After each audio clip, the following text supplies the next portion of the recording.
All right, welcome back, everybody. Welcome back. How's everybody doing? How are we doing today, guys? Skip Foo. Hello, HD. Hello, Don. Timbuktu. Hello, Carrie. How's everybody doing today? Let me go to live chat. There we go. 23YYZ. Hello. How's everybody doing? Hey, we got some coverage to do. We're in the final moments of the Hungarian presidential election. The polls should close in approximately 40 minutes. That would be 7 p.m. Hungarian time. It is 9:22 a.m. My God, is it? God, it feels like the evening time here in California. It's been raining. Hello, Michelle. It's been raining the last few days here in Cali. It wasn't unanticipated, but I wasn't anticipating so much rain. So much. There was a good amount. Matter of fact, I'm going to post. I went camping. I just got back from a family vacation. I went camping into Northern California, into the Lower Trinity Mountains. Lower Trinity County. It's still the mountains. It's just not like in the Alps, like Trinity Alps. Cool little trout lake out there that I like to go to. And we ran into an awesome, short, like 50-minute thunder and lightning storm. It was badass, so I recorded that for you guys. Something to fall asleep to, unless you have problems listening to rain and getting up 10 times to use the bathroom. But it's just a relaxing sort of weather stream, or weather video I'm going to post on my channel as well if you guys want to just chill out and enjoy the rain and the clouds and the thunder and the lightning in Northern California for a few minutes. It's beautiful. It was absolutely an amazing time. I needed that. It's one of my favorite spots on earth. Absolutely gorgeous area. The water was so cold. I told my kids, I'm like, you guys are insane to go in there. It's like jumping into a refrigerator. And they're like, no. Yeah. So we spent most of the time on the kayaks, did kayak fishing, did a little exploration. Got that thunderstorm in. It was just a good time. All around good time. Anyways, let's get into it. Oh, also, guys, I have a birthday coming up tomorrow. And I want to exploit it as much as possible. I posted, it's not for me. I posted my PayPal because it's just going to be easier. I'm going to be doing a small fundraiser for Paige in Kansas. Or actually, it's going to be a larger one for Paige in Kansas coming up here soon.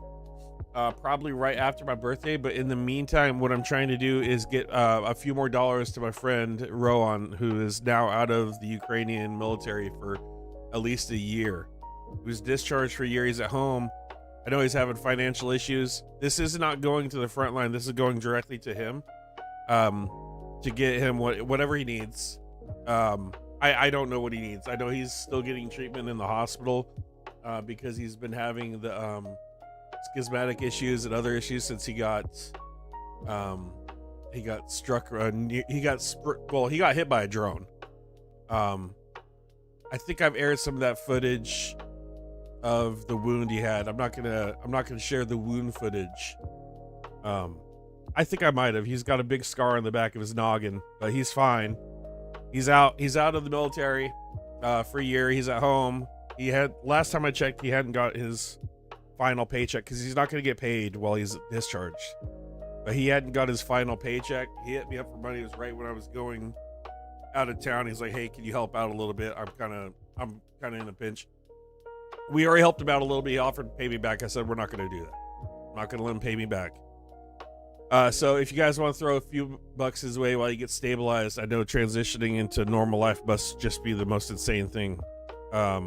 After coming out of years of military service in Ukraine. So I don't know. I haven't talked to him in a few days. He hit me up. Like I said, I haven't responded back. I'd like to just surprise if we could for a few bucks for my birthday. That'd be cool. And then I'll post screenshots of the PayPal transactions so you can see that it went to him onto Discord afterwards. And then we will pick up Paige in Kansas. I believe she's got something going for the 47th, but she hit me up right when I was leaving too. So I haven't really communicated much to them. Just been really busy with the family.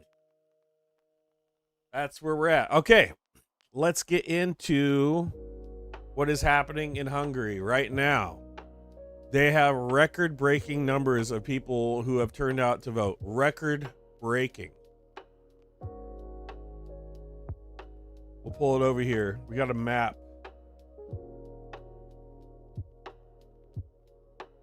This is as of 5 p.m. 74.23% of the voting population in Hungary have cast their votes.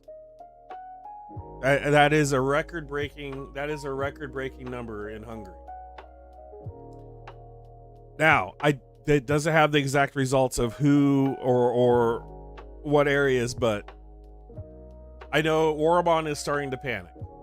Orban is definitely panicking. He's starting to say, all patriots, calling all patriots was, and that sounds so familiar. Calling all patriots, come and help. Too many young people are voting. So he's feeling the pressure. Actually, we can peek in 75% as of now. The polls close in 30 minutes, guys. That's it, in 30 minutes, and then they start counting. They should have preliminary results within the hour, I believe. Allegedly within the hour on the same day. So we should get more news on that here very soon to see who's taking it. Viktor Orban, the Russian toad, or Peter Magyar. So I saved some clips here I want to get into, but this is a historic moment, and this is kind of foreshadowing. In my mind, this is foreshadowing. This is a look in. And I don't want to think of Hungary as like an experiment. They're not an experiment. They're a sovereign nation. But if anything, we can see some of the sort of same behaviors that we're going to see in our own midterms here in the United States. So it's not an experiment. It's kind of, I want to see it as like a window into what the future of America might hold as well. Because on a scale, Hungary and on a scale of corruption, Hungary and the United States for a while were in the same area. If you're looking at like a scale of corruption, now it's split over the last year. Obviously, Hungary has completely declined on the ranking, the transparency.org scale. I believe they are in the 80s now, I believe. Here, go like that. I can type. Ranked 84.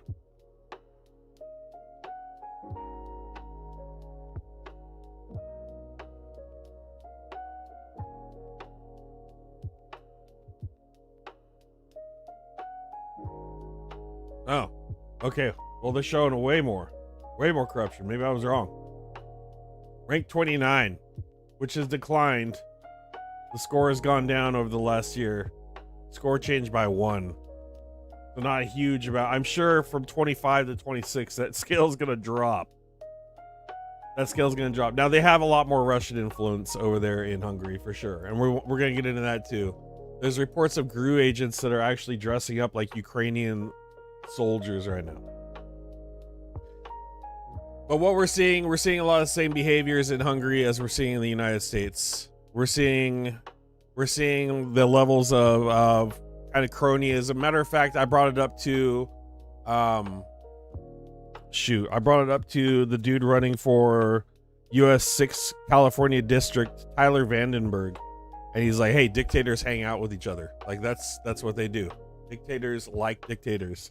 So it's kind of a peek into the tactics I expect to see in the United States in the midterms. Maybe not to the full extent of the GRU or the FSB being here dressed up like Ukrainian operatives to cause false flag attacks, because there's actually reports of that happening now.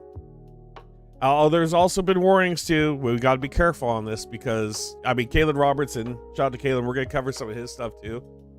He said there's going to be a ton of misinformation happening over the next, well, it's been happening all day today. It'll be happening tomorrow. Even after the results of the presidency are in, they're still going to have lawyers. They're going to lawyer up for sure. It is an indicator. So we're going to take a little venture in to see what might be planned here. So that's what I want to do. I'm just curious. I want to see where this goes. I'm super hopeful that the little Russian toad goes away. the little Russian toad. But they've already got people out. There's already tactics in play. We're going to check it out. Bell, thank you for the 10 gifted memberships. Thank you. Gene, thanks for streaming this Chungus. Absolutely. Let's get into, that is Gene, member for 6 months. Thank you. Enjoy your CIA, fella. So, I saved some stuff, some bookmarks. I want to get into my bookmarks. If we can. Let's get into some bookmarks here. Where we left off. Let's cut the music. Distracted. Skibbity.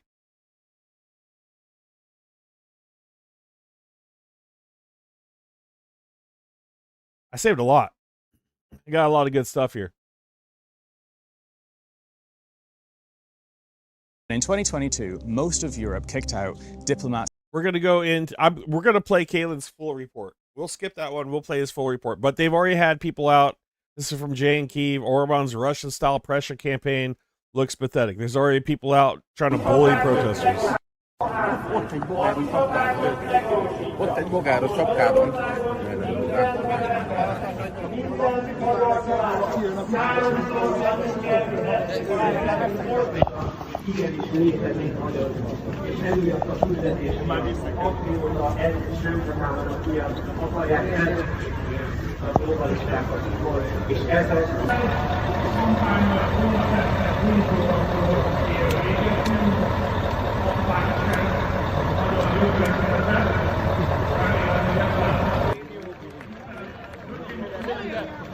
Miért agresszívos?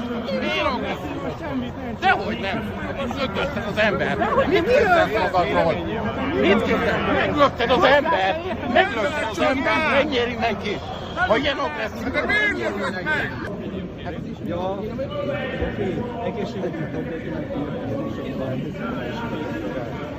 So we got some Orban thugs already out in the crowds, already happening. A lot more reports of that too. Also, there's reports of vans getting shipped in. There's a law, a dual citizenship law, I think that is being exploited. Also, here's a report: election fraud by Fidesz caught on tape. People are entering voting spaces, not letting the public vote privately. They're checking whether they cross the right circle. Absolutely disgusting. This is what we're up against in Hungary.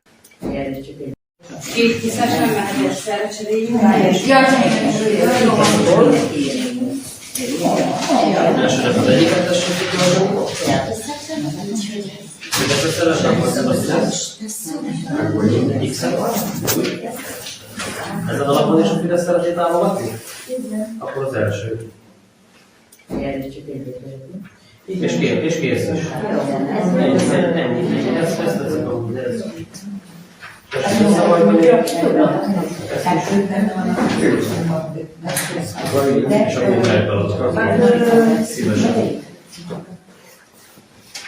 If ICE comes to the polls in America, you could expect this sort of behavior. If ICE comes to the polling places, I see this happening. Oh, guys, how's the sound? I was sound checking earlier, and my sound level is all screwed up. How do we sound?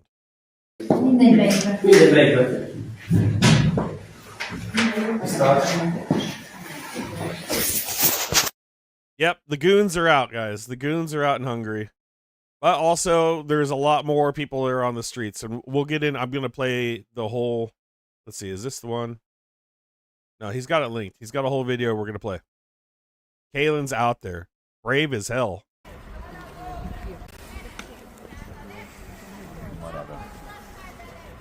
People were lining up at the poll booths all morning.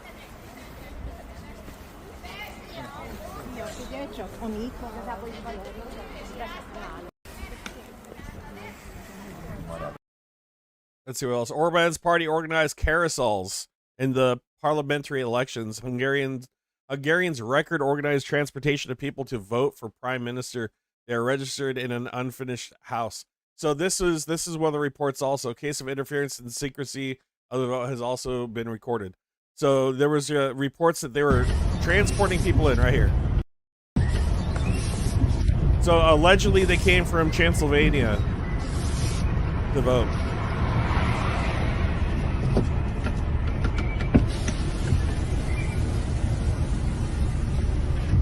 Jó napot, uram, megkérdezhetem? Helytállok, vagy? Nem, csak hogy mi áradban vannak errefelé a fiatalok. Hát, és honnan érkeztek, akik a Tesseli úr kapták? Erdélyből vagyunk. Aha. És önök hordják a Tesseli úrnak a kampányát? Igen, igen. Jó. Igen, besegítünk. Tehát minden erdélyi magyarok. Tehát ez van, ezért. Hát ez nem szép önöktől, uram. Azt ugye tudják, hogy a magyar emberek... They're absolutely pulling out every string. The Kremlin is pulling out every string to try to manipulate the situation along with Orban. But the demonstrations were huge. There was like 100,000 people out in the streets the night before. That is a lot of people. That's a lot of people. That's insane. Yeah, we're gonna play Kalen for sure.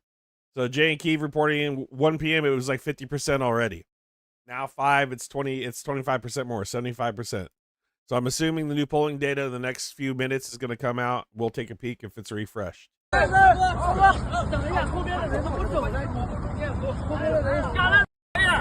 that's saved. That's actually in Russia. Chinese workers aren't getting paid in Russia. They're pissed off. They can't get touched because they're Chinese. Oh yeah, okay, here we go. Here's a little response from Orban. Today, he was questioned today. In Zelensky's place, would you hand over your territories to Russia? I'm lucky enough not to be Zelensky. That's all he's got to say, huh? What a piece of shit. All right, here is Magyar. Hogy derűsen, magabiztosan és békésen várják az esti urnazárát. So I'm going to read it to you. I don't speak Hungarian. Fellow citizens, we are living through the final hours of the Orban regime. Let us bid them farewell calmly and with dignity, and tomorrow let us set about reuniting the nation. Please, if you haven't voted yet, make sure to go by 7 p.m. because every vote really counts, and convince your relatives, acquaintances, and friends to do the same. God bless Hungary. Really short statements from him, really clear. Calm, peaceful power transfer is what he's looking for. We'll see if that's actually how it goes down. I'm really curious to what the FSB is going to do inside of Hungary. Jane Kiev also reporting heavily losing in today's election. The Russian-backed Orban regime now claims that pro-EU opposition is prepping to violently seize power. This would be a strange thing for the opposition to do, considering they're already set to destroy Orban tonight as votes are counted. Now, there's also what I've researched. I'm not a Hungarian expert. What I've researched is there was just widespread amounts of gerrymandering with this as well. Widespread amounts of gerrymandering, and he's still going to get blown out of the water. So, like I've said, they've pulled every trick in the book out. Here is another report. This is Magyar urging other countries to stay out of their business. Orbán Viktor mellett kampány. Honfitársaim, a magyar történelmet nem Washingtonban írják, nem Brüsszelben, nem Kijevben, nem Moszkvában és nem is Szerbiában, hanem Magyarországon. A magyar történelmet a magyar emberek írják Újfehértón és Alsó-Szent-Erzsébeten, Miskolcon és Várpalotán, és meg annyi magyar kis és nagy településen. Nyomatékosan felszólítom a nemzetközi politika szereplőit, Ukrajnától Szerbiáig, Oroszországtól Amerikáig, hogy ne próbáljanak meg beavatkozni a magyar választásokba. Nem kísérleti terep vagyunk, nem geopolitikai játszmák színtere vagyunk. Ez itt a mi hazánk, amelynek sorsáról a magyar polgárok fognak dönteni. A Magyarországra érkező amerikai alelnök urat tisztelettel kérem, hogy ha már Orbán Viktor mellett kampányol, ne a magyar emberek fizessék meg ennek az árát. Bármiben is állapodnak meg, vagy állapodtak meg korábban, az április 12-e után megalakuló Tisza kormány nem fogja engedni, hogy magyar katonákat küldjenek Iránba, ahogy nem fogunk katonákat küldeni Csádba, és semmilyen katonai konfliktusba sem. A magyarok nem akarnak háborút. A magyarok egy békés, önrendelkező, működő és emberséges Magyarországot szeretnének, amely Európához tartozik. A magyar rendszerváltásról a magyar emberek döntenek 5 nap múlva. Honfitársaim, magyarok, vasárnap vegyük kezünkbe a sorsunkat, és írjunk közösen történelmet, váltsunk együtt rendszert. Építsünk egy működő és emberséges országot, ahol a kormány minden magyar embert képvisel majd. Oh, he's already calling out J.D. Vance for going over there and campaigning for Viktor Orban. And that should tell you something. Like, Trump going out and let there be no doubt in anybody's mind anymore. President Donald Trump is absolutely in bed with Russia. J.D. Vance is absolutely, the whole administration, they absolutely love Russia. They're selling out our country to the Russians. There should be no doubt. Absolutely no doubt in anybody's mind at this point. Just the endorsement, Donald Trump going out and openly endorsing Viktor Orban. Boom. There will never be any doubt in my mind ever, not even a sliver, that they are not working with the Russians, in my opinion. How do I think it's going to go? Man, I don't know. Orban should lose. Orban should lose. He's even thinking he should lose. But I don't know the polling systems. I don't know how they count the tolls. I don't know how they tally. I don't know who's tallying. I don't know. I don't know. And I don't know how many tricks the Russians have up their sleeves. We just don't. We don't know how. So the reports are that the Russian FSB has been there since February. They got there super early. They've been there for months to set up things.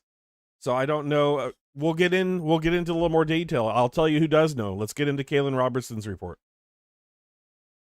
So there's tens of thousands of people walking right through the city centre right now of Budapest. And people here are tearing down posters, Orban's posters, which are scattered throughout the city.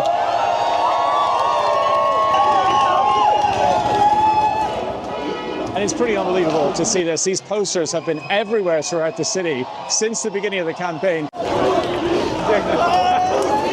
So this sign is Ruski Kaza. It means Russians go home, because Russian influence has been plaguing politics in this country. And honestly, most of the people that I've spoken to in Budapest are disgusted with the Russian influence that has plagued society here, politics and media.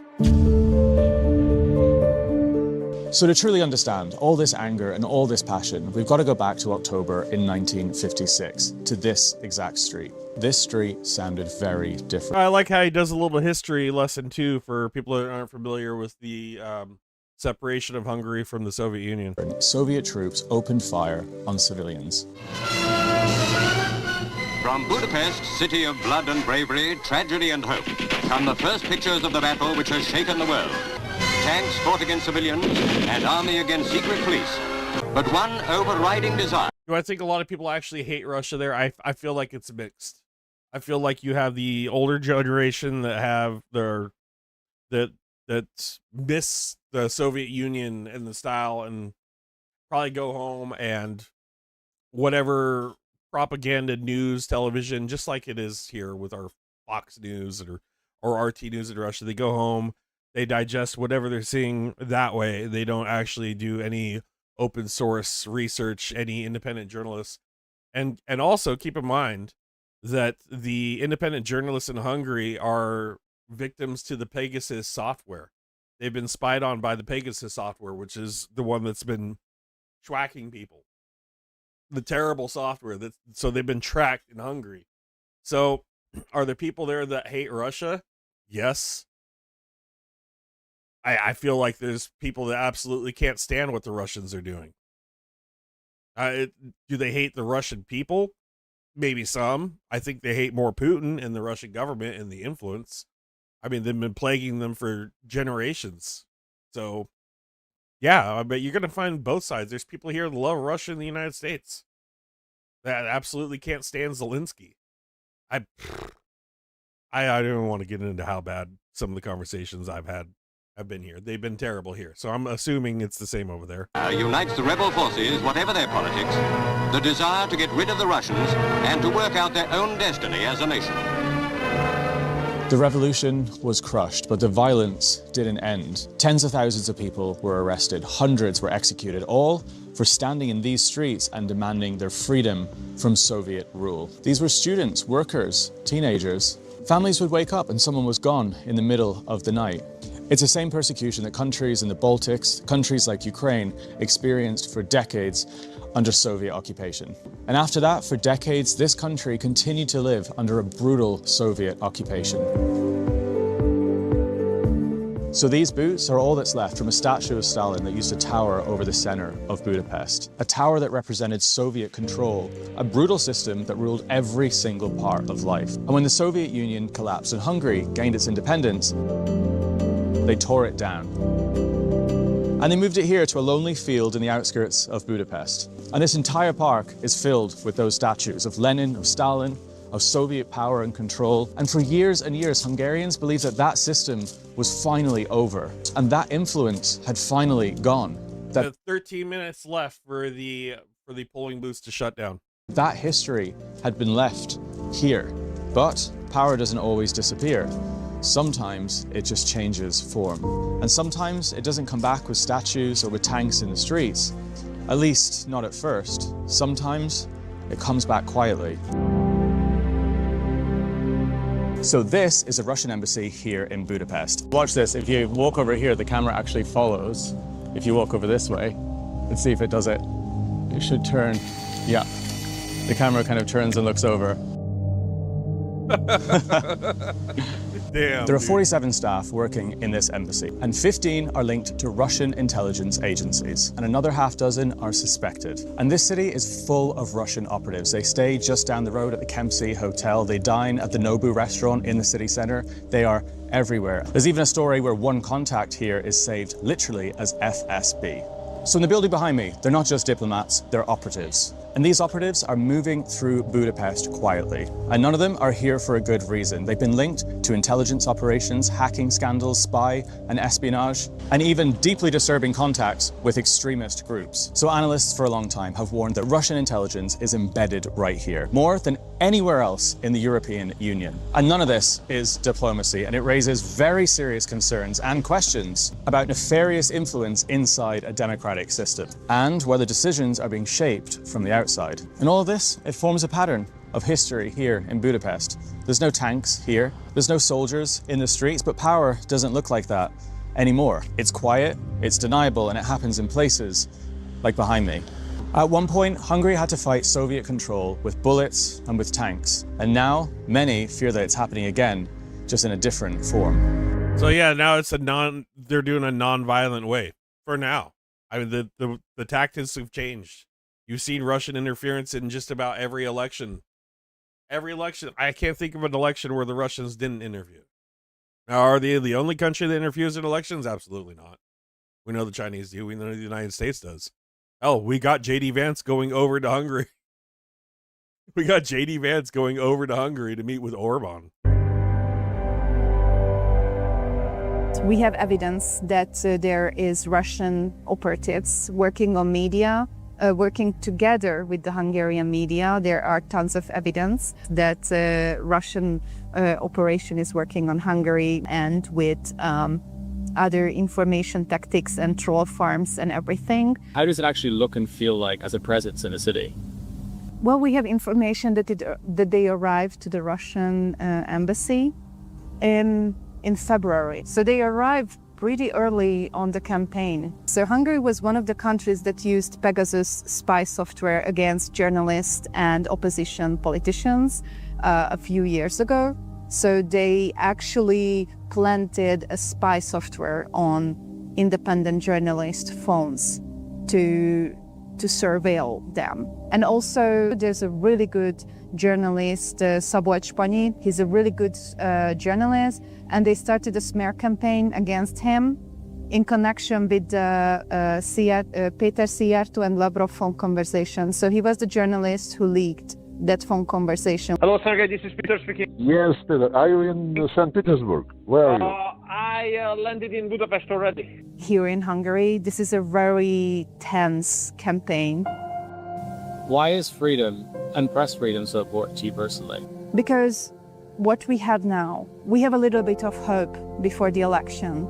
I really want to live in a free country. I really want to be part of the EU, but I want to see that something has consequences. I want to see that if somebody steals public money, or if somebody's commit a crime, it has consequences. So, enrichment of inner circle, a few things have happened as far as corruption goes. So, enrichment, a childhood friend, Laurent Mészáros, sorry, I'm gonna butcher these names, a former gas fitter who became Hungary's wealthiest person by securing billions in state contracts for infrastructure projects like motorways, stadiums, and bridges in 2025. His personal fortune reportedly grew by 1.5 billion, with a B, more than twice the growth of Hungary's entire GDP. That's one of Orban's childhood friends. István Tvork's son-in-law. His companies have, he drives like I think he drives a Lambo. I think he drives a Lamborghini. We'll check. It might be a Bugatti. I don't even know. We'll have to look.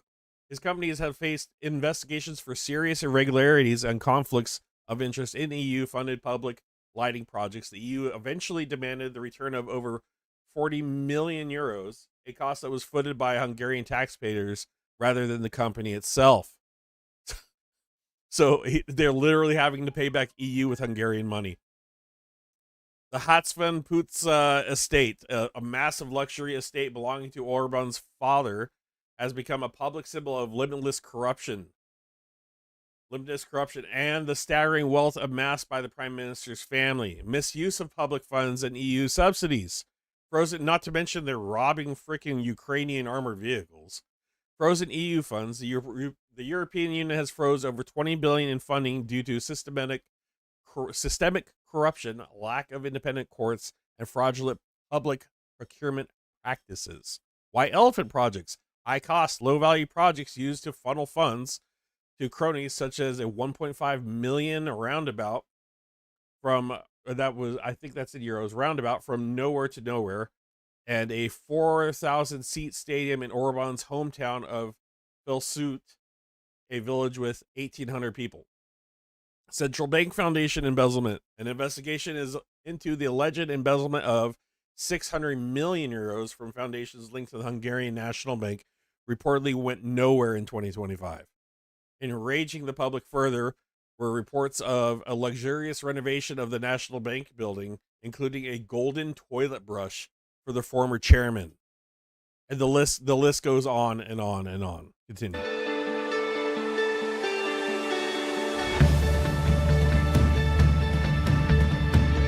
So it's 2 days until election night, and the city is politically on fire right now. There are tens of thousands of people headed right towards the center to a music event.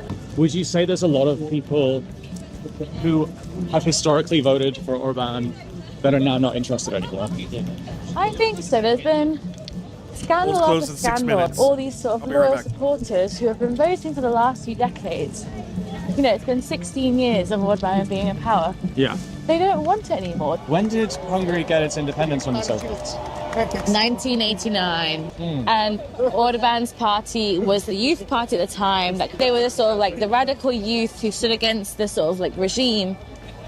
But then that's kind of the rhetoric that's being used against them now, is that we have to be that same radical youth that goes against that same regime. So it's almost like people voted for his party to get away from, you know, the days of like communism, the Soviets, and then it slowly morphed into a different kind of regime in a different oppressive way. Wow. And it wasn't something that happened overnight. It's gotten to the point where that kind of country is no longer recognizable. So we're just backstage right now at the concert. What do you hope to see for the future of your country? I want to live in a democracy. I do want to live in a country where everybody has their rights. What would you say the main reason people are angry with the government right now is? 16 years of anger, 16 years of sorrow, 16 years of desperation. So why are you here at this event today? And I think this is our last chance to say that we stand with Europe, we stand with the West. We want to see the country finally moving back towards the West, finally under a government that considers itself part of the Western Alliance and European democratic. And what do you think the main reason people are sick of Orban is now? If I had to list like 100 reasons, that wouldn't be enough. Like the past 16 years, almost every week, there was a scandal that in any other normally functioning European democracy would have meant the end of the government, or at least like many high-ranking government officials. and here nothing happened. That the Hungarian government was actually selling out its European allies to Russia for years, and was actually practically spying on its European allies. So I think we were collectively living under some sort of Stockholm syndrome for 16 years. But now this is a watershed moment, because when the genie's out of the bottle, you can't really put it back. What does democracy mean to you? When we take care of the weakest, we don't leave it behind. What do you want to see in the future for your country? Well, for a start, I would be really happy to live in a country in which I can feel that I'm proud of being part of the European Union. And if I go to, I don't know, Spain, France, Germany, I want to feel brotherhood. Just before we leave the concert, a man steps on stage. He's not a politician, he's not an activist, a soldier. He was the poster boy of the Hungarian army, the face that they used to project strength, loyalty, and order. And now, if this guy, if by some chance Orban stays into power, this guy is not going to be a soldier anymore. Now, he's turned. Honfitársaim, köszönöm, hogy ma itt állhatok előttetek. Hálás vagyok, hogy ezt hőseink körében köztetek tehetem.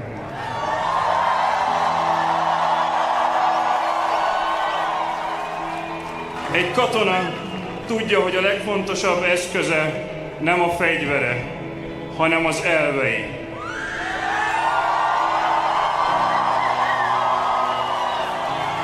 Az a belső hang, amely megmondja, mi a helyes akkor, amikor senki nem figyel. Ez az iránytű vezet át a ködön, a bizonytalanságon és a hazugság erdején is.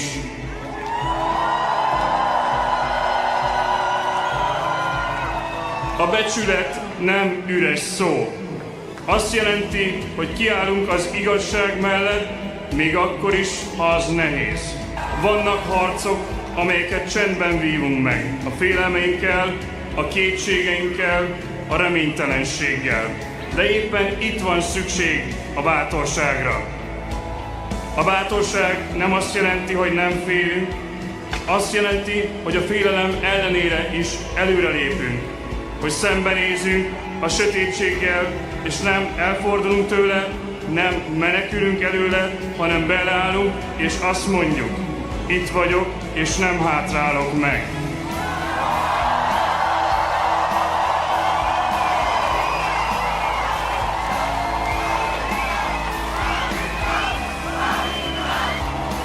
Itt állok most előttetek egyenruhában, talán most utoljára.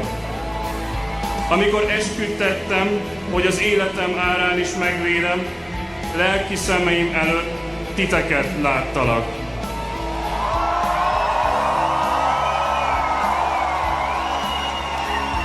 Köszönöm, megtiszteltetés volt titeket szolgálni.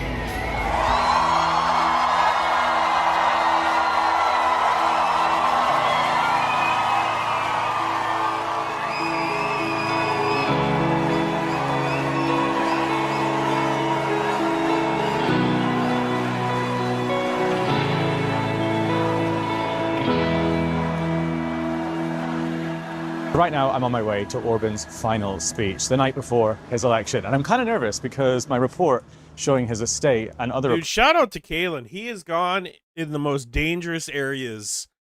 Like, the Russians are there. The Russians don't like him. And he's got, like, a big media influence. And with that last speech, also, guys, the polls are now officially closed. It is now 7 p.m. in Hungary. The polls are closed. We should be getting at least some idea of counting that's going on here at some point. I don't know how long it's going to take, but shout out to Kalen. He was also at Syria like the day after the revolution, after Assad fled and the country fell. Shout out to Kalen for his report. He's just freaking the most amazing human. Reports have hit about 1 million views, so it's very likely lots of his supporters have seen that, might not be very happy with me. But I want to see what the mood is like, compare it to last night where hundreds of thousands of people were in the city, also see if there's going to be any sort of counter-protesters, and just generally get a sense of how it is, what the demographics are like. I've heard a lot of reports that people are shipped in from all across the country to support him, and also just to see what it's like on what could be the last night of Orban in power. Orbán Viktor!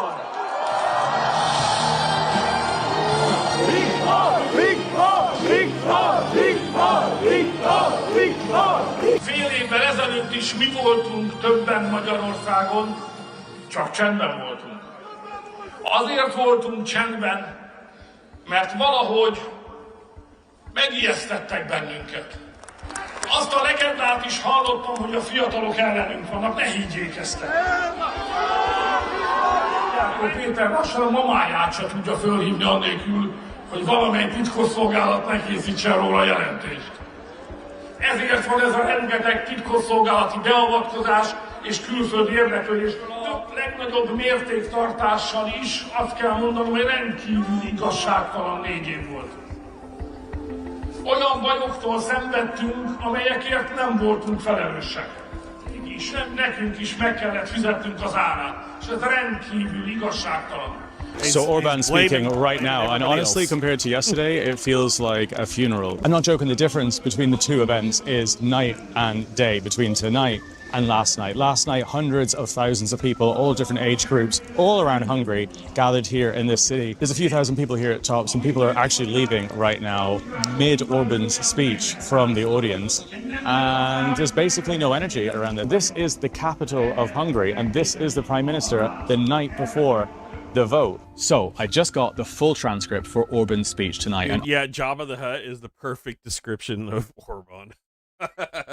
Like, I was thinking, can I do some sort of like thumbnail where I can mix him with Jabba? Honestly, the whole thing reads like someone blaming everyone else for their problems. And the point of a final speech tonight is to rally up your support base and get them going to the polls tomorrow, excited to vote for you. And this, honestly, does the opposite. It's a list of blame to everyone around him. Let's just have a look at some of these quotes, honestly. Where does that We're sound, not to blame. Where does that sound familiar? The president blaming everybody but himself for his actions. For the fact that the war in Ukraine blocked the entire European economy, including Hungary's, yet we still had to pay the price. And that is profoundly unjust. Viktor Orban is blaming the fact that he has run the economy into the ground on aid to Ukraine, when in fact it's because he and his friends have enriched themselves with crony contracts and corruption. We've read this in the headlines, and enriched himself. Just look at the estate that I flew a drone over the other day. Just look at his childhood friend who's now a billionaire. This is where the money's gone, but in his words, it's gone to Ukraine. Again, blaming everybody else. In this campaign, we've had to get used to an unprecedented scale of foreign influence. That's actually true in some ways, because Orban has allowed Russian intelligence officials to roam freely here in Hungary to help prop up his campaign. That was him, and that was Russia. That wasn't anybody else. But anyway, let's move on to another quote. This one is about the foreign minister. Peter can't even call his mother without some intelligence service making a report about it. What he's referencing here is the fact that the foreign minister of Hungary called up the foreign minister of Russia and gave him state secrets about the EU, about sanctions to Ukraine. It was an absolute scandal and should never have been allowed to happen. Traitorous is what locals have called it. And Orban blamed the media, blamed the journalists for reporting it. Again, this is a pattern of blaming everybody but himself, and it is utterly ridiculous. I heard the anecdote that young people are against us. Don't believe it.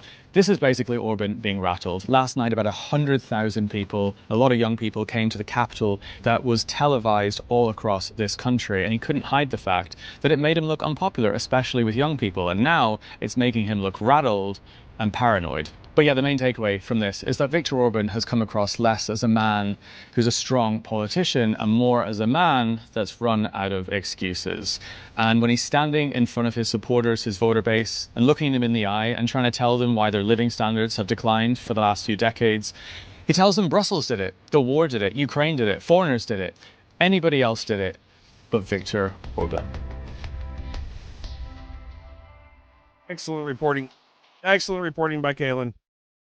Does an amazing job. The polls are closed. The polls are closed. I'm not seeing any results in. I'm not, but we have more footage. All right, let's get in here. I'm gonna close this one. We have more stuff to cover.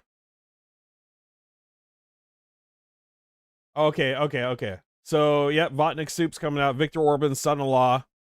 This is his car.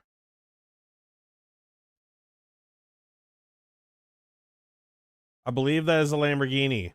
Any car experts out there? Can we confirm? Will the Toad flee to Russia if he loses? Maybe. I don't think they're that much of a.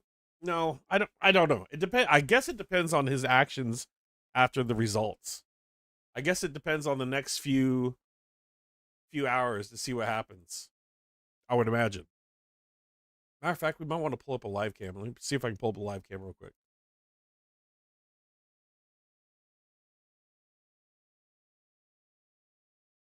I'll pull up a live cam in the background real quick.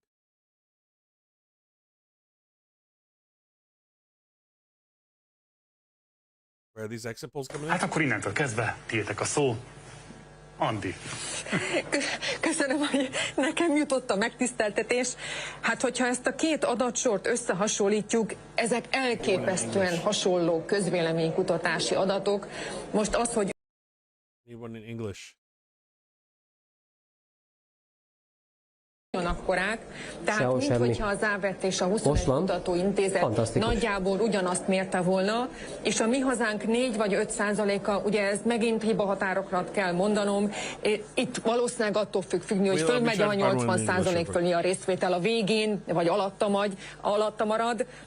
Szerintem a Mi Hazánk ott billeg a határán ennek a bizonyos 5%-nak. Egyáltalán nem mindegy egyébként a végeredmény szempontjából, hogy átbillene vagy sem.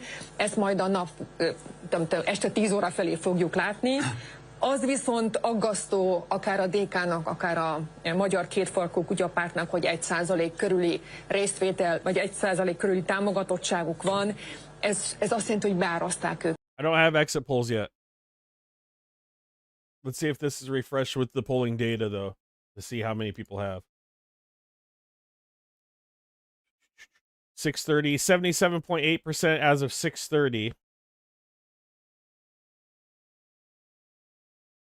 There's the area. 80%, 81% in the Budapest, in the capital, came out. 19% did not vote.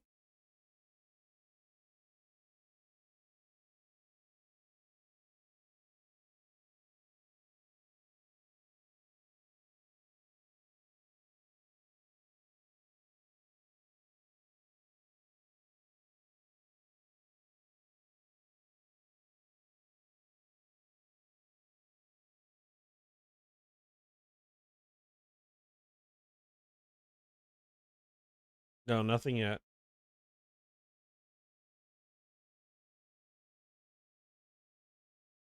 Well, I mean, we got a refresh, so it did go up the amount of people that came out and voted. Now it's 77.8%, which is huge. This is record breaking. So probably not looking good for Orban. I wish they had a translator in English. I doubt they do. Ha nem kapok visszajelzést, akkor addig fogok beszélni. De nem szeretek beszélni. Tehát kaphatok visszajelzést, hogy rendben vagyunk? Szuper, köszönöm szépen.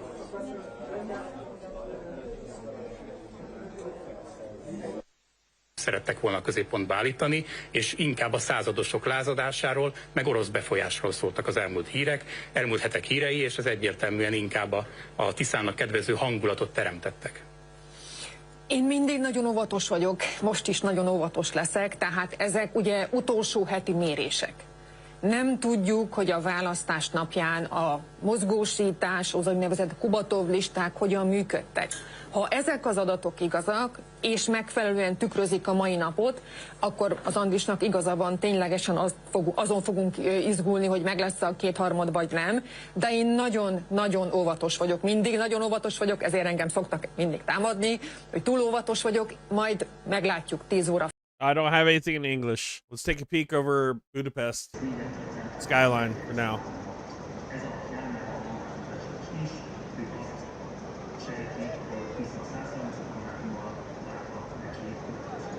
All right, I'll keep an eye out in the background for that.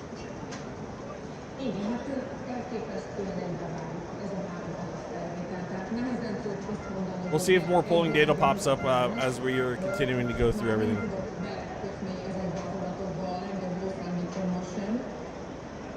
Continued to meet Vladimir Putin and continued to buy Russian energy. Now there are concerns the relationship goes far deeper after allegations. So I don't know. I don't even know what type of. Let's say Orban is found guilty of leaking secrets, EU secrets. What type of punishments he may face? I'm not even sure. Viktor Orban is Europe's most pro-Russia leader. Despite the Kremlin's invasion of Ukraine, he's continued to meet Vladimir Putin and continued to buy Russian energy. Now there are concerns the relationship goes far deeper. After allegations Budapest is sharing confidential EU information with Moscow. To the rest of Europe, he is Russia's Trojan horse. It's those links that are fueling an appetite for change and brought thousands onto the streets of Budapest on Friday night. I think if Fidesz stays in power, we will be kicked out of the EU very soon, and also from the NATO, because we are spying to Russia. You really think that Orban is like a Russian agent? Yes. Yes. We love war. Viktor Orban is Europe's most pro-Russia leader. Despite the Kremlin's invasion of Ukraine, he's continued to meet Vladimir Putin and continued to buy Russian energy. Now there are concerns the relationship goes far deeper. New statement 14 minutes ago from Magyar. Record turnout, the last minute and every vote counts. Please go vote.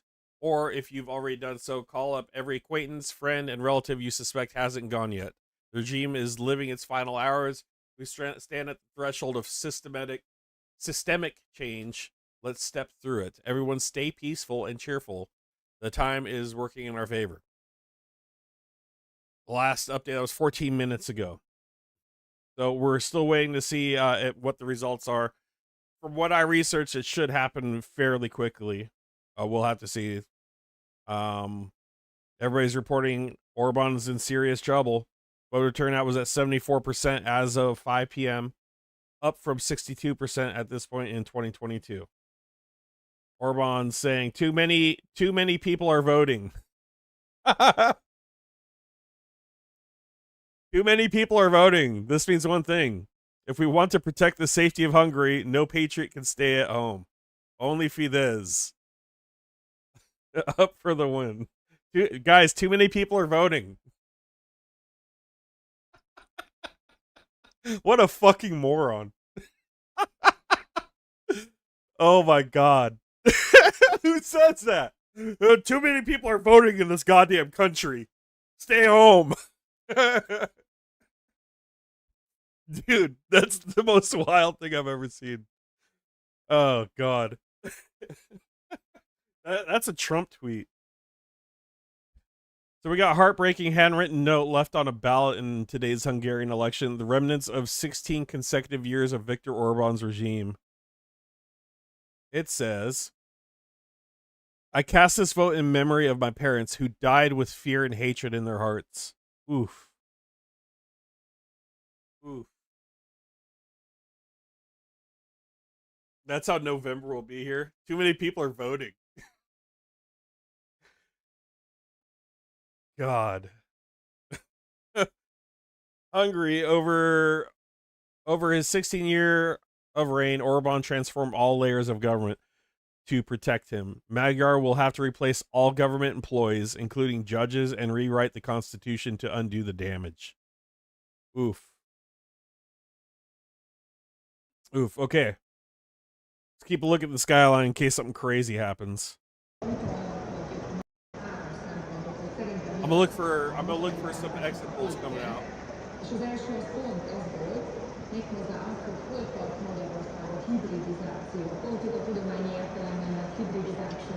We're waiting for results now, guys. Or at least a clue where the results are going. Like, all fingers are pointing at Peter Magyar winning. But unless something crazy happens, which could. The amount of Russian influence is insane.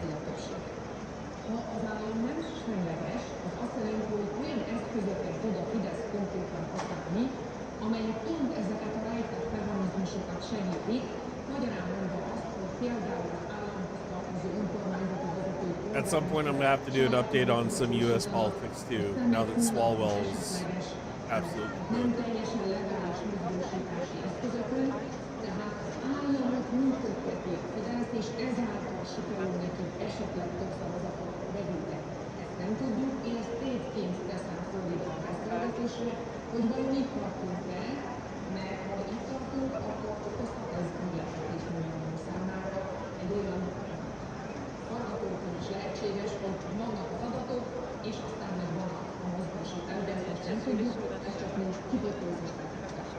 That is being watched by the people of Hungary. The issues in Hungary, of course, matter to the people here. But this is an election that has far-reaching implications beyond this country's borders. As you mentioned there, this is an election that is being watched in Brussels, across other European capitals, and at the White House and the Kremlin. And that is because the incumbent Prime Minister, the Fidesz party's Viktor Orban, who's been in power here for 16 years, has the backing of the White House. President Trump has posted on Truth Social on a number of occasions saying he would like his friend Viktor Orban to stay in power as Prime Minister. We also earlier in the week saw J.D. Vance, the US Vice President, made a trip here. We've got a lot else on his plate, but he still found the time to come here to Hungary to support the campaign of the far-right populist Viktor Orban.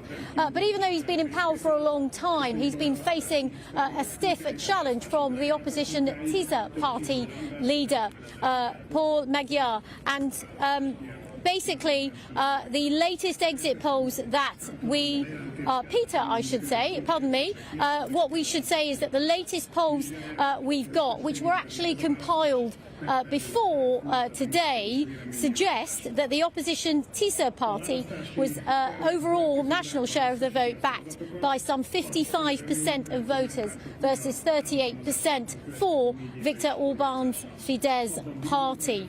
That was conducted before, as I say, this election and before the polls itself opened. But it does seem to suggest that the TISA party could form a government here and that Peter Magyar could become the next Prime Minister. And that would be a real turn of events for him. He was in the Fidesz party. He then crossed the floor and 2 years ago, only 2 years, can you imagine, ended up taking over the leadership of the TISA party. Well, I'm joined by Zsuzsanna Szalény, who was a former member of the National Assembly here, the Parliament, and used to be, back in the day, a long time ago, a member of Viktor Orban's party. You've since left, crossed the floor, a bit like Peter Magyar, and you've written books about Viktor Orban. Look, there's a lot we don't know yet. We know the polls have closed. We know Orban is not tweeting anything. What do you sense? It should be noted Orban has not tweeted anything in the last 8 hours. Budapest in these days can witness an absolutely festive mood, and this is because of, in the last couple of weeks, there was a significant turn around of the atmosphere. Just a couple of things to say. So we know that PiSA party has been leading the polls for a year in Hungary, but that necessarily does not mean that they would win. But there were a lot of whistleblowers coming out from the police, from the military, from state administration. So more and more people started to talk about how this regime is working, which is an illiberal system. It doesn't respect separation of powers or independence of the state. Basically, Viktor Orban captured the entire Hungarian state. Every single person in this country is nominated by Orban and his party. So this is really very, very important elections. It's not just any election after 16 years. It's a game changer of illiberalism. Sputnik Soup reported that GRU agents posing as Ukrainians are reportedly planning to seize buildings in the city center. Ukrainian intelligence says the operation involves former Berkut fighters who crushed Euromaidan protests in 2014 before fleeing to Russia. Former Berkut commander Serhiy Kusyuk is reportedly already in Budapest, seen here in a picture. This could get crazy. That's crazy work. That's coming from Sputnik Soup.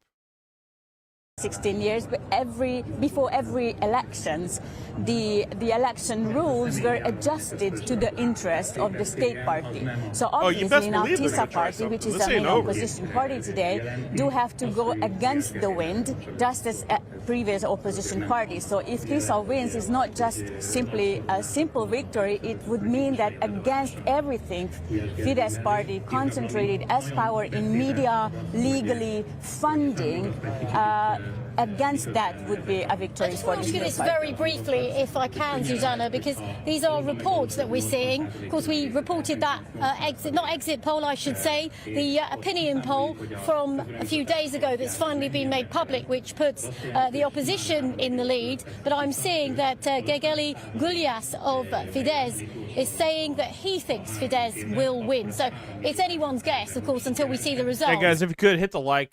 Hit the like if you're new. Subscribe if you're new to the channel. We'll be covering a lot of stuff like this. We cover a lot of stuff like this. We do on the ground journalism as well. Also, guys, I have pinned a small fundraiser for Rowan, one of the Ukrainian soldiers we've been helping. He's back home. He's been discharged for a year. He's in the hospital, more medical treatment. I know that. And I just want to throw him a few bucks. It's my birthday tomorrow. I put my PayPal. I'm just going to transfer everything from my PayPal over to him, and I'll put the screenshots. I'll find a way to screenshot it and put it into Discord. Which would be very necessary to be able to start to govern. Okay, Susanna, thank you very much for your time, and of course, let's see how the night unfolds. So, Lakshmi, the opinion polls closed, or not, I should say the actual polls. The voting stopped about 20 minutes ago. People are gathering, there's screens behind me, they're watching, of course, political coverage here to try and decipher what the results might be when they come in. We still don't have any indication just yet, and it's interesting, of course, that both sides already, in some senses, are potentially claiming victory, but it's too early to tell. Of course, we do. That's the one thing that both sides are going to claim. I haven't seen anything from Orban though. This is the wild part. Like, I'm looking, I don't see a tweet, nothing. And we have Magyar putting shit out every 30 minutes, it seems like.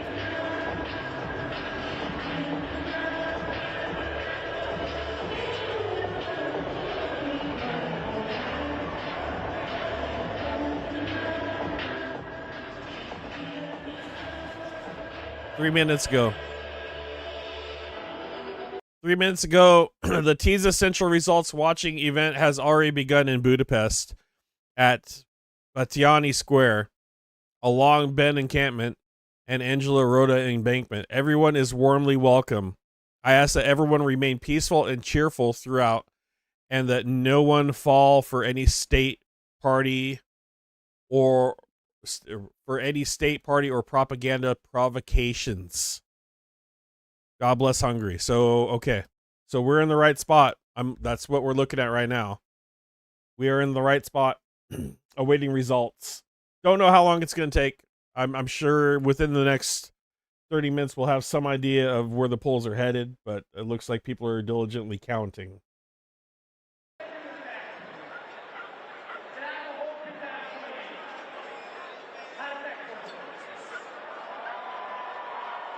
Thank you. Yes, birthday is tomorrow, guys. Just gonna do a small fundraiser. We're gonna get Paige in Kansas. I was on vacation, for you guys just tuning in. I've been on vacation, and Paige in Kansas hit me up right when I was headed out to out of service. The 47th Snipers are asking me for help with car repairs, so if not, maybe we could do a stream and quick fundraiser on Twitter or something. So we're gonna do for the 47th Snipers after. Currently, what I have pinned there is for my buddy Rowan, who just got out. He got discharged medically for a year from the Ukrainian army. He's home. He didn't get his paycheck. I don't know how that works. I know he's not gonna get paid. So the one I have pinned is for Rowan. Just throw him some bucks to get acclimated to life outside of the military, because he's been fighting for years now.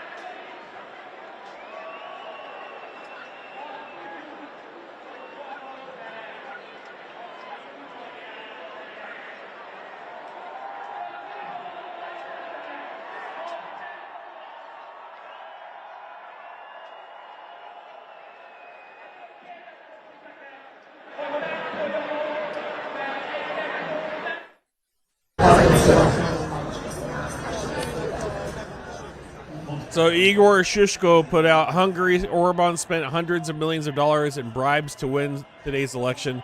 In this small example, voters got $31 gift cards for their promise to vote for Orban's party Fidesz. The scarier bribery is behind the scenes, those in charge of counting the votes.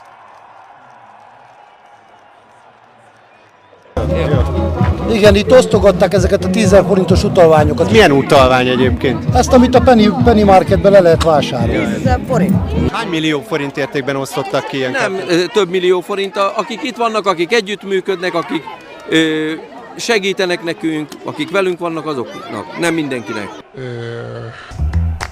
Busted.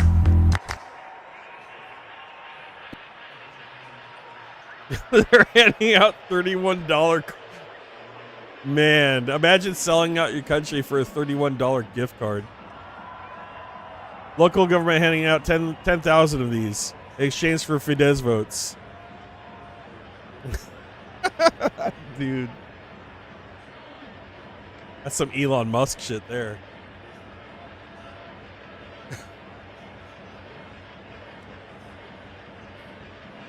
I'll put this in the corner. I actually want to kind of peek at it.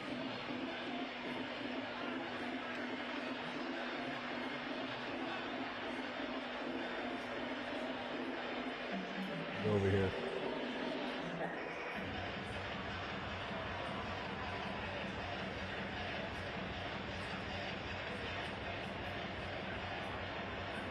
Those who cooperate with us will receive ongoing support thereafter.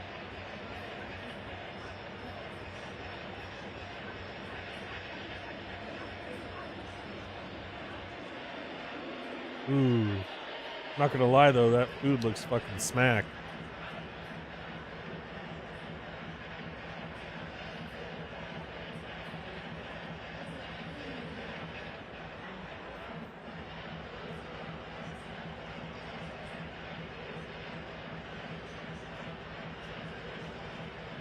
Interesting tactics.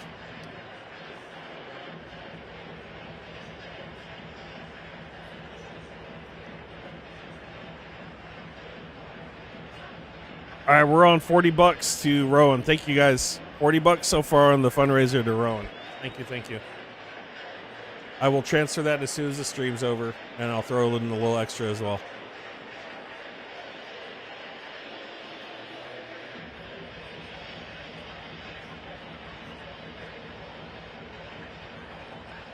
All right, let me see what else we got here.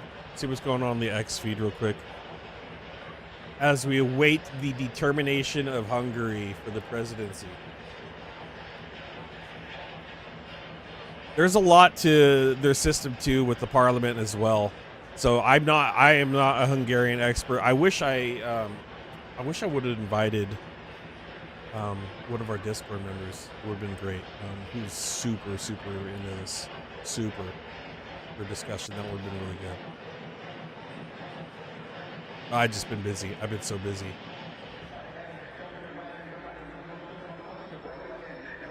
Yeah, Orban loyalists were grabbing banners, it looks like.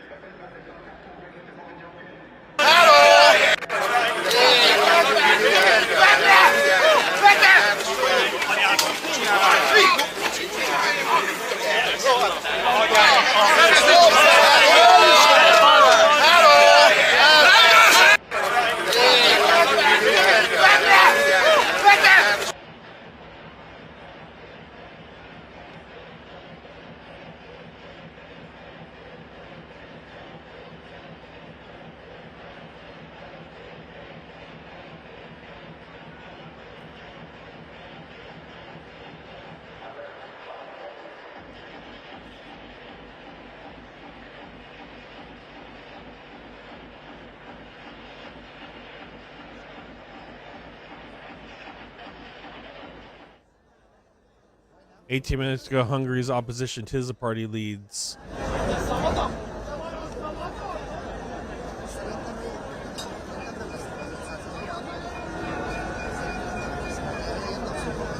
I don't know this news source. Oh, by Reuters. Okay. Reuters reporting Hungary's opposition TISA party leads last median pool done before Sunday election. Okay, so that's an early election. That's what we just covered on BBC. BBC just covered that.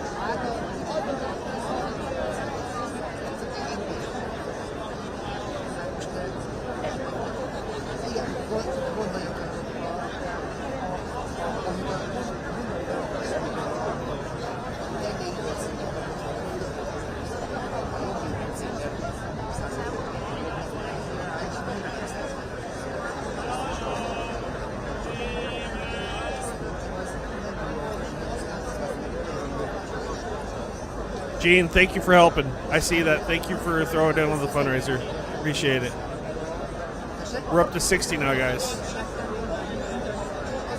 It's going to go straight to Rowan.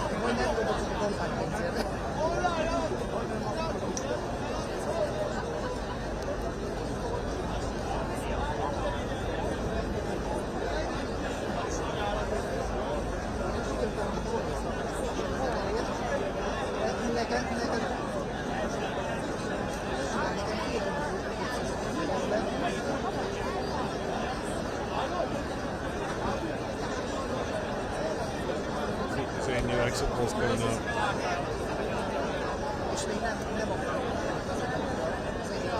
Euronews vote counting underway. We gotta wait. We gotta hurry up and wait.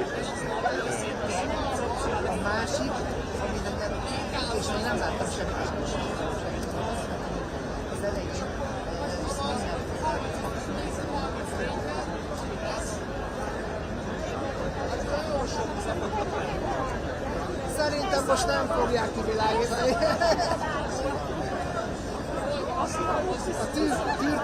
A tűrpasa vagy mi? A második nagyon jó poénos plakátban voltak minden, ami akkor nagyon elsőségek voltak, de jelenleg a szituációban, amikor reális esély van arra, hogy bejusunk parlamentre. A plakátok visszakapják az országot, az nekem nem fél.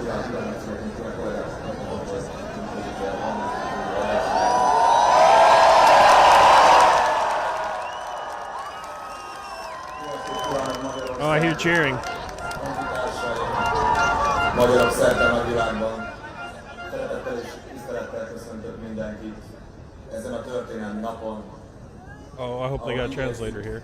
Ahogy reméltük, Magyarország és sok millió ember ma április 12-én 2026-ban. Dude, I wish I had a translator so bad. Azután napra pontosan, hogy népszavazás volt Magyarországon az Európai Unióhoz történő csatlakozásunkról, újra történelmet írt. Szeretném megköszönni először is mindenkinek, aki élt a jogával, a szavazati jogával, és valódi ünnepé varázsolta a demokrácia ünnepévé a mai napot. Az utolsó részvételi adatokból jól látszik, hogy körülbelül 6 millióan, vagy lehet, hogy 6 millió fölött van. Yeah, they like something. Azon magyar emberek száma, akik éltek a szavazati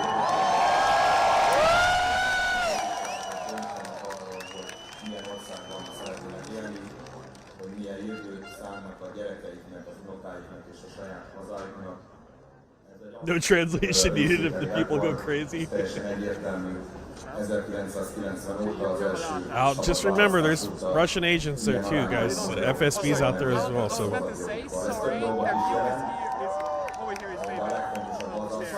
Anything could happen.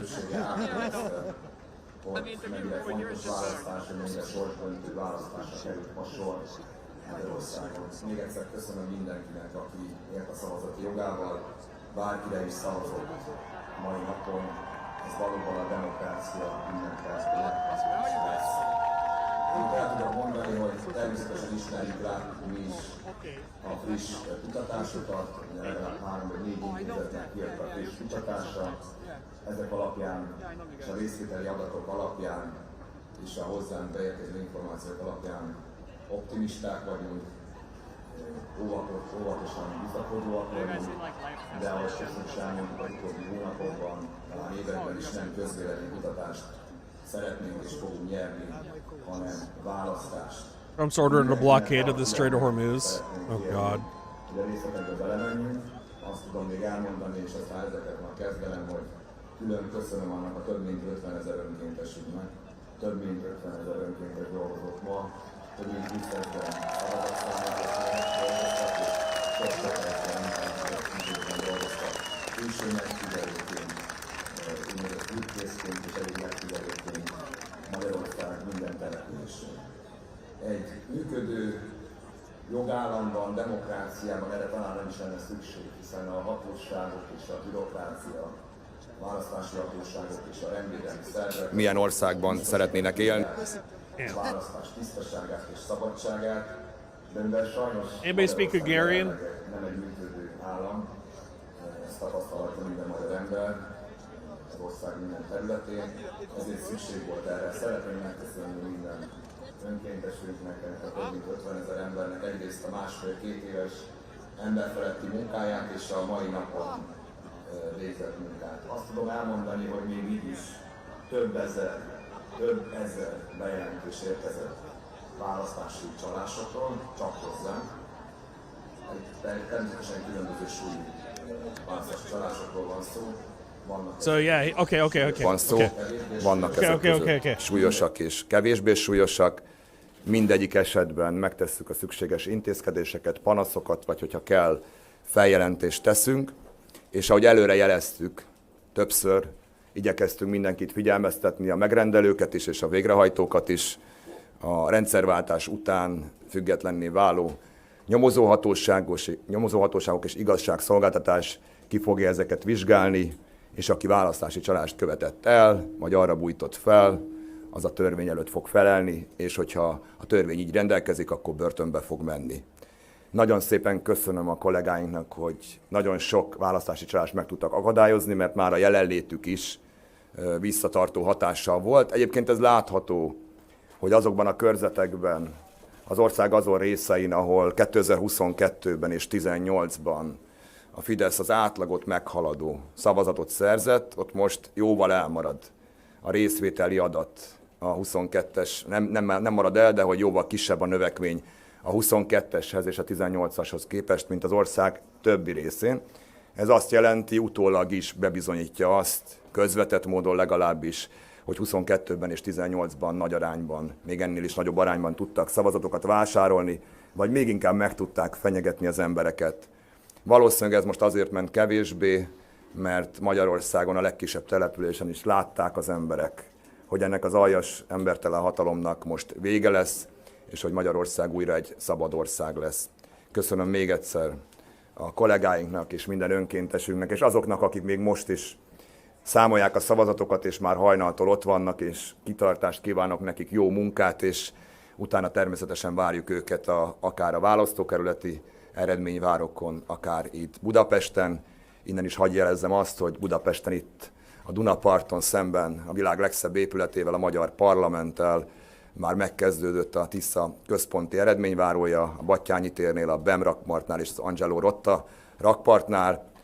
Elvileg 10 órakor lekapcsolják majd a parlament diszkivilágítását, de ha pontos hírek jutottak el hozzám, akkor sikerült kialkudni, hogy éjjel 1-ig vagy éjjel 2-ig a demokrácia ünnepére való tekintettel díszkivilágításban pompázzon a világ legszebb épülete.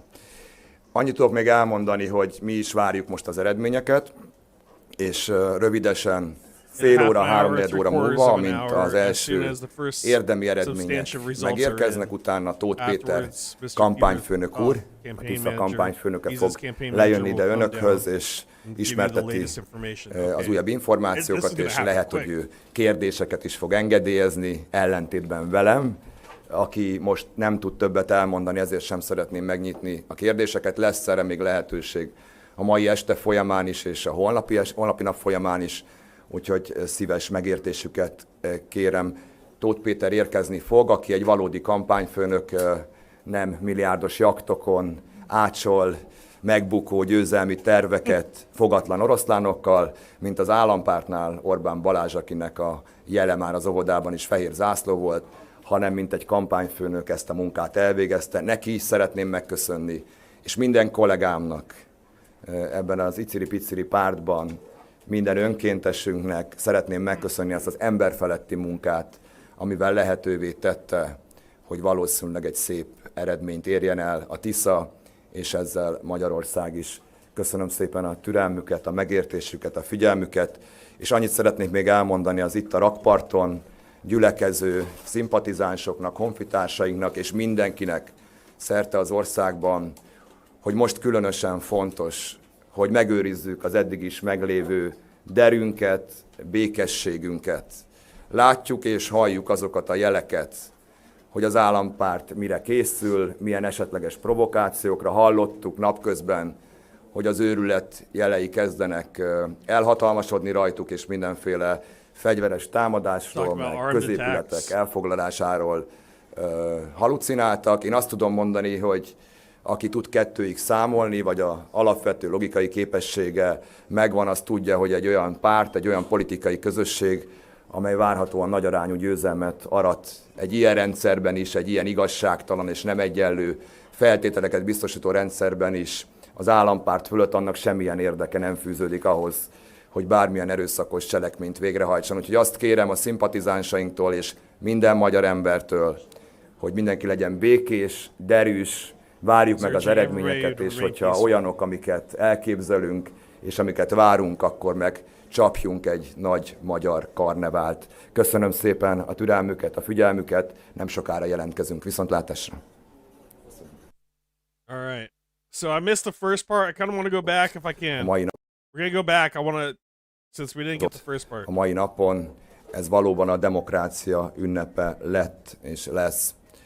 Amit el tudok mondani, hogy természetesen ismerjük, láttuk mi is a friss kutatásokat, ugye legalább 3 vagy 4 intézetnek kijött a friss kutatása.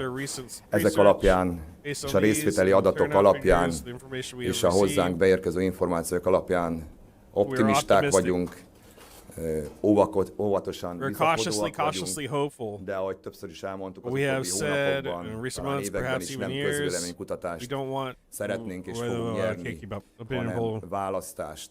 Úgyhogy mindenkinek a türelmét szeretném kérni, hogy a részletekbe belemenjünk. Azt tudom még elmondani, és ezt ezeket volna kezdenem, hogy külön köszönöm annak a több mint 50 000 önkéntesünknek, több mint 50 000 önkéntes dolgozott ma, több mint 20 000 szavazatszámlálóként dolgoztak, és sok-sok ezren, több 10 000 dolgoztak külső megfigyelőként, úgynevezett fürkészként és egyéb megfigyelőként Magyarország minden településén.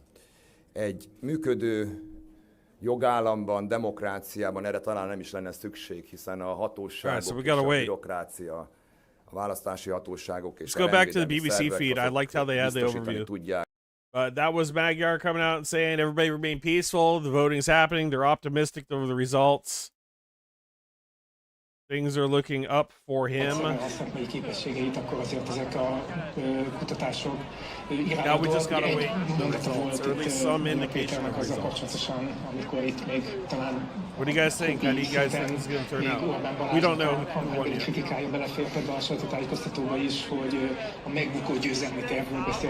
It does. So it does seem that Magyar is ahead, but we know he's saying straight up, there's interference. We're going to prosecute. Lawyers will be involved. Potentially people will go to jail.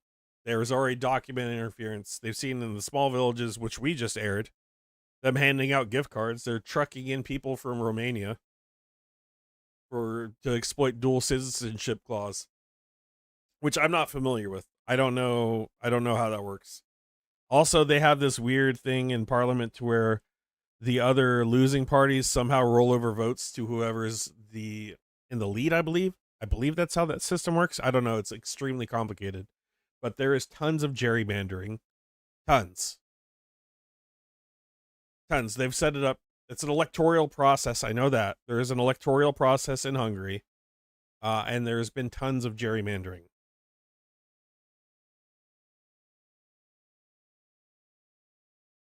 Gonna be Hungary January 6th tomorrow? I don't know about that. Well, we're gonna find out though. Who knows? God. Who knows? This is history, guys. We're watching history in the making. Hit the like, subscribe if you haven't already. Akkor még nem volt sajnos Mandiner, meg nem volt alapjogérközpont, de az akkori Mandiner és akkori alapjogérközpont ugyanezt a mantrát kezdte el szajkózni, abban a szempontból volt érdekes akkor is, hogy ugye hát, ha a Pintér Sándor által vezetett belügyminisztérium által felügyelt választást el lehet így csalni, hát akkor mi történt itt eddig? Szóval, hogy ez egyik, az irónián túl a másik, meglátjuk, mi lesz az eredmény ennek a választásnak. Counting underway in Hungarian election. Hamar már, az Zolival néztük, hát jó pár hete elkezdte már ezt a húrt pengetni a különböző kormányközeli média birodalom és annak albirodalmai vagy leágazásai, akkor ilyen csalás, ilyen tudás, olyan tudás. Ezek azért nem az erőjelei, szóval tegyük hozzá. Szóval amikor elkezd egy ekkora konglomerátum arról beszélni, hogy biztos, hogy valaki bezárt az anyukáját, hogy ne tudjon szavazni, az mondjuk, tehát nem a biztos választás, meg az erőteljes tudása. Még egyszer mondom, én mindig ilyenkor nagyon óvatos vagyok, hogy meglátom az exit pollokat, sokat láttunk már az életünkben. Jegyzem meg, és pont az olyan, hogy ültünk kint, ilyet még nem láttunk, szóval az elmúlt 16 évben mindig csak az volt a kérdés, bárhol is szerepeltünk, én 4 évvel ezelőtt a Szabad Európában voltam, és régen már tudtuk már ilyenkor már kétharmadban. Kényszeresen kijövítőnek adok, hanem csak a várakozásokat megfelelően menedzselni, tehát ez nem exitból, hanem az elmúlt napokban készített, időszakban készített felmérés, tehát ez nem a mai napnak a összeg. Teljesen igazad elnézést. Akkor nem beszélek még ezekről a nem exit pollokról, hanem a kérdésekre próbálok válaszolni. Egyrészt már bármit föl. Looks like there was definitely levels of intimidation as well. Párhuzamolt, amivel a nézőink egy része, illetve a mai elsőszavazóknak egy jelentős része egyáltalán nem is emlékezhet, nem is él, nem is tudhat róla, és lehet, hogy ő a szerencsés. 2002-es választásnak az estén. So this is an area that's pretty a tough area in Hungary apparently. Mindenki követünk. Kicsit ilyen megbántottabb beszélget, hogy mégis hogy néznek ki ezek az eredmények. És akkor Orbán Viktor nyugtatta meg a közösséget, hogy hát itt vereség van, sokan voltunk, de nem elegen, és el kell fogadni, hogy ez a vereség kialakult, és utána ugye Pintér Sándor az országgyűlésben beszámolt annak ennyi módosítani a választás lebonyolításáról, majd aztán Gyurcsány László és Budaházi György közreműködésével az Erzsébet híd elfoglalása természetesen teljesen független a Fidesztől zajlott le néhány órára egy pár héttel a választást követően, tehát valóban ennek van előzménye. Ez a narratíva, hogy valamiféle külső ok magyarázhatja csak azt, hogy a Fidesz esetleg veszít a választáson, ez tényleg hetek óta épül, egyébként hozzáteszem, erről pont beszéltünk amúgy Ritával és Annával, Benyó Ritával és Ungarannával az elemzőben. I was in Tizabura, Hungarian village with long history of election-related abuses. A tartalmi üzenete, hogy hát egyrészt a miniszterelnök kiabál a saját népével, és azt mondja, hogy Ukrajnába akarjátok küldeni a magyar. Yeah. That's hilarious. Be refreshing the Hungary election result page all day today. Legit, dude. That's 100%. Legit. Hogy csak valamilyen külső titkosszolgálat által előidézett narancsos forradalom vezethet ahhoz, hogy az ilyen hatalmak kitartnak, emlékszem, egy jó... Oink, where have you been? I needed you all morning. Zoltán, és ő mondott valami olyasmit, hogy azért megnézi azt a titkosszolgálatot, amelyik mondjuk egy másfél milliós tüntetést összehoz, mondjuk Kijevben a 2013-as, 4-es eseményekre gondolva, de még gondolni szeretnék, you are a Hungarian content expert. Yes. Címoldalát, valószínűleg mi ketten tartozunk a tőzes olvasókhoz. Nekem is elkezdtek kollégák az ügyben. Igen, jó, hát mi így értem, szóval ez egy jó, szóval örüljenek a mi jelenlétünknek volt. Mit olvasom? Azt akarom mondani, hogy nekem is az volt a benyomásom napközben. Oink, you're in Hungary, right? Tehát egyfelől, hogy mennyire demokratikusak vagyunk, hiszen a választás jól bonyolódik, de egyébként, hogyha a Tisza nyerne, akkor itt ukrán puccs lenne, a Kossuth téren. You want to jump on a quick Discord call? Kell elképzelni, de azért ehhez talán azt is érdemes hozzátenni, ez talán pénteki hír volt a Meduza angol oldalán lehetett olvasni arról, hogy vannak olyan sajtóértesülések az ellenzéki orosz, és nem is Oroszországban működni kénytelen sajtóban, hogy minthogyha a Kreml is észlelte volna, hogy Orbán Viktor vereséget szenvedhet, és hogy ez valóban így van, akkor például... We're gonna bring in Oink, guys, from Discord. He lives in Hungary. Where's Oink? Oink 70.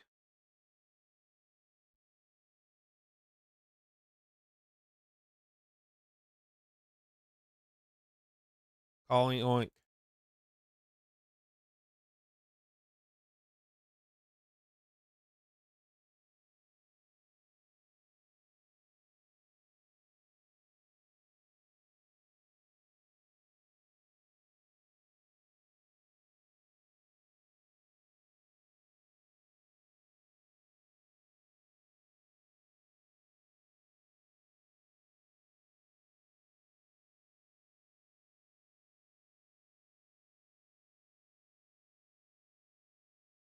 Hello. Can you hear me? Yes, I can hear you. Video as well. Okay, I'll pull you over. Yeah, I don't mind. I don't mind. Say hi to Oink, everybody. I can't listen to your stream. All right, Oink 70. How's the vibes over there, man? Hello. I'm Oink. I can hear you. Good to see you. Good to put a face to the name finally. Yeah. Okay, I had to mute the video, the YouTube stream. No, it's tense. Basically, people are displeased, and it's very encouraging to see such a huge turnout, 77.8%, I believe, at half an hour before closing. TISA is going to win. I think that's indisputable. But what is more important is how big are they going to win? If they have a 2/3 majority, either alone or with one of the other parties that may or may not get over the voting threshold, which is 5%, that would mean that they could make some radical changes in the constitution and start undoing all the centralization of power that have been happening the past 16 years. There are a couple of things that are very unclear, and that basically is how good was Fidesz in mobilizing voter base. They are known to organize transport and get people from their houses and transport them to the voting location so they can vote. And they expect to vote. I've seen reports of people being handed over gift coupons of 10,000 forint, which is about $30. Provided that they would vote for Fidesz. There are reports that of the foreign votes, that a lot of those votes that were coming in are still at the postal sorting center in Budapest, and they have been there for a week. So, yeah, there's a lot of shenanigans going on, and including the voter intimidation that you showed. That I do actually have my second house one click from that bridge that they were showing. Holy cow! So that's it in home. Do you think it's pretty prevalent that's happening right now? Because I know we're only seeing a fraction of what's occurring. Yeah, you're seeing a fraction of what's occurring, and that also has to do with the fact that a lot of Hungarian media can't go everywhere. They're simply followed by police, followed by goons, so to speak, Fidesz goons. We've seen Fidesz strongmen basically trying to stop counter demonstrations at political rallies. But I have to say that more and more people went to the streets, went to those rallies, and went counter protesting, and that is basically the what you see is they are more and more confident that Fidesz is going to lose. And that also means that it is less risky for them to go to those demonstrations and counter-protest Fidesz, because there's simply less chance that they are going to be targeted after the elections. So people are growing more confident, but as I said, one of the biggest issues is how big is the victory for TISA. Right. So the parliament can still remain in power without the majority taking over, correct? Well, you could compare it to the American lame duck situation.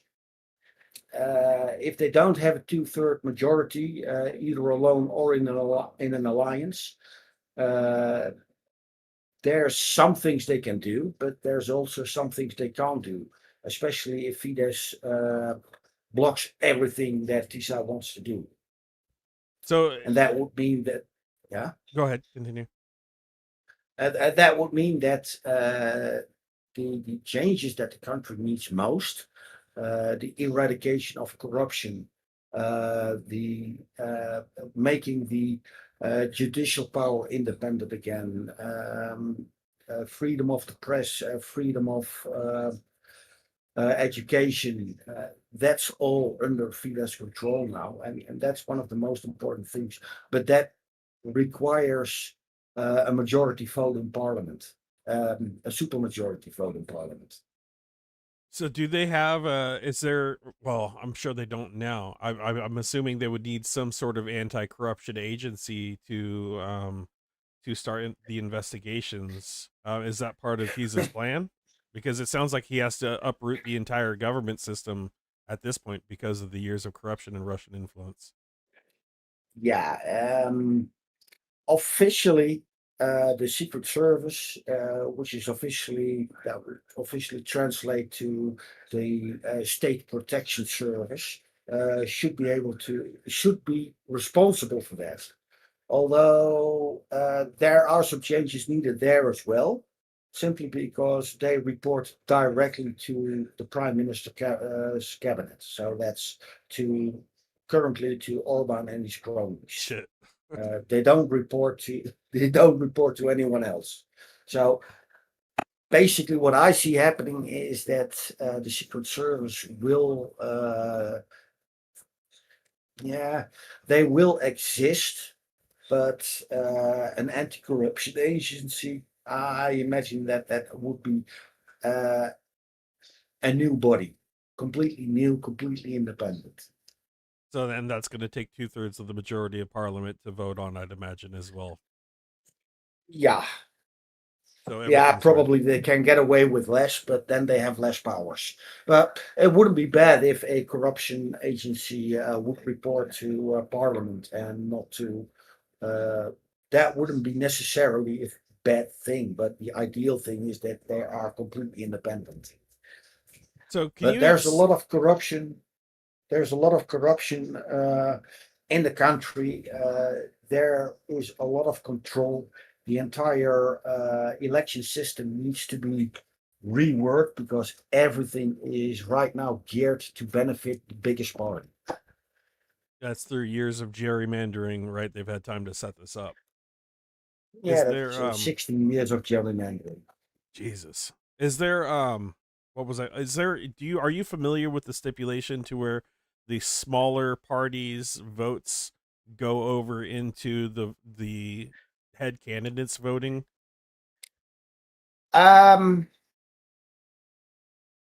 Yes. No. Yeah. That is so incredibly complicated. To be honest. Yeah, I was trying to figure it out earlier too. I'm like, oh my god, I need an expert on this matter. Yeah, you need it. Now, I'm not an expert on that. What I can say is that if you have a let me see, how can I explain it? If I explain that with an example, if you, for example, needs 6,001 votes in a constituency, and you have one, the top dog gets say 10,000 votes. that means that you got 4,000 votes in plus. But because you have that constituency, the prevalent vote for the first position of the other party automatically goes to the biggest party. So the second one only needs a few votes in order to get over the threshold to also get in parliament. Oh Jesus, that is so complicated. That is so complicated, yeah. Is that something that's been set up by Orban and his cronies? Yeah. A lot of countries, no, I wouldn't say a lot. There are more countries in the world that use this mechanism, but in the opposite way to benefit smaller parties. And here it was reversed to benefit the biggest party. Yeah, that seemed a little backwards, like kicking the loser while they're down, sort of energy. Yeah. Okay, yeah. That makes sense. Yeah. It doesn't make sense, but that makes sense for Orban at least.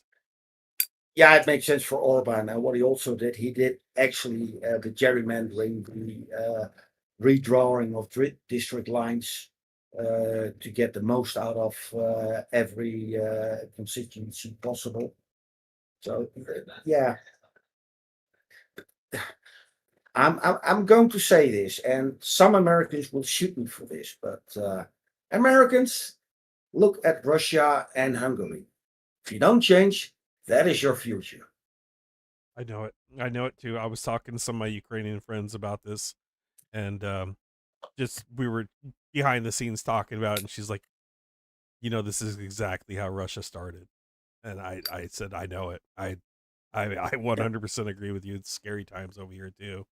Yeah. Especially with the midterms coming out now, blockade happening apparently on the Strait of Hormuz due to the fallout from the negotiations. Oh, Trump would be such a bad plumber. He would plug up a pipe that's already blocked. I agree. Have you been to any of the protests, the crowds downtown? Have you been able to experience it?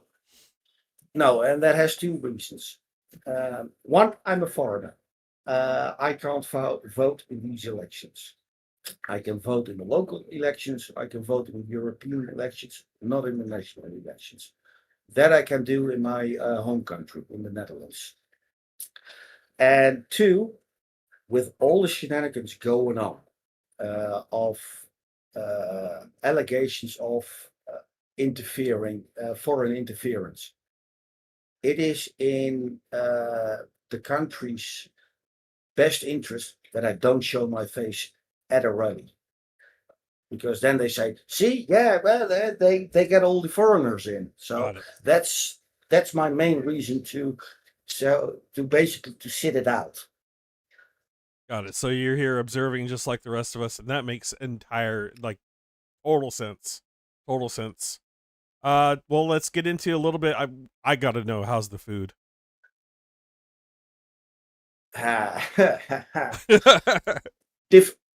It's different.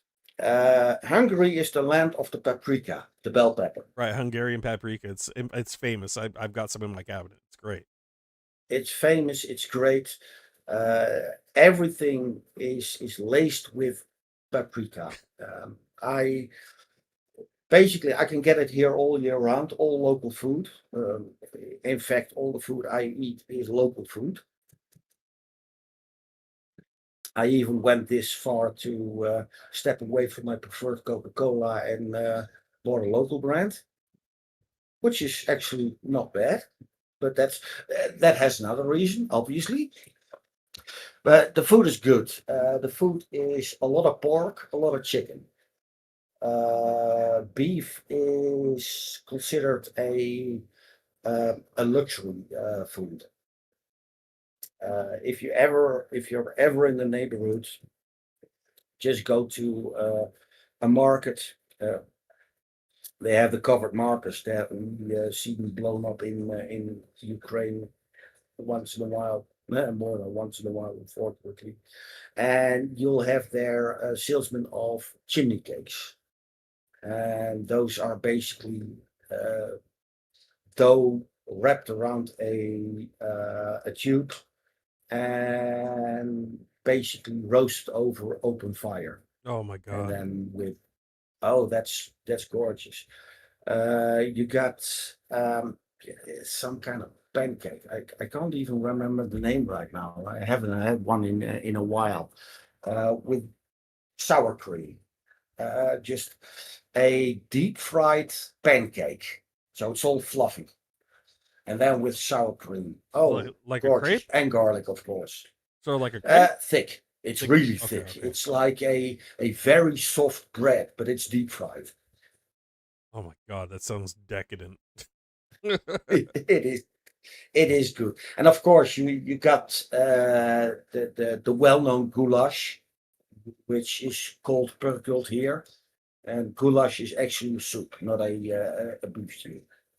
Got it. Yeah, I grew up on a version of it, coming from a Finnish household, but it was basically whatever we had in the fridge mixed together. But yeah, and they even my neighbor made that last summer for me, a cold fruit soup. Ooh, that sounds interesting. Yeah, as well. that's what I said. Yeah, it was purple. It looked horrible, but it was delicious. So yeah, you can get fat here. Well, we'll see if we can plan to visit one of these days, depending on how this election goes. I wouldn't feel very comfortable going there with the current administration, if you know what I mean. Let me put it this way. On the street, in the past weeks, in the past months and years, you didn't hear any political discussion. But when you enter the privacy of a house of someone that trusts you, you'll get a discussion. Right. People don't talk about it in the open simply because they don't know who's listening. Jesus, that's crazy. That is crazy. So shout out to Kayla and all the rest of the reporters that are down there. And thank you for joining us for this quick little touch base. Anything you want to add that we should know about Hungary before we go? Yeah, all I want to say is Rusik Haza. Russians go home. All right. Well, thanks for your point, Oink. Oink straight from Hungary, guys. You're welcome. Thanks for being here. Appreciate the hell out of it. We're gonna get back to the coverage. All right, I'll see you in Thanks chat. for having me. All right. Bye.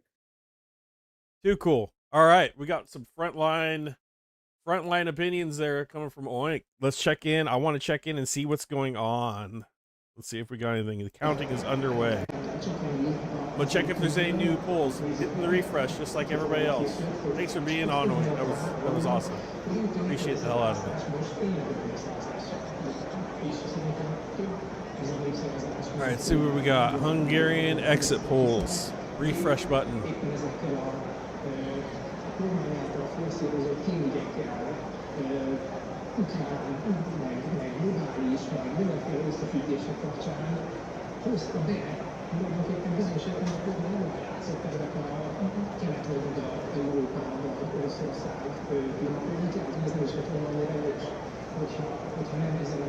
Guardian's coming out with a report. Hungary election live polls.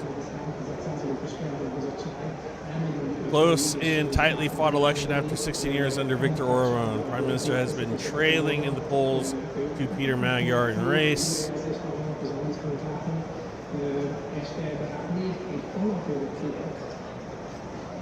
Three minutes ago, vote count underway.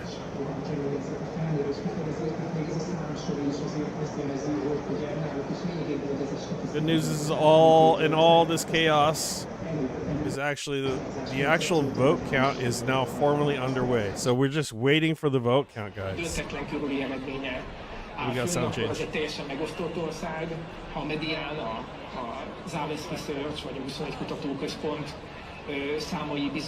That's it. We're just waiting for the vote count. We'll check X. See what's going on online here. See if anybody's got some early predictions or any early indications. El is siklottunk felett, az Oli tök jól összefoglalta, és egyetértek vele, de ugye nem mondtuk ki azt a szót, hogy Dörszörvőca. Ugye ami az egésznek így a... All right, we got new reporting from Kalen, just came out 24 minutes ago. Let's hear what he's got to say. Everything that I've seen. So today, Hungarians voted, and they didn't just vote, they voted in record numbers. It looks like the highest turnout since the fall of communism. And a mayor for Orban's party publicly said that he was now voting for the opposition. And he said that vote was a vote against Moscow and a vote for European values. And honestly, that reflects everything that I've seen here in Hungary this past week. I went to places that historically voted for the current Prime Minister, and they said they weren't going to vote again, or at least not for him, because they're sick of the corruption and the cronyism that they've seen. But the number one reason, has been they're sick of Russian influence. And Orban has done everything he can to try and rig this election. He's brought in Russian agents to meddle with the media, to meddle with journalists, to meddle in every way that he can. But I don't think genuinely that he was expecting this turnaround and this reaction. I was at his rally just a couple of days ago as he grasped onto his lectern and shouted about Hungary and shouted about Brussels. And that rally honestly felt like a funeral. There was barely anyone there. People were muted, people were quiet. And if you compare it to the rally just 24 hours before, 100,000 people took to the streets here in Hungary to demand change, to demand a new beginning, and demand a country that moves away from Russia for the second time. That's genuinely how it feels here right now. And right now the sun is just about to set over this beautiful city. And it also feels like it's about to set over 16 years of Viktor Orban. No, we gotta wait and see. Galen sounds pretty optimistic. The first exit polls in Hungary, max 25, has been solid.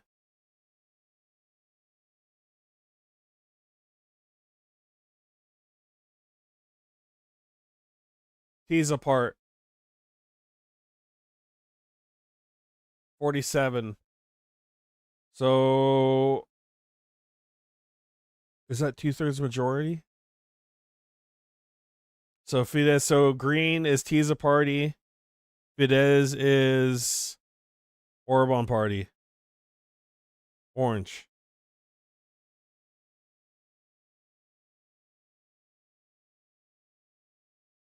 That looks like 2/3. Am I wrong?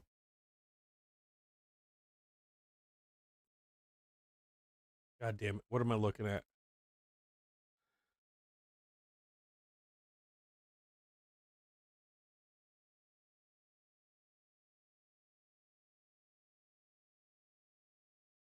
Help.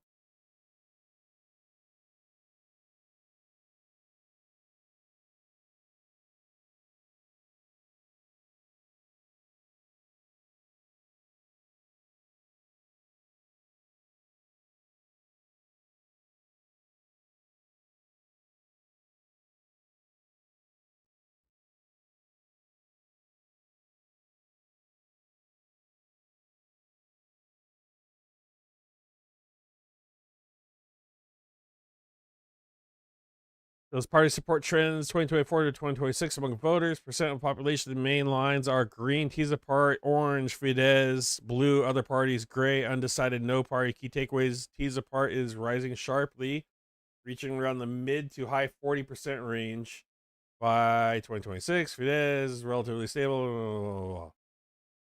Okay.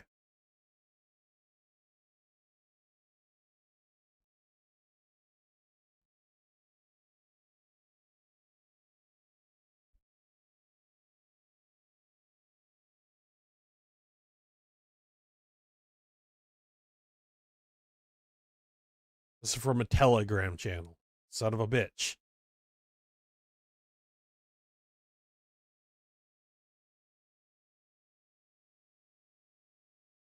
It's not an official government polling institute website. Telegram post. Aggregation channel.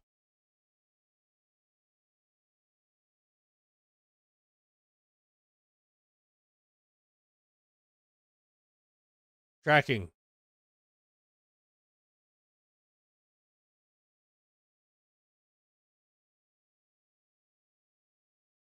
Reuters confirms.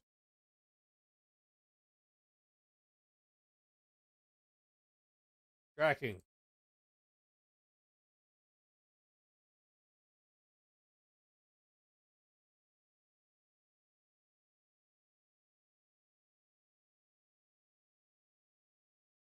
That's the old report. Son of a bitch. Find me new ones. Help. We're gonna so today, Hungarians voted, and they didn't just... We're coming back to that.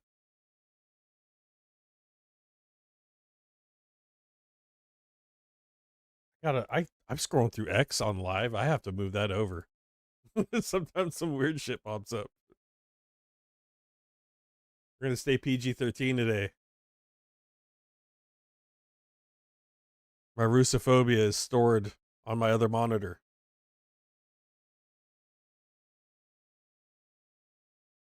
Beyond. My colleague Raj.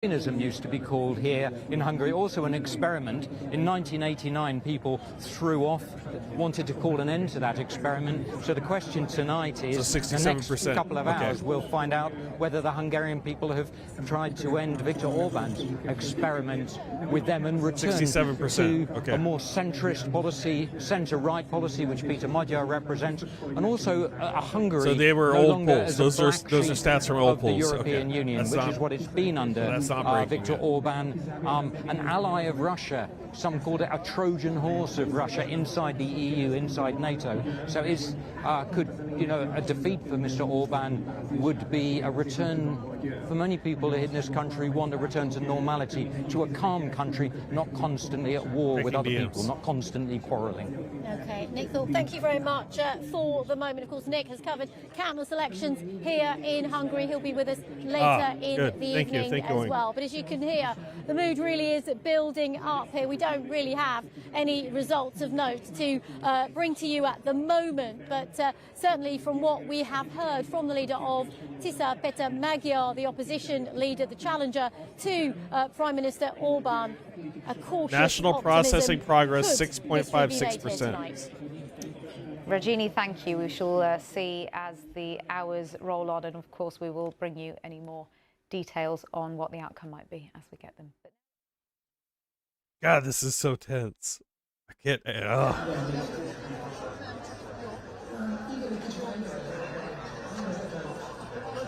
Counting underway.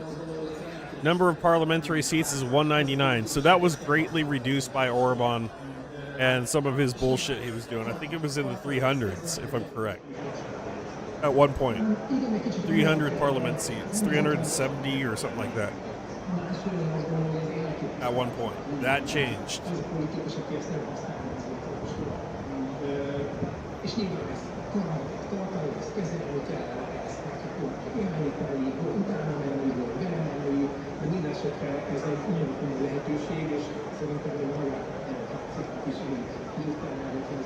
We're not losing this one.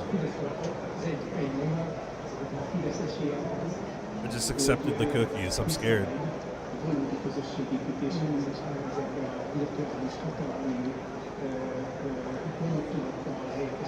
So Fidesz, Magyar, 48%, Kiza, 43%.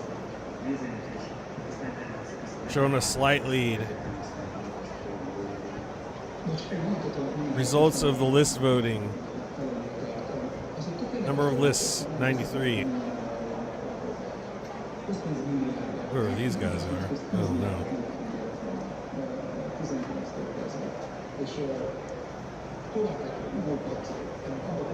Hey Canty, good to see you. You think this election is watched more in EU than US election? Probably.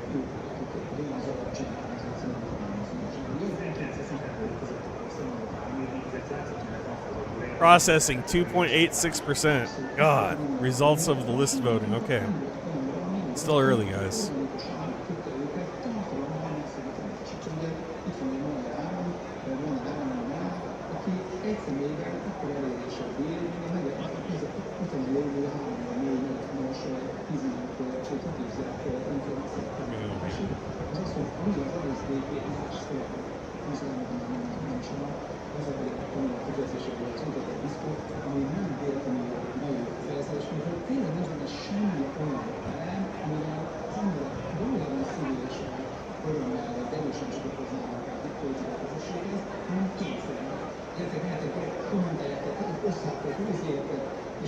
The Budapest is definitely all Tiza.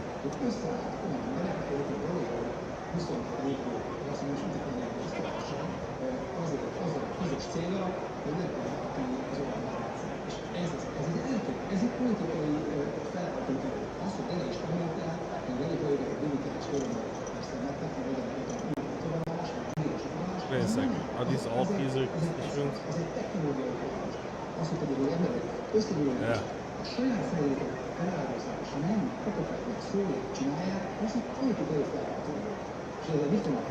Yeah. Okay, so then we get it down into Orania County. So Pisa, Fidesz. This is in Borsod, Abaj and Zemplin County. Fidesz.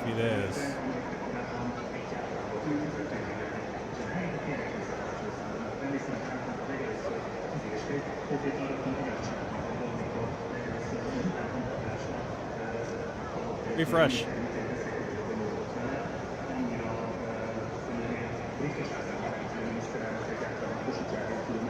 Hasn't moved. We're still waiting. End results are usually around 2200 Hungary time. It'll be longer this time. I'd imagine it's probably going to be a little longer. That's what, 10 o'clock their time, so 9 hours different.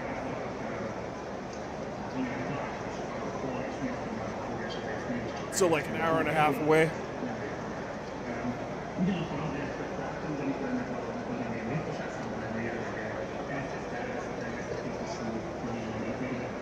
We'll continue to watch. Peek online. I'm peeking online, seeing what else we can find here.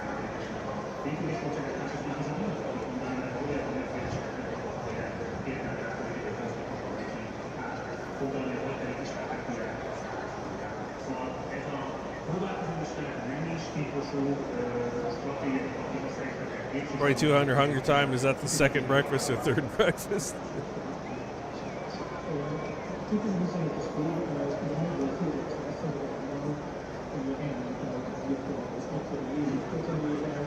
Borsod is in the northeast, close to Ukraine. Really? Really?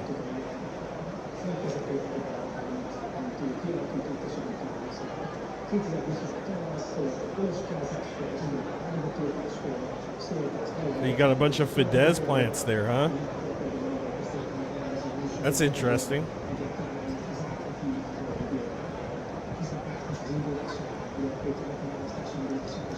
Probably the same amount of tensions as near the border in Poland as well, I'd imagine.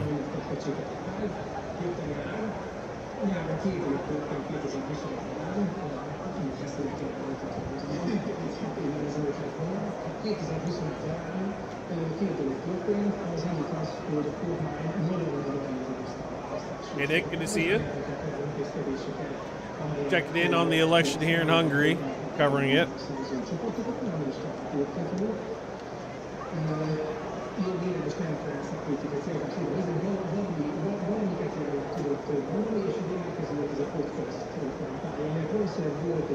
EU propaganda account. If Tiza wins a supermajority, I will do a face reveal.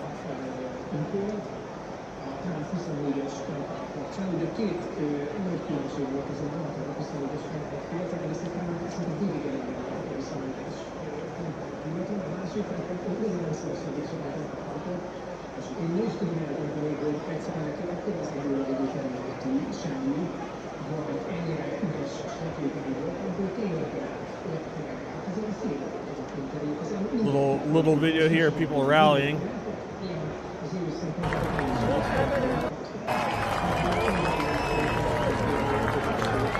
It's a different view of what we're watching, it looks like.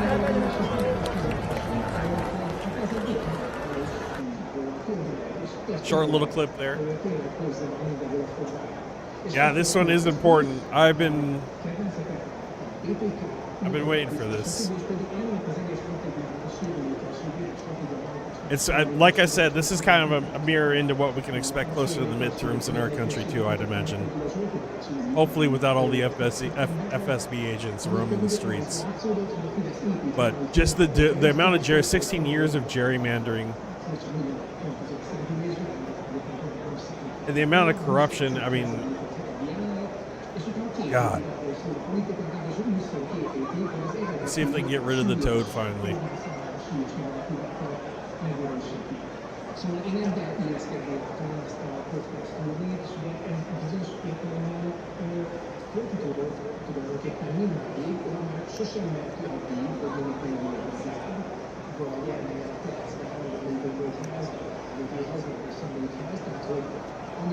Magyar supporters are already gathering for a rally in Budapest. According to RBC Ukraine correspondent, there is a positive atmosphere among those present, and offensive slogans are being chanted against Orban's party.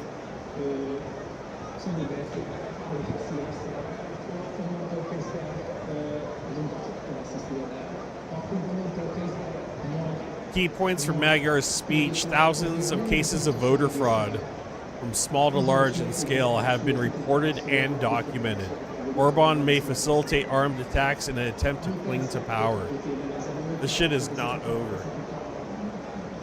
Like I said, that we already reported that there was FSB agents that are there dressed up as Ukrainians. That was reported by Vatnik Soup 2 days ago.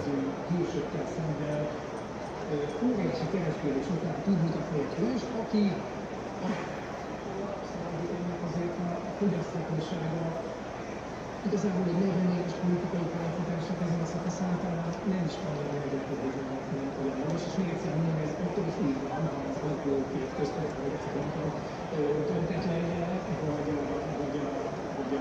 a nyilvánvaló intézetek, a pályafutás. Röviden egyszer félkészíteni szeretném, hogy az adatkoztatni az egyik az az, hogy nyilván elvégzik a podcastról, I got to be careful. Some of these polls, I'm seeing polls now popping up, but if it's not from the official poll, I don't feel comfortable posting it, just because there's so much misinformation that's being poured out right now.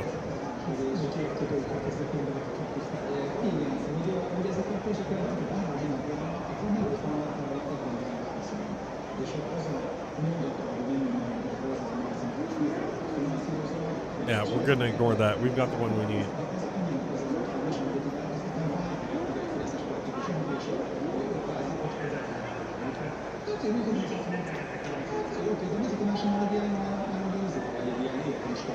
All right, 6.52% processing. Tisa 47.79%. Fidesz 43.65%.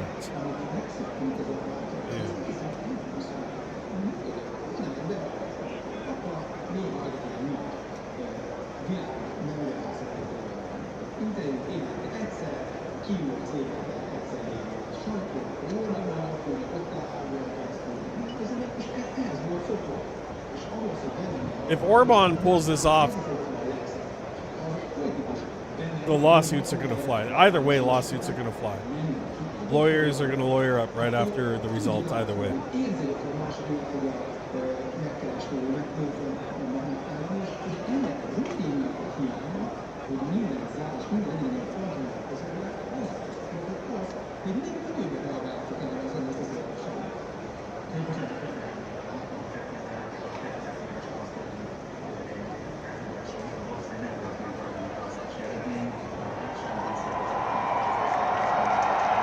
All right, we got cheering. Cheering is good.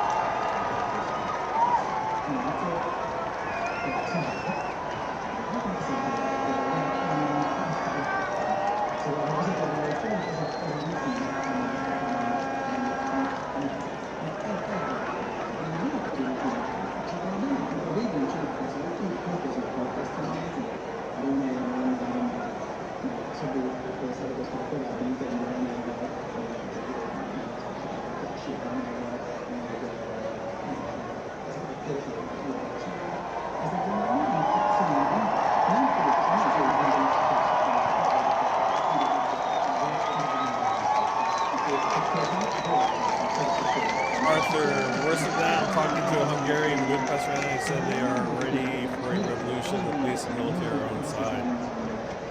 Interesting.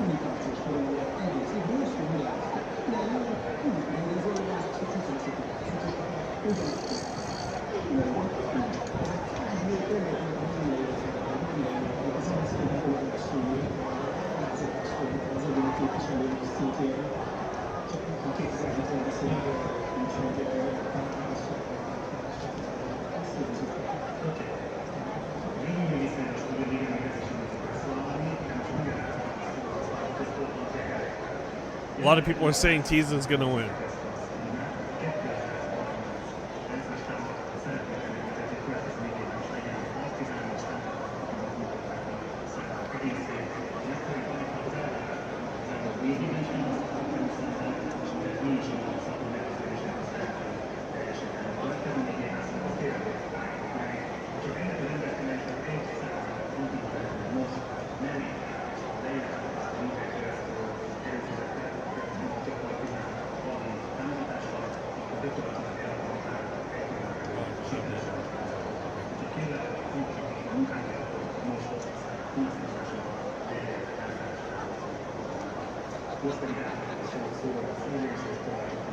Waiting for further results, guys. Hitting refresh. Scrolling the internet.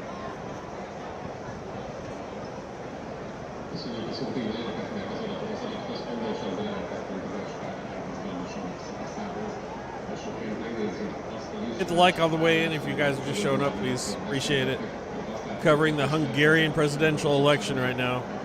Reports are Tisa is winning.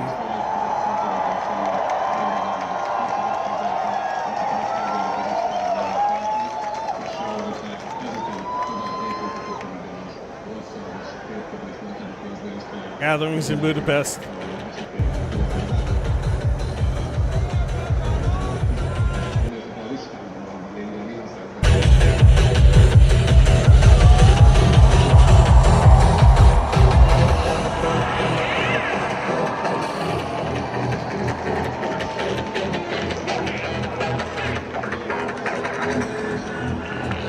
People are partying already. We're waiting for the fat lady though. We're not doing that yet.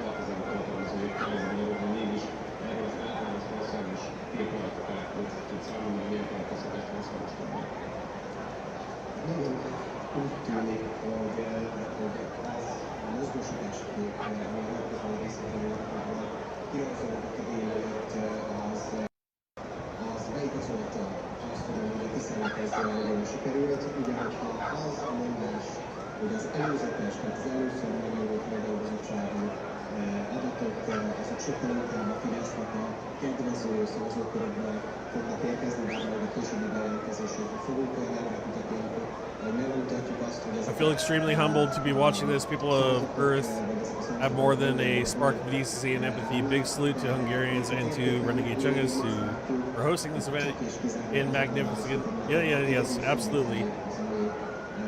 Absolutely.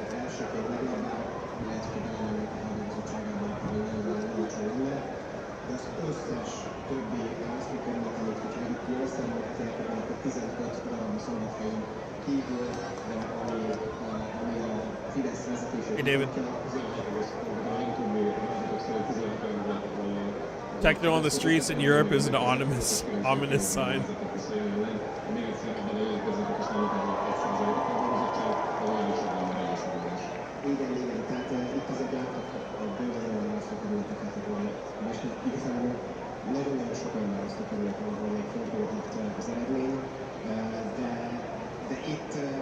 Itt sokkal inkább azt a képet látom, hogy a formálkozott intézeteket lehet, hogy léteztek közelében vezetőhez.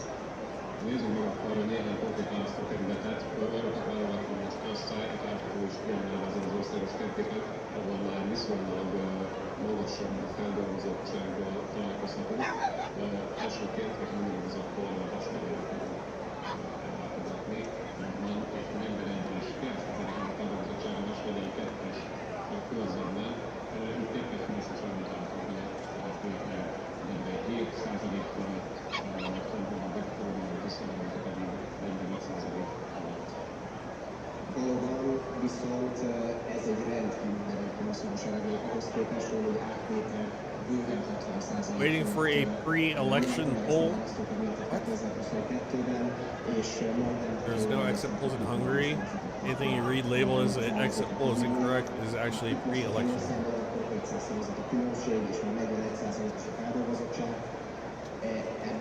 Ebből lényegében még bármi lehet. Tehát, hogy itt igazából már meglehetős született a tekintetben, hogy ez a választókerület ennél a feldolgozásnál, feldolgozottságnál összes. Között a másik elkezdődött, a szintén a nyugat-magyarországi községek változ az elejében 6.5% of the votes counted so far. That has gone up to 10%.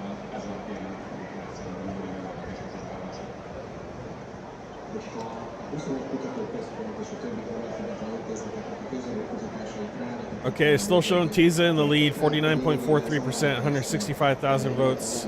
Fidesz at 41%, 42%, 141,000 rounded. Mandates 1.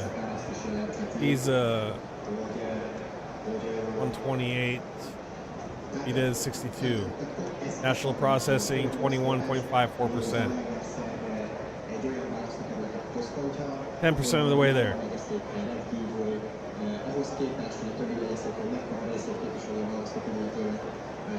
Oh, here's the map of the constituents. So, okay, yeah, look at that. All orange next to Ukrainian border. And then west towards the other border. What country is this, guys? Help me. It's on the other side there.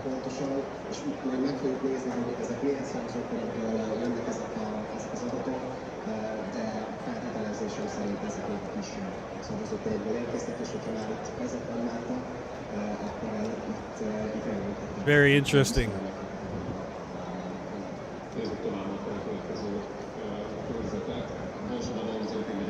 Okay, so under forum, so Tiza is going to be Magyar, and then Fidesz is going to be Orban, and the rest are just fucking goons. Goon parties.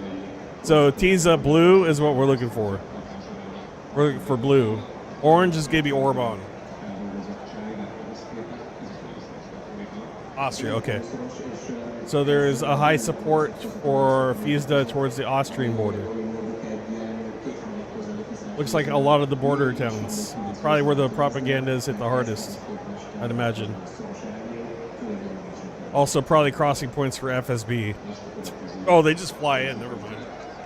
They just fly right in. Like, who are the good guys and who are the bad guys? So Tiza.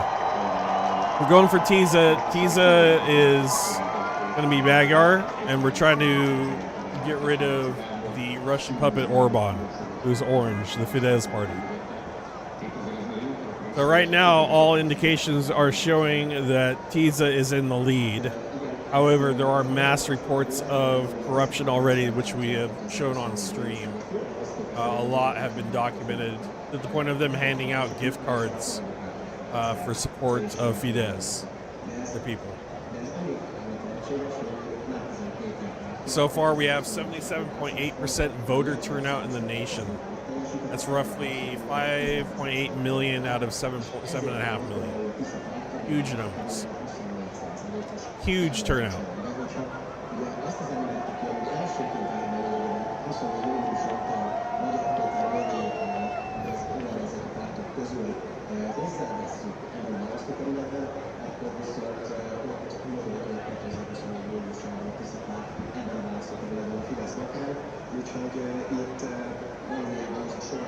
Dozens of supporters of Peter Magyar at the Tiza party are awaiting the results on the other side of the parliament.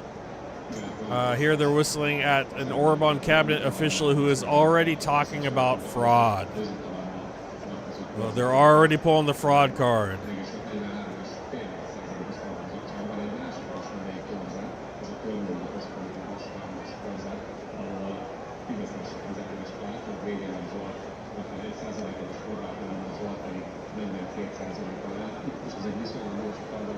Balazs Orban, they're already calling fraud and aggressive actions by the Tiza party, which we have not seen. So lots of information, lots of misinfo today.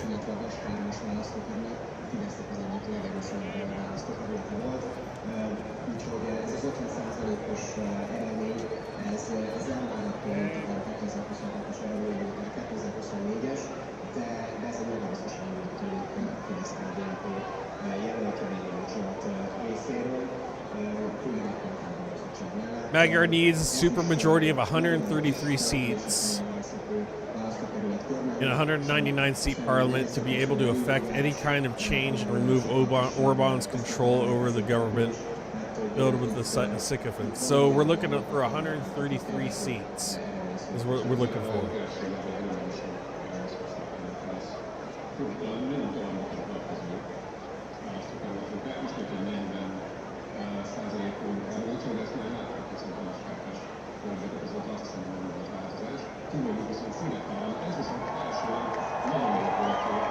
So we got some seats to flip here. Still waiting. That's the current results so far. Here, I'll put that down in the corner just so you guys can recap on that. Looking for 133 parliament seats, and Ortiz will win.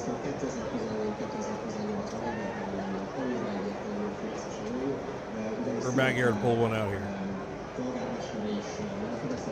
There's been bribes. There's been reports of bribes. Independent journalists have been tracked using the Pegasus software. FSB agents are there. There's reports of them dressing as Ukrainians already, planning some attacks. Shit could get really squirrely here in a little bit. If it hasn't, I mean, we are only seeing, like me and Wink were talking about, we're only seeing a part of this. Only what we see online. We don't see what's going on all over Hungary right now.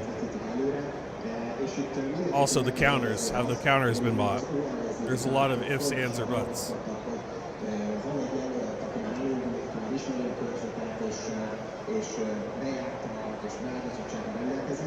Lots of moving parts here. Lots of Russian influence. Extremely prevalent in Hungary.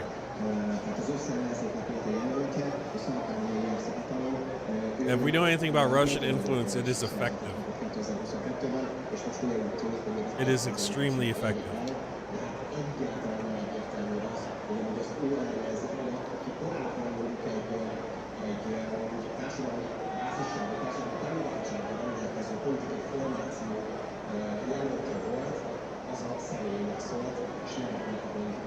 EU citizens awaiting results in Hungary.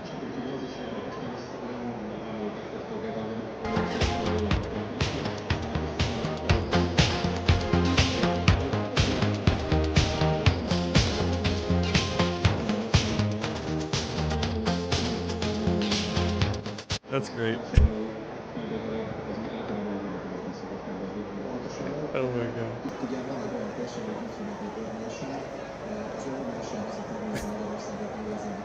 The internet wins.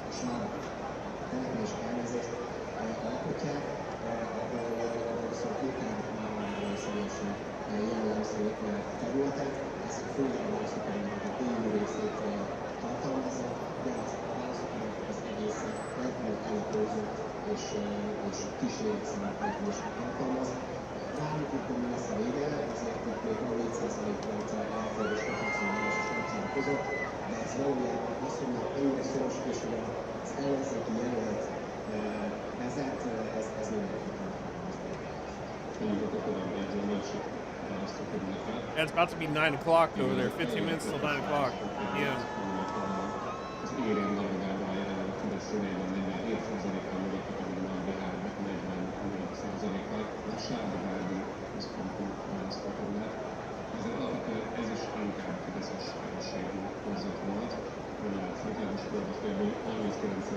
Season's at what, 125 now on seats, 128 on seats. Needs 133 for supermajority. 21% counted. Results of the list voting, 10%.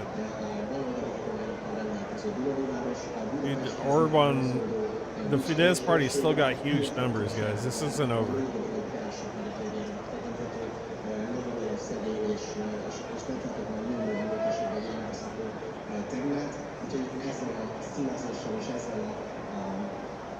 I'm gonna get some more coffee, guys. Stay tuned. Hit the like. We'll be right back, all right?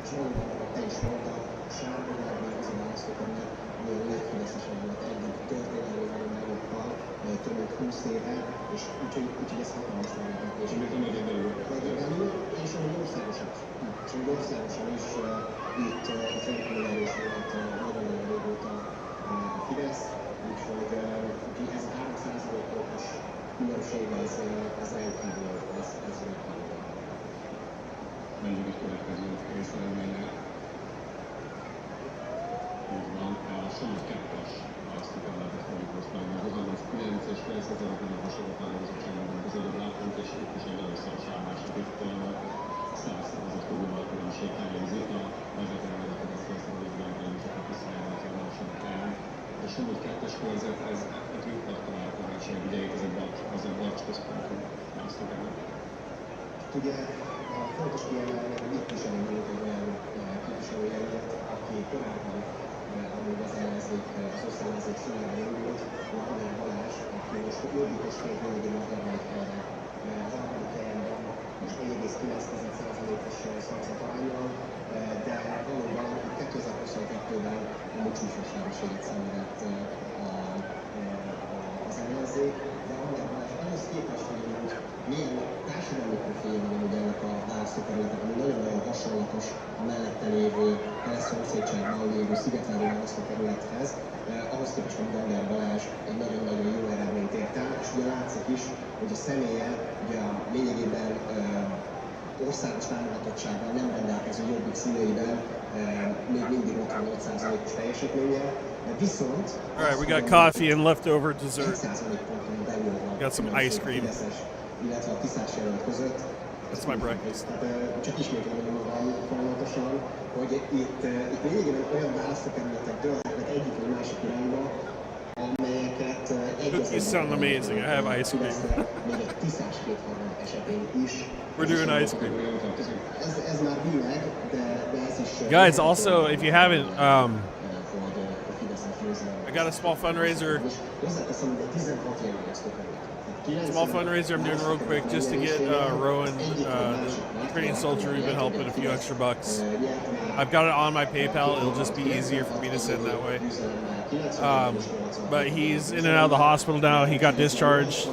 He's out of the military for a year. Taking care of some medical stuff. Doesn't have a lot of funds right now. It's my birthday tomorrow, so for my birthday wish, I want to push him out a few bucks. As soon as that's done, we're going to switch over to Page in Kansas for a fundraiser. If you guys would like to send it, I have my PayPal linked, and I will send over everything accumulated today and tomorrow to him. I'll put whatever screenshots I can have for proof inside Discord. All right, let's hit refresh.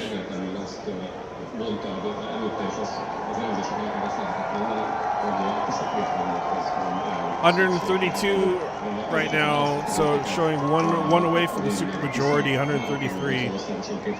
That is with 29% of the results, 50% processing told. He's in the lead, 294,000 votes, 50%. Looks like he is pulling away. 132 is almost supermajority. That's one away, right? He needs to be at 133 for that. Holy shit.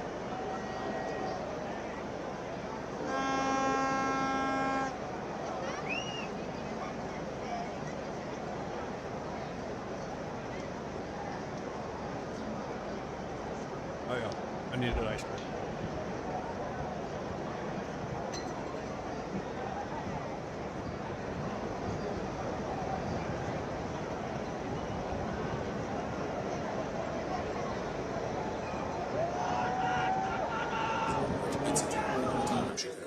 Nézzük olyan választókerületeket, mert ugye az országos feldolgozottság még mindig csak 29% fölötti, tehát viszonylag alacsonynak mondható, de vannak olyan választókerületek, ahol már magasabb azért a feldolgozottság, és szoros a verseny, tehát hogy ezeket érdemes most első körben megnézni, azt gondolom. Ilyen a Veszprém 4-es választókerület, a pápai központú választókerület, ahol Újvári Szilvia külkereskedelmi vezető, a Tisza jelöltje, aki 14 szavazattal vezet, jelenleg Takács Péter, Fideszes egészségügyi államtitkár előtt, aki korábban volt a János Kórház főigazgató és az Országos Kórházi Főigazgatóságnak a főigazgató helyettese is. Mit mutat az itteni szoros verseny nekünk? Ez alapvetően azért a Fidesz által nyerhető választókerületek kategóriájába tartozik, tehát ha itt szoros a verseny, az biztos, hogy nem jó jel a helyi küzdelem szempontjából, de azért az alacsony feldolgozottság okán még amit nem tudjuk, hogy pontosan milyen összetételű, nincsen mondanám azt, hogy ez a verseny eldőlt, de ezt a Fidesz-KDNP-nek az előrejelzések alapján. We got more reports to do. There's a lot going on over here too. Nézzünk még egy olyan helyet, I gotta talk about Swalwell, guys. Swalwell is in some shit. Ez a Salgótarjáni választókerület, a Nógrád 1-es választókerület. Congressman Swalwell, who's running for governor, fell into some shit, and he has allegations of sexual misconduct with some of the people that worked for him, interns and other women who have came forth. And at least some of the information appears that is going to stick. So we're going to be covering that as well. He is cooked. He's already losing support from the teachers union. Adam Schiff pulled his endorsement. A lot of Democrats pulled his endorsement right away. Now they're calling to out him from Congress as well. And he's denied the claims, sent cease and desist orders to the women, and also apologized to his wife for putting her in that situation. And he said he has not been a saint in the past. So whatever the truth is, it's still an ongoing investigation, but he's done. The California race for him's over, I feel like, unless something just comes out. I know, right? You know, and if I'm being truthful, I thought he'd be a right candidate for California, but he's turned out to have some skeletons. They're really going to throw this election process in California into a loop. Gosh dang it, man. You know, like here's what pisses me off. If even the slightest bit, even if let's say it was consensual, let's say that the allegations of assault are not true, which I don't even know at this point. I don't even know, like, he already broke ethics, because if he was with one of his workers, that's an ethical issue.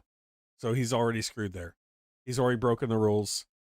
No matter what, he shouldn't have ran. If he had skeletons in his closet, regardless of what the truth is, regardless of the outcome, if there was something there, he should not have ran and thrown the goddamn gubernatorial run into chaos. Gubernatorial run. Talk about goober. Fucking goobers, man. So now we got to see and wait and see what the process here.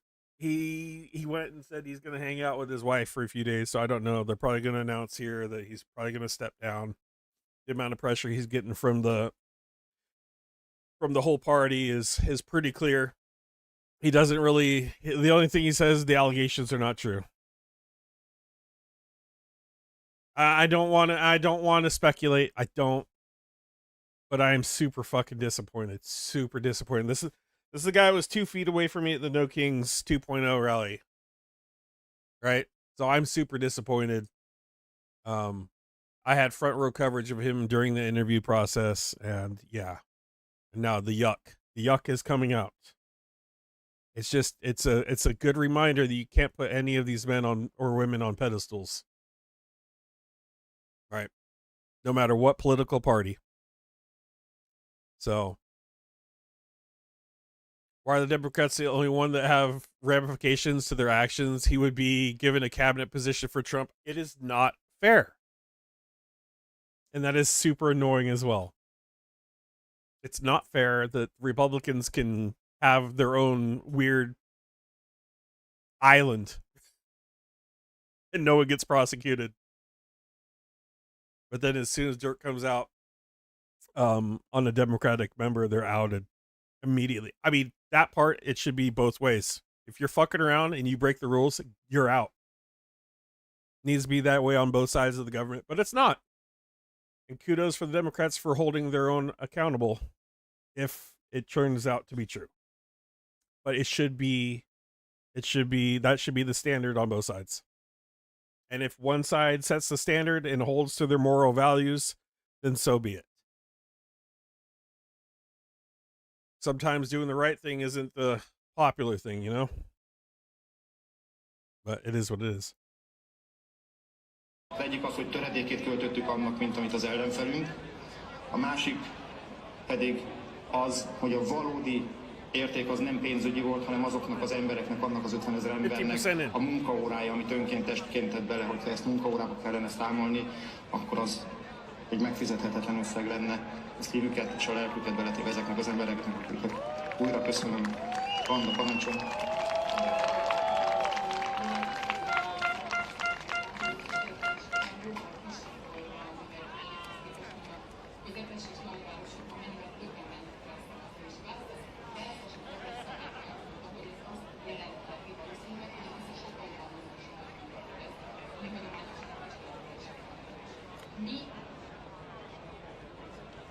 Most pedig nézzük végig azt, hogy pontosan azok a körzetek, amiket az előbb bemutatott az adat. Didn't the Chinese have like a whole dynasty of eunuchs that were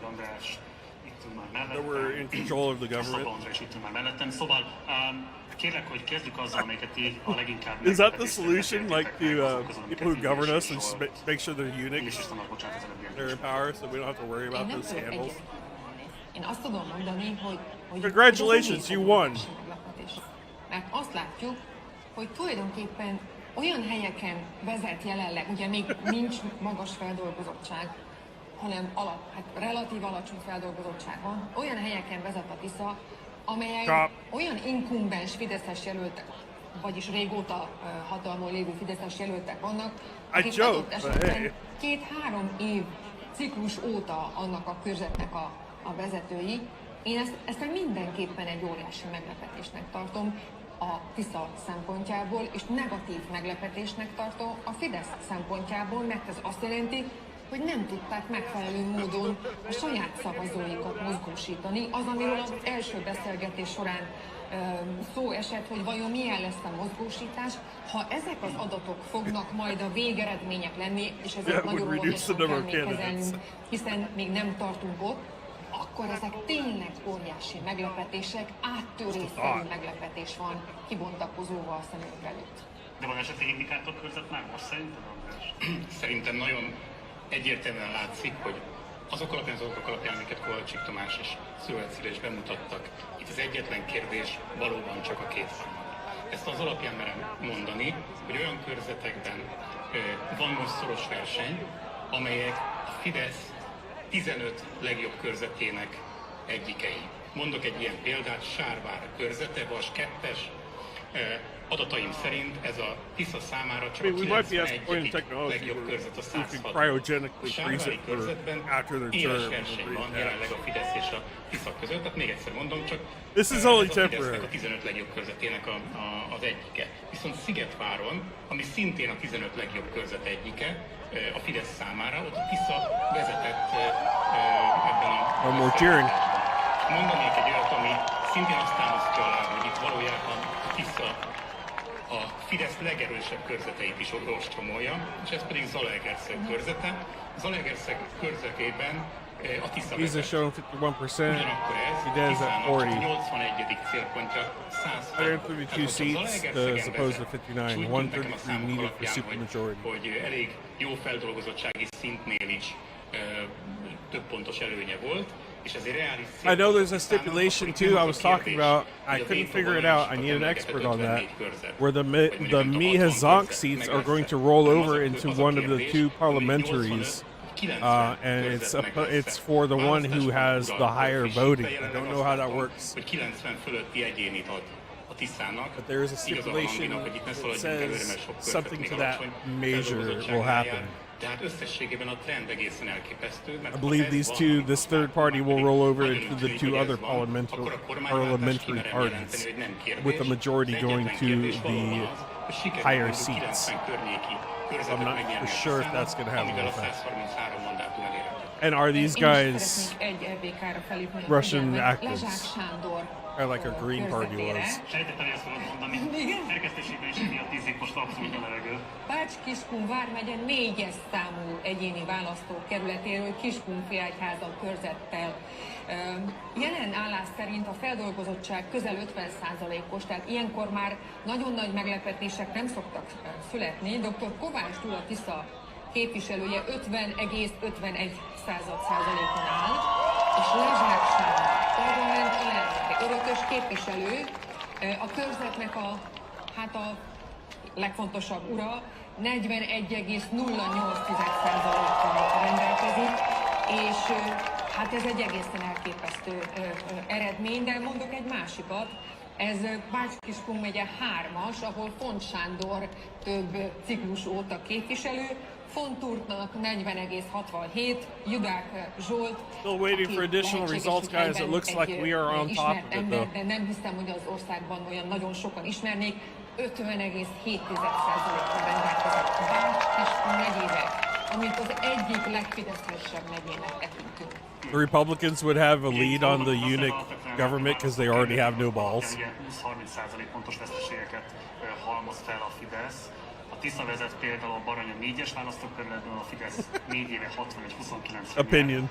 Ilyen mértékű elmozdulást egy cikluson belül láttunk már 89 után? Azt hiszem, hogy egyet 2010-ben. Tehát 2006 és 2010 között volt egy óriási átfordulás, ugye amikor az MSZP elveszítette a hitelét, és tulajdonképpen a 2006-os Gyurcsány beszéd után az egész ország ugye átfordul.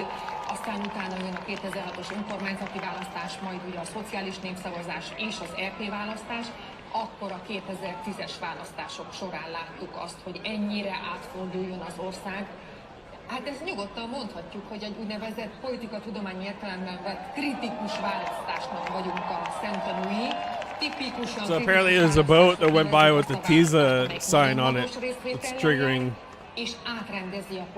some loud cheers. Where to go? Azt hiszem, hogy egy most így, nem tudom, 21 órakor nyugodtan kijelenthetjük, hogy a politikai rendszer átrendeződés.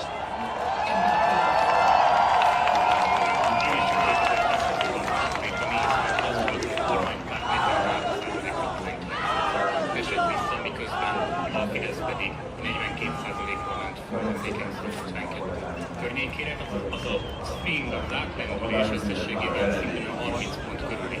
Itt pedig azt látjuk, hogy a Fidesz a 4 évvel ezelőtti ellenzékhez képest egy plusz 16-os eredményből megy le egy nagyjából -15-16-os eredményre. Will the new Hungarian Prime Minister get a congratulations call from Trump? Érdemes azt megnézni, ami azt sugallja, hogy ezek a 3 intézet által mutatott adatok, ezek valószínűleg közel He'll call him screaming, "Open the straight, you bastard, you crazy bastards." Feldolgozottság mellett a pártlistákon én azt láttam a választás.hu-n, hogy 51-40-re, tehát 11 ponttal vezet már most a Tisza. Did you guys see him at that UFC fight earlier where he was flirting with the fighter? Telling him he had an amazing body and he could be a model. Megérkezni, tehát én arra számítanék, hogy ez a 11 pontos differencia, ez nőni fog, és ez azért javítja annak az esélyét, hogy ha már most így állnak egyébként az egyéni választókerületekben, akkor ennek ha ez valóban ez a trend, amit most mondok, hogy még valószínűleg listán növekedni fog a Tisza előnye, ez a kétharmadot elég elérhetővé teszi. Sőt, hát hogyha egészen akarjuk pontosítani, akkor ugye a kollégák mindig a belföldi közvéleménykutatási adatokat közlik, tehát ugye a listás vagy levélszavazatokat nem tudják a kollégák vizsgálni, és ha most csak a hazai belföldi szavazatokat nézzük, akkor 39-28 a Fidesz, a Tisza pedig... You're a beautiful guy, great fighter. Put me the more than you win this fight. I'll give you a hot. You look so good. You're too good looking to be a fighter. You are a sub fighter. Thank you, man. You're a beautiful guy, great fighter. Put me the more than you win this fight. Reminds him of Bubba. És ezt hadd tegyem rögtön hozzá, hogy ez a 87. körzete a Tiszának 106-ból. So creepy. Már abban az értelemben, hogy úgy oda sorolták a nyerhetőség. Igen, a nyerhetőség szempontjából adataim alapján ez a 87. az erős sorrendben a Tisza számára. Hogyha ezt ostromolják és itt vezetnek, az azt jelenti, hogy nagyon közel van a két. És hogy még egy dolog, szerintem a közvéleménykutatások kiválóan működtek, tehát ezt mondjuk ki már most így 9 óra felé. It's so creepy, a Tiszánál, ugye ott fejeztem be az előbb levélszavazatok nélkül 52 51 most a Tisza. És ugye a kollégák 55-öt, 54-et, 55-öt és 55-öt. You got a great body, you could be a model. Pontosan addigra fog fölmenni, amikor majd az igazán nagyvárosi szavazatok is bejönnek. És az, hogy a Fidesz esetében 3-assal kezdődő szám van a belföldi szavazatoknál, ez valóban a meglepetés kategóriáját, az óriási negatív meglepetés kategóriáját jelenti. 44%-os feldolgozottságnál 52-40 arányban hátrányban van Navracsics Tibor, aki azt ígérti, hogy véget vet a politikusok. We got honking. Ezt nehezen tudom belátni, hogy meg lehet. Full at 132 seats. Ne felejtsük el, és erről még idáig nem beszéltünk, hogy ma nem számolnak meg minden szavazatot. This is nail biting. Nem számolják meg azokat a szavazatokat, amiket a külképviseleten adnak le, óriási tömegek. Amit most is itt látunk a Süli úr és Cseh Tamás viszonylatában, ezek növekedni fognak, ezek a különbségek, amikor hozzászámolják meg ezeket a külképviseleti szavazatokat. Tehát a nyugati magyarságnak a szavazatai Magyarországon. Ezt nem azt érdemes hozzátenni, Navracsics Tibor, Tapolca és Rajka központú körzet. Valójában csak akkor számított billegőnek, ha azt gondoltuk, hogy valóban az 54 mandátumért meg a harc. Ha kétharmad közeli országos helyzet van, akkor ez a Veszprém 3-as körzet ez egyáltalán nem billegő. És az adatok ezt támasztják alá, tehát azzal, hogy már most 10 pont körül hátrányban van, ez gyakorlatilag papírforma. Navracsics Tibornak egyedül akkor lett volna esélye nyerni ebben a körzetben, hogyha a Fidesznek valóban esélye lett volna a parlament többség. Egyébként, ha már a kétharmadról beszélünk, ugye a nemzeti Diana D. Luna, I'm sure there are. Never heard of Azt hiszem, hogy ez egy korrekt hozzáállás. Szóval csak annyit akartam mondani, hogy telik a parlamenti passzó, és 132 mandátumnál van a titoktársad, azt jelenti, hogy egyel van a kétharmados többség alatt, és mi hazánknak jelenleg 8 mandátumok van, tehát ez egy elég jelentős mandátum. Majd meglátjuk, hogy amikorra odaérünk. Oh man, okay. These have just jumped to 135.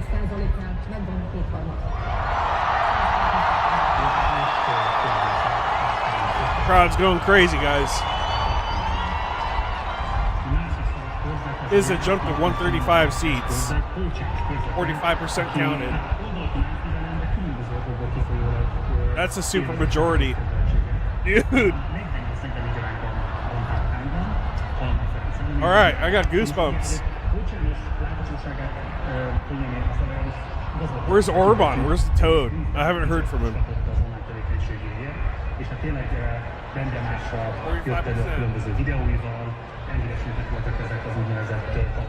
This is leading. They're not one. Not over yet.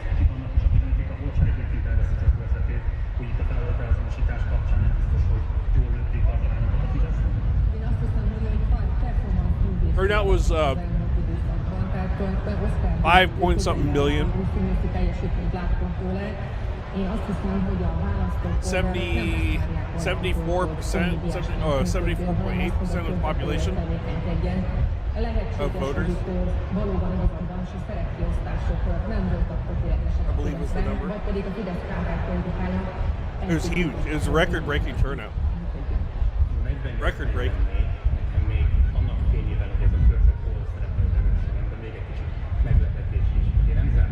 I got ice cream. I had to. Last night, I got chocolate and vanilla with chunks of cheesecake inside.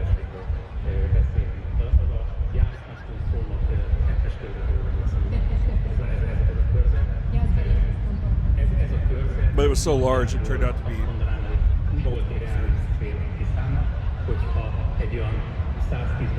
környéki sima többség, de a kétharmadtól egy távoli többség lett volna a Tiszának a reális cél, akkor vált elérhetővé ez a körzet. A Kócs János ahhoz képest... Checking the fundraiser. Non-DOS throws in $7.77. Thank you. Thank you, thank you, thank you. Fundraiser for Rowan, guys. We're at $67.77 so far. Thank you. We're cheering.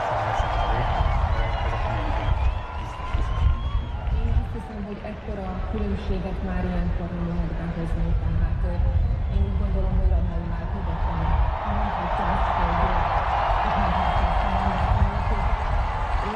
az elmúlt időszakban azt láttam, hogy Roman már nagyon tudatosan dolgozik a saját körzetében, tulajdonképpen az elmúlt 2 vagy 3 hetet szinte teljes egészében attól tudták,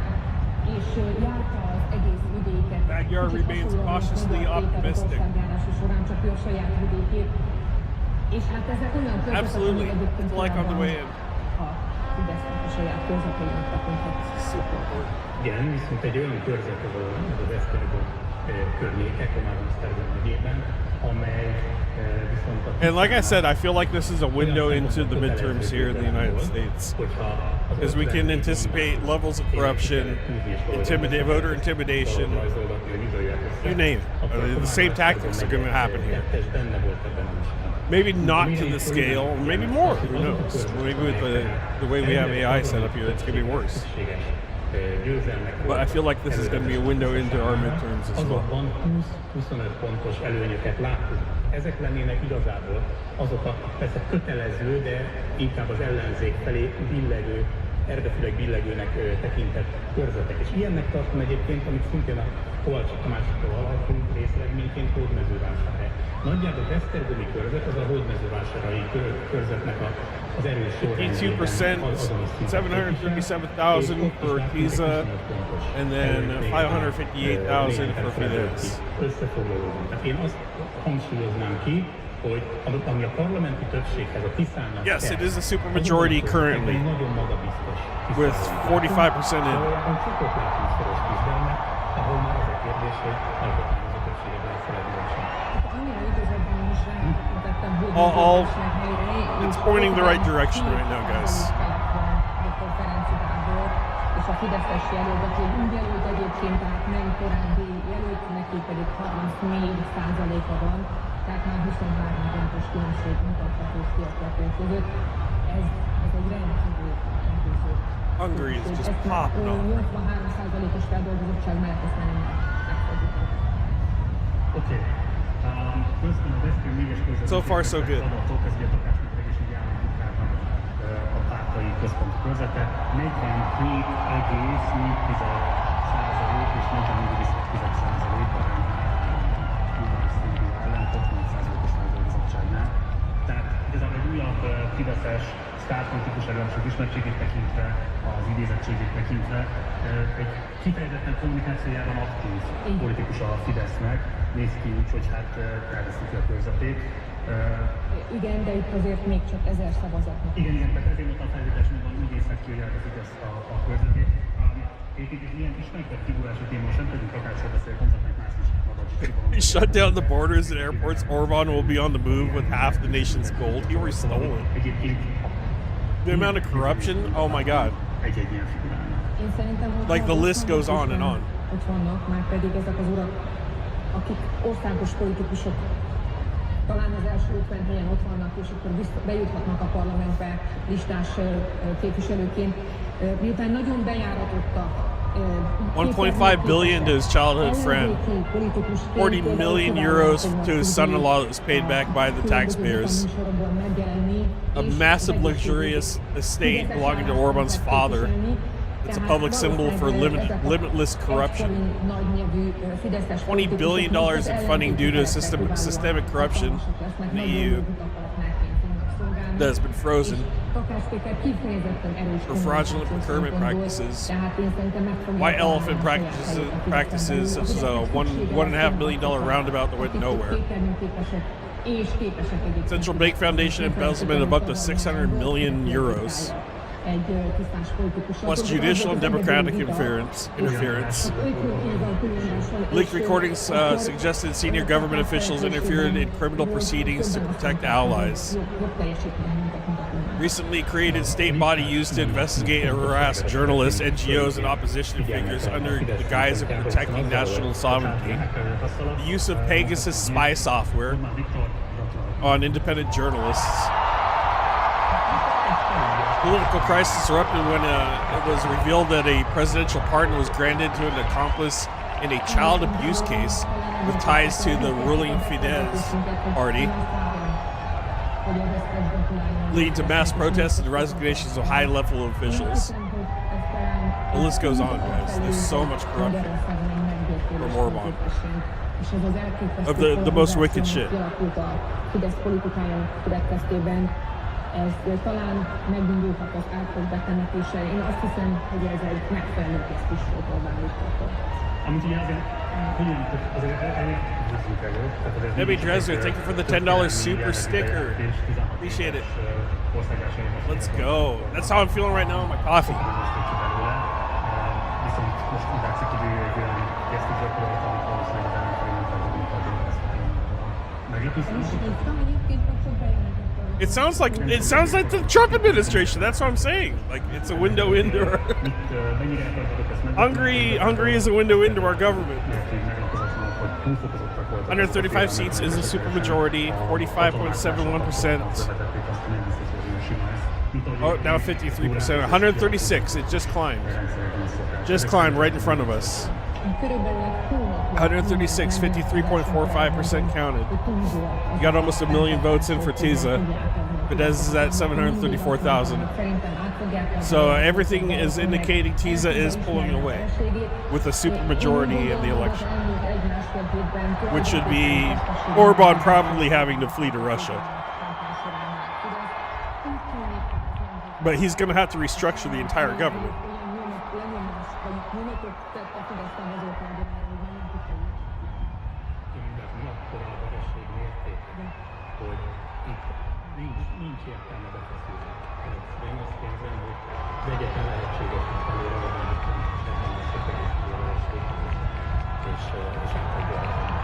Igazából a spekulációk innen azért indultak el, mert bár volt történelmi precedens arra, hogy már átadta hatalmat egyszer 2002-ben, de az Orbán Viktor még 2002-ben nagyon nem az Orbán Viktor volt, és Magyarország egy teljesen más ország lett 2026-ra, mint amit 2002-ben ő átadott. 16 years of corruption. Egy ilyen autoriter úton elindult 16 év.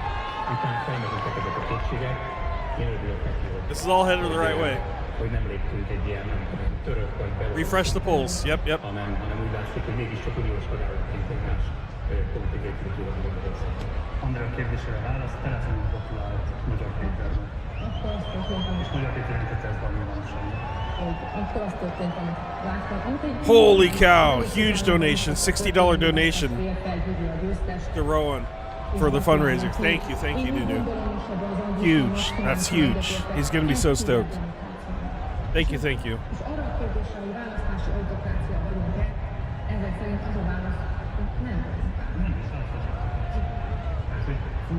127.77 now. Sweet. I'll throw in some too.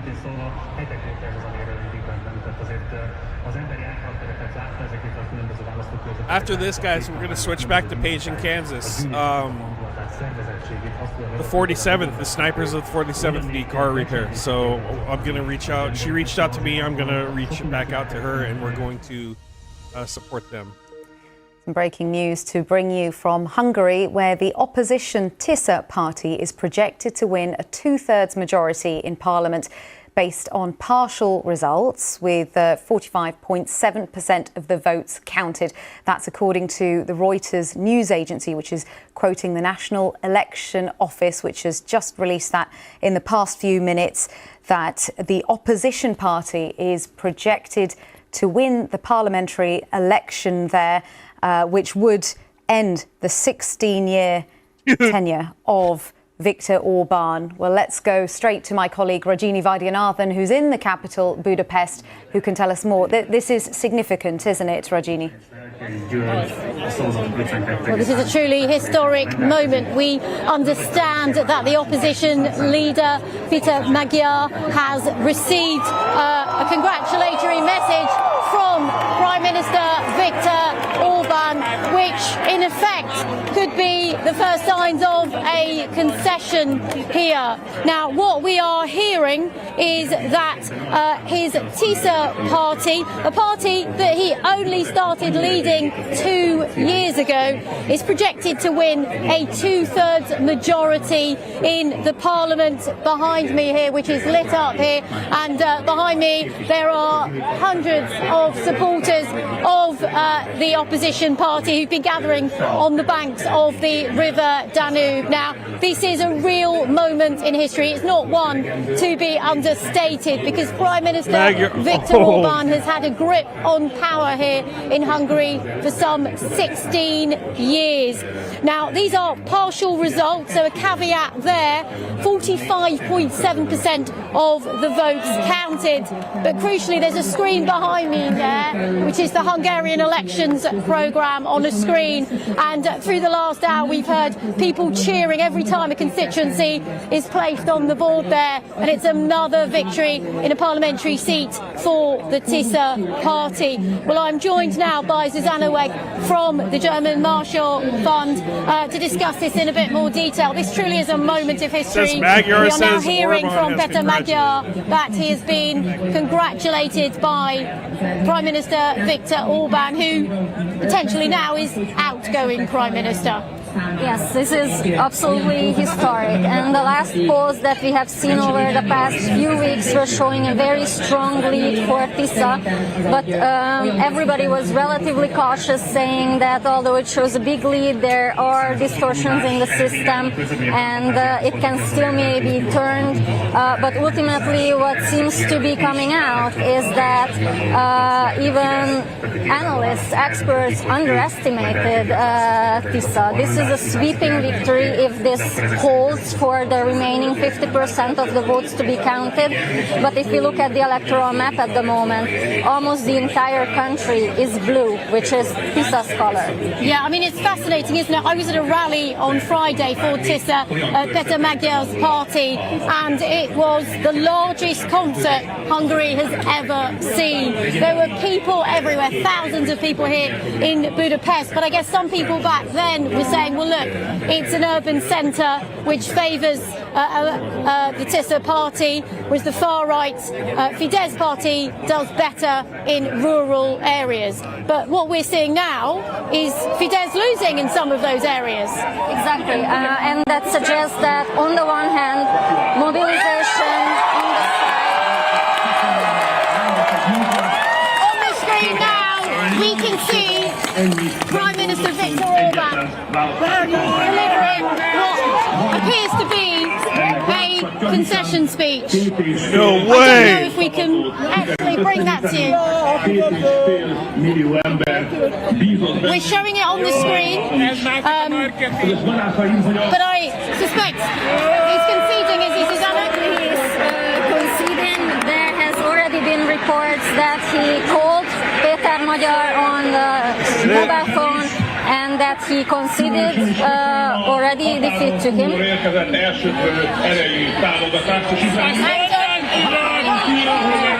Yes, Peter Magyar says that Orban congratulated him, that he is now conceding defeat. The results suggest that TISA's mobilization has been incredibly successful all over the country, including in the rural areas. Ultimately, Fidesz also managed to bring out many of their votes, but this was not enough to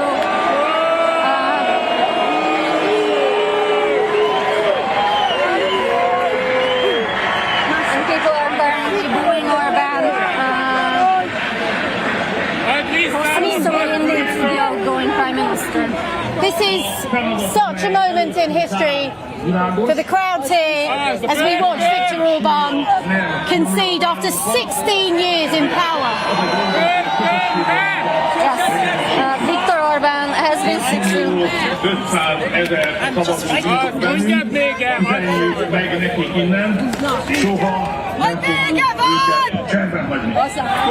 Orban has been in power for 16 years. Ultimately, what we see now is that Fidesz did not manage to mobilize the way it expected. It has been talking about electoral fraud the entire day. Ultimately, it seems that he is ultimately not carrying through with what people were afraid of. He is now saying that he is not giving up.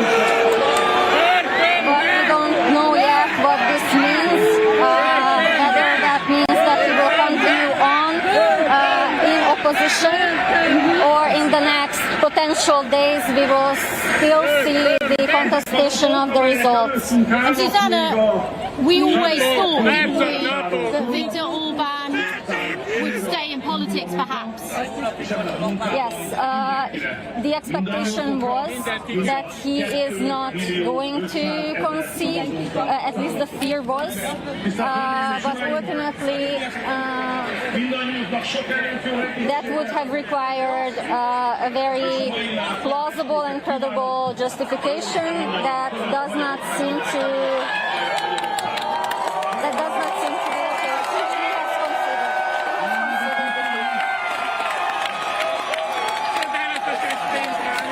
As soon as I get a translation, I will share it.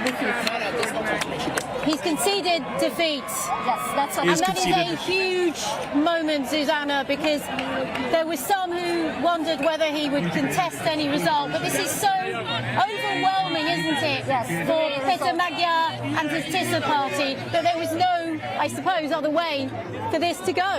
Yes, I think the results are so overwhelming that at this point, Fidesz has to concede defeat.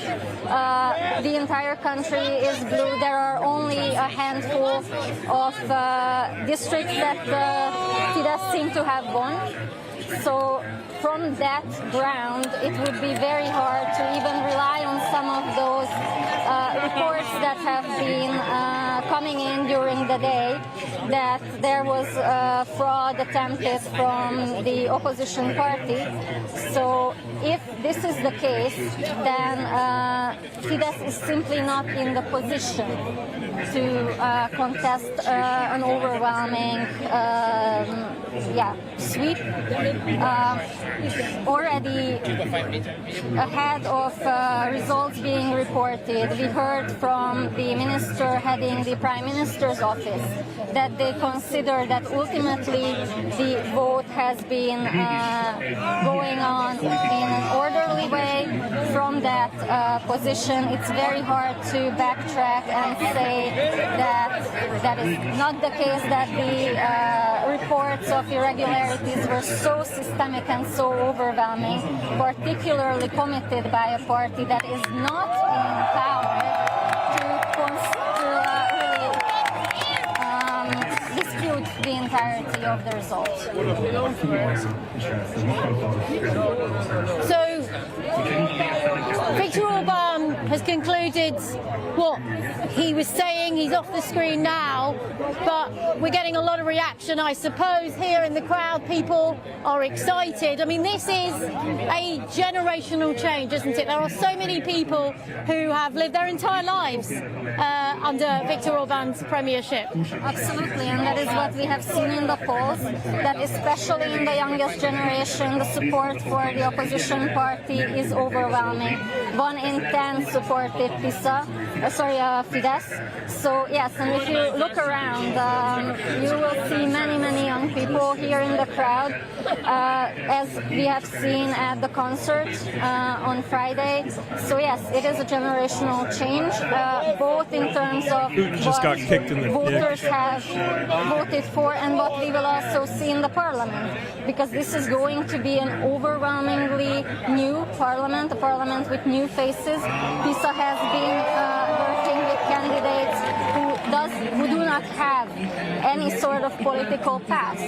So it is going to be very much for them learning by doing, and especially if they have a 2/3 majority, then they also have the mandate to reform the system. So it is going to be an incredibly interesting process to see what TISA does with this mandate and how it wants to go about this. Put them all in prison. Peter Magyar promised that if he gets the mandate, then he would have a consultation about a new constitution. How is that going to look like? This is really, if the results hold, and at this point the lead seems so overwhelming, really, that I think we can expect that there's not going to be major change, especially in light of the communication from the Prime Minister, then TISA does have a chance to change the entire political system of the country. Magyar posted about 10 minutes ago, Prime Minister Viktor Orban has just called to congratulate us on our victory.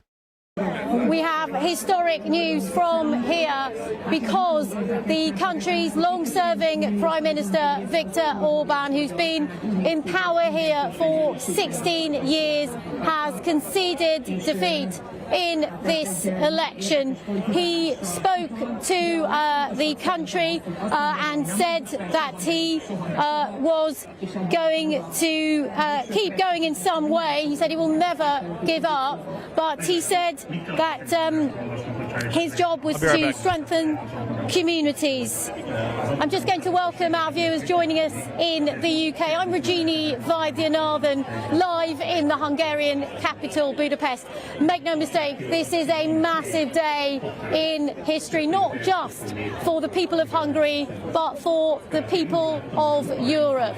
Long-serving Prime Minister Viktor Orban from the Fidesz party, who's been in power here for 16 years, has effectively lost the elections here. He delivered a speech in which he congratulated the opposition leader Peter Magyar from the TISA party.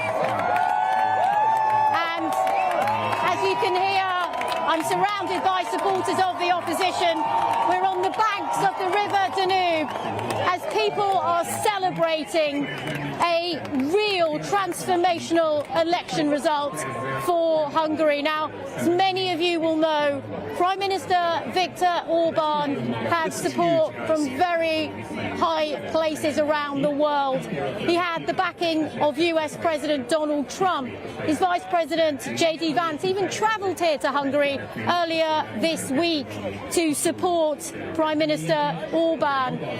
Mr. Orban was close to President Vladimir Putin, and he was a thorn in the side of so many European leaders, particularly because he had a very different strategy when it came to supporting Ukraine against Russia's invasion. And what's been really striking in the time that I spent here is just how many younger voters felt that that closeness to Russia's Vladimir Putin wasn't good for the reputation of Hungary worldwide. So even though this was an election in a very small country, relatively, a population of less than 10 million, it made its mark far beyond the borders of this country. And what we are hearing from the results that have come in so far is that there will be a super majority for the opposition party TISA here. So in essence, that will mean that the soon-to-be Prime Minister Peter Magyar will have a much freer reign to govern, perhaps even make constitutional change. One of the things he said is he wants closer ties with the European Union. The Prime Minister, still, for the moment, Viktor Orban, has said that the election result is a clear one. As we said just then, he's congratulated the winning TISA party and said he will serve the nation from opposition. So it doesn't look like he's going anywhere. He definitely says he's going to stay in politics. Prime Minister Orban, when he delivered those comments a short while ago, saying that the task is clear, the job is to strengthen communities, and he said he will never give up. So again, a crucial moment here in Hungary, and as I say, not just for this country, but for the wider world. And the opinion polls had said for a long time through the campaign that Viktor Orban was set to lose. It'll be interesting to see what we hear from the White House, for example, because even in the last stages of this campaign, we saw President Trump post on Truth Social in support support of Viktor Orban. In many ways, you could say that Viktor Orban was President Trump's closest ally in Europe. And again, it'll be interesting to see the reaction from European capitals and from the European Union, who of course have been at odds in many ways with Big L for JD Vance. Leadership here. So we are hearing that 53% of the votes have been counted. They project that TISA will win 136 seats out of 199. Well, Susanna Weg from the German Marshall Fund, the United States, is still with me. You follow this election very closely. Cheers going around us, even though, of course, all the results aren't in. Really fundamental point is that Viktor Orban has already conceded defeat in this election. Yes, and especially if we look at the current number, that is a stable two-thirds majority that Péter Magyar could work with. It was not expected that he could secure it, and I think it was also not expected that Viktor Orban would concede even before all the results are in. The expectation was that we will see days of back and forth, contestation of districts, of closed districts, but the lead is just so overwhelming, as it seems, that it's not going to change. Let's break down as much as we can who delivered this victory for Péter Magyar, because when I was at one of his events on Friday, it was striking to see just how many young people had turned out. And I spoke to someone here just a few minutes ago who was 18, and he said he didn't like the closeness that Hungary had to Russia, and that is why the first time he could ever vote, he decided to go for the TISA party. The reports of Britain MI6, Germany's BND, and France's DGSE again warned Viktor Orban not to subvert the electoral outcomes through manufactured chaos and or false flag operations involving Russia's GRU and SVR. Hungarians have noted their will must be respected. Continue. And in ways that no longer resonated. The way Prime Minister Orban at certain rallies communicated with the youngest voters was also very paternalistic and arrogant. So of course that didn't really buy them over. But also when we look at the run-up to the election and the campaign, what we have seen is that there has been a lot of engagement from TISA on social media and could reach really a very wide group among the youngest ones. So that was a really significant component. I understand that. Look beyond. In the polls, we have also seen shifts in the middle-aged cohorts towards TISA.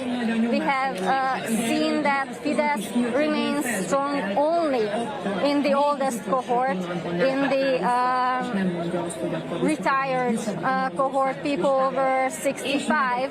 And the problem there for Fidesz was that 4 years ago it could secure 2.8 million votes, but this was overwhelmingly also in the oldest cohort, and since then 250, 300,000 Hungarians died who would have been Fidesz voters.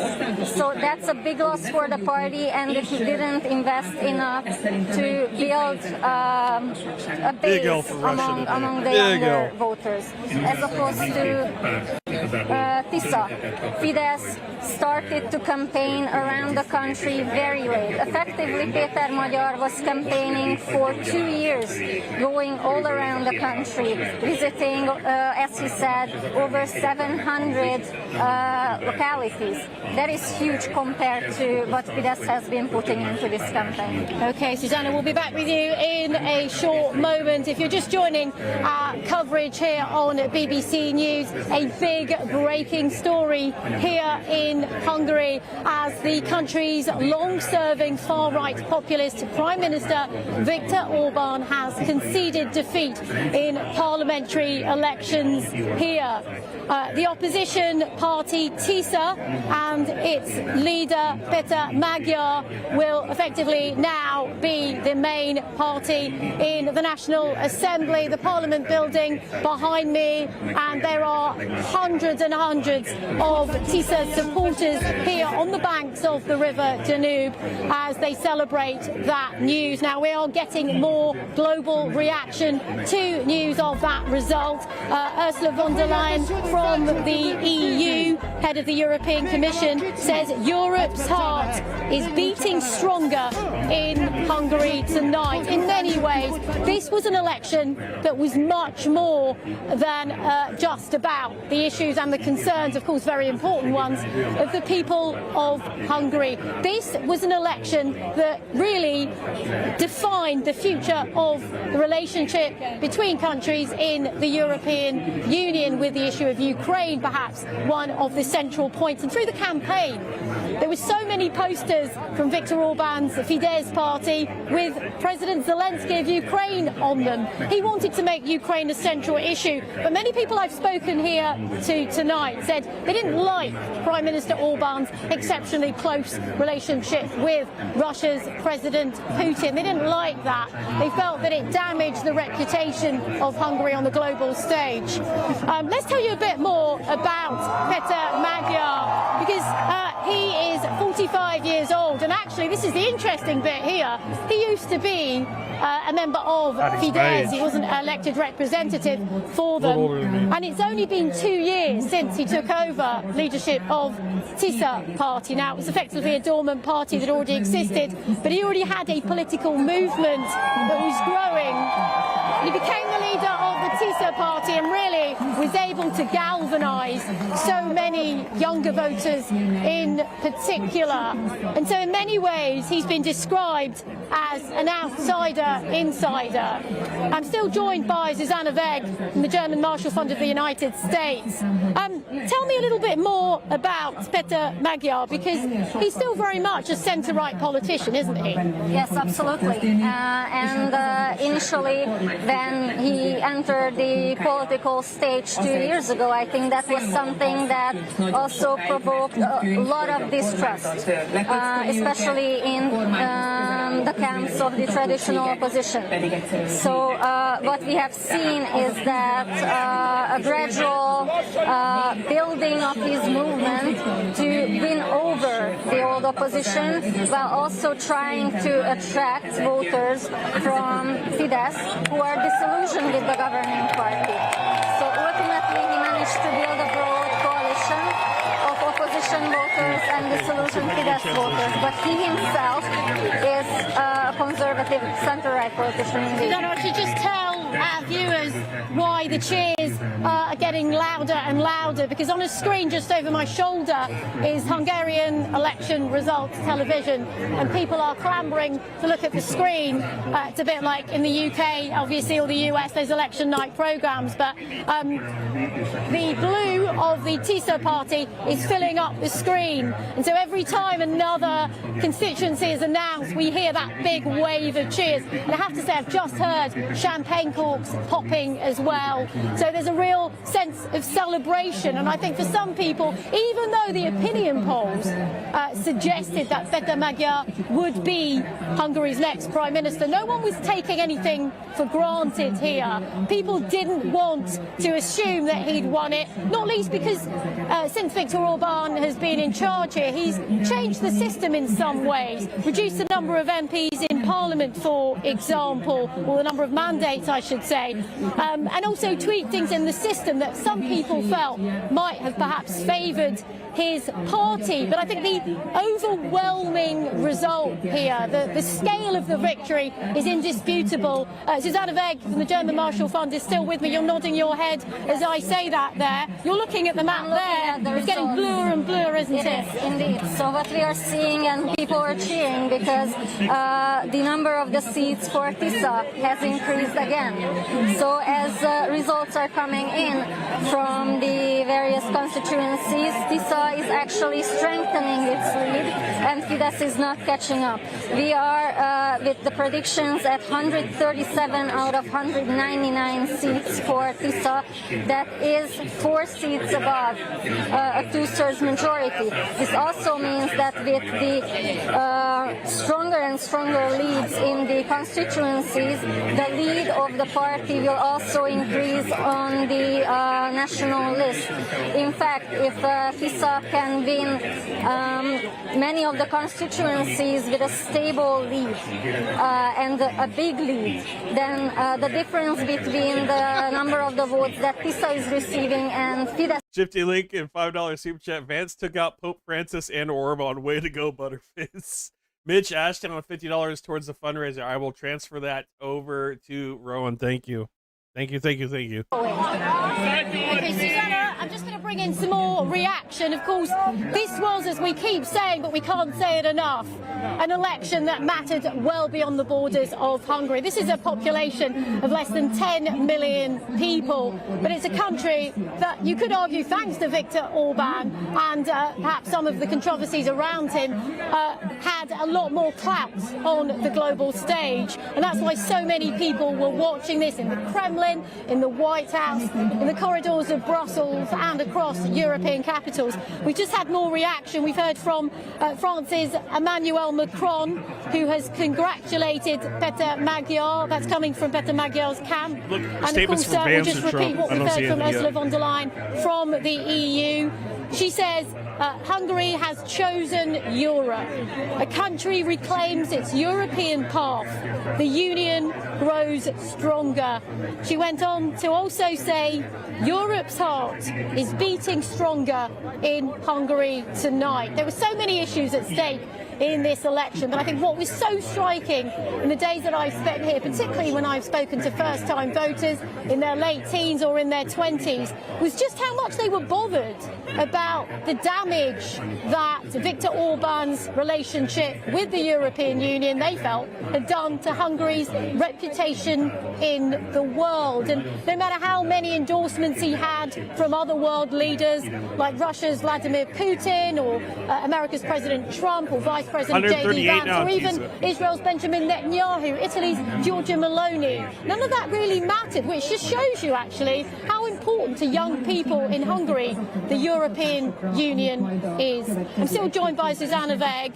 I mean, in a way, Viktor Orban had all those posters up around Hungary, Volodymyr Zelensky's face. He wanted to make Ukraine a central issue, but in many ways that reminded a lot of voters, particularly younger voters, how much he was a thorn in the EU side, and they didn't, if the votes obviously translated to that, they didn't like that, did they? No, I think this actually, after a certain point, just didn't broaden Orban's camp. What we have seen is, yes, it was good for mobilization, but it was really taking the allegations against Ukraine to the very extreme.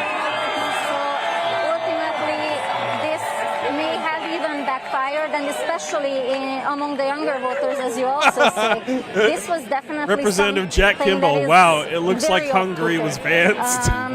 It is widely understood also in Hungary, and despite the propaganda that Hungarians are bombarded with, that in the war against Ukraine, Russia is the aggressor.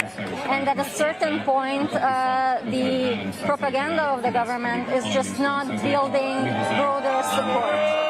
So ultimately, yes, this has backfired. At the same time, we have also seen that Fidesz failed to really capitalize on even those moments when this provocation against Ukraine managed to actually get some reactions from President Zelensky. They managed to spin that in the media for a couple of days, but it didn't really bring them up in the polls at all. And now we see the result that this was not a winning strategy anymore. Emmanuel Macron, I just held a meeting with Peter Magyar to congratulate him on his victory in Hungary. France salutes a victory of democratic participation of the Hungarian people's attachment to the values of the European Union and for Hungary in Europe. Together, let us advance a more sovereign Europe for the security of our continent, our competitiveness, and our democracy.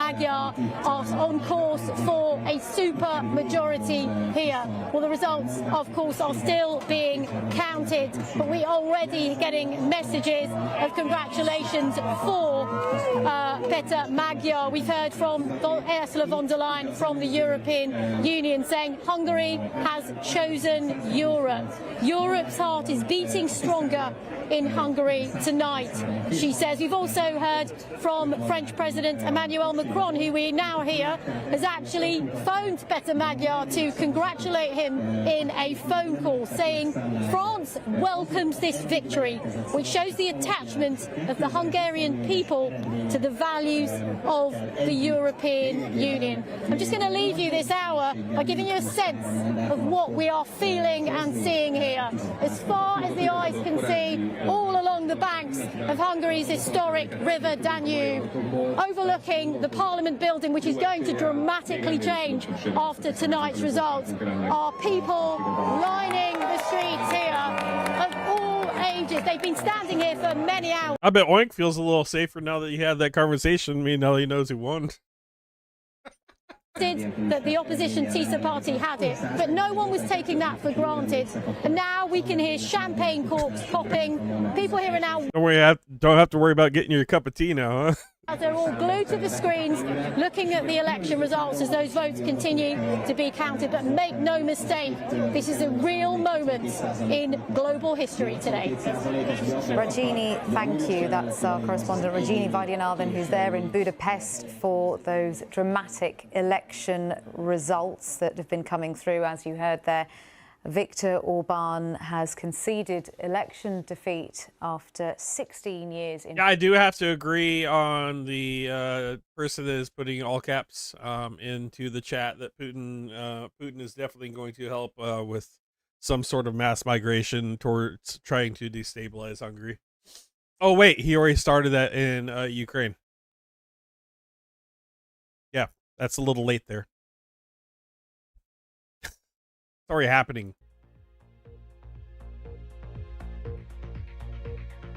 Well, he lost. Putin lost today. And it's not over. They don't give up, for sure. They're going to keep fighting. Putin's going to keep doing Putin things until Putin's gone. God, wouldn't that be nice to see in Russia? Never happened. They're too far cooked, but man. When's Fico? Is Fico next?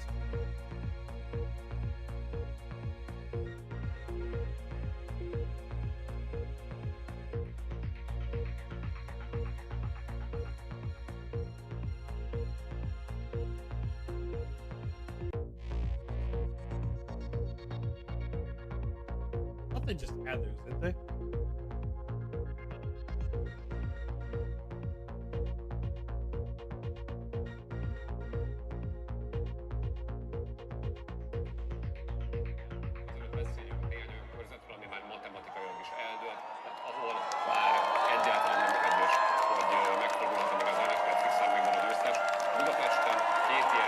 Slovakia's elections in 2027.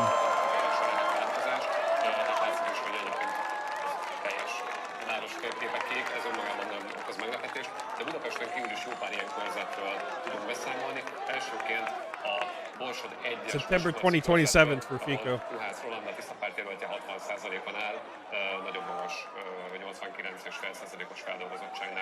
Ugyanígy Borsod 2-ben, egy másik miskolci körzetben Cipa András vezet Valósi András előtt 60%-kal gyakorlatilag dupláját. Oink's gonna party with his cat and some paprika food. Mint a Fideszes ellenfele. Következhet Csongrád 1-es, önmagában ez sem meglepetés, hogy itt ellenzéki. God, what a huge win for Europe today, though. És mindig rendre így történt. Itt Stumpfé Péter indította a TISA, a Szegedi Egyetem politológusát, 67%-ot szerzett. Jelenállás szerint itt is már nagyon közel a teljes feldolgozottsághoz, és a második helyen Farkas Levente a Fidesz részéről mindössze szavazatok negyedét szerezte meg jelenállás szerint. Ursula von der Leyen. Tovább a szomszédos Hungary has chosen Europe. Europe has always chosen Hungary. A country reclaims its European path. The union grows stronger. Hungary has chosen Europe. Europe has always chosen Hungary. Together we are stronger. Country returns to the European path. The union becomes stronger. Nagyon-nagyon hosszú éveken keresztül, és amely amúgy ebben a választókerületben található, és a rendkívül kiélezett két things that didn't pan out. Kind of a response.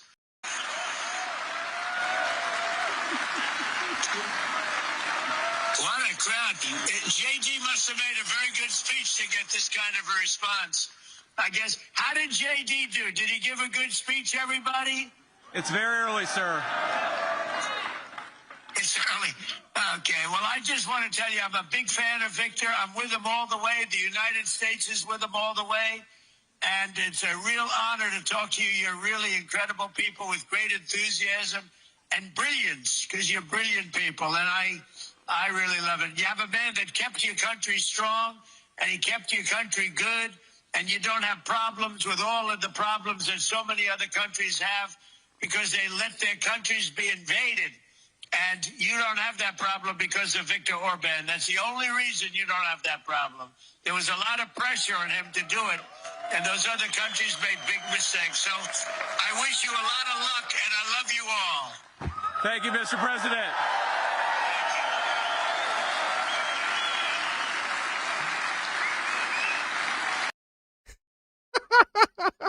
How'd that pan out? And Europe as well. So a dramatic victory for the opposition leader and defeat for Viktor Orban after 16 years in power in Hungary. 16 years of oppression of his people and corruption gone. Ilya Ponomarenko. Ha ha ha ha ha. Ha ha ha ha ha ha ha ha. Retweet. Ami inkább az ellenzéki kategóriába volt sorolva, de közel volt ahhoz a választókerületi kategóriához, amit úgymond Pro Orban state TV presenters are looking very concerned. Az országos eredmények ebben a választókerületben, és hát hatalmas győzelmet aratott lényegében itt is a Tisza párt. It looks like they shit the bed. Hogyha jól emlékszem, akkor itt indult például Orbán Viktornak ez az ültetett diszkóból kijövő, már a szabad téren tartott országjárása, és hát úgy tűnik, hogy igazániból nem. Let's check the polls again. Make sure they're not pulling the old okey doke on us. Megmutattunk azok közül, ahol eldőlt már matematikailag a választás. My polls. Most nézzünk inkább néhány olyat, amire azt mondtuk a választás előtt, hogy a Tiszának a kétharmadhoz van hozzá szüksége. Hát ez ebben a helyzetben valóban. Where the hell did I go with that? Oh man, I got so many windows open. Guys, this is a great day. Finally, a win. God, it's so needed too. So needed. Everything going on in Iran. Strait of Hormuz now having a blockade.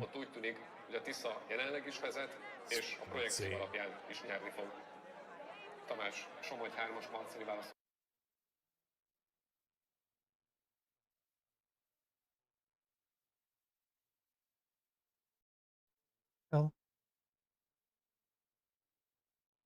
Sound cut.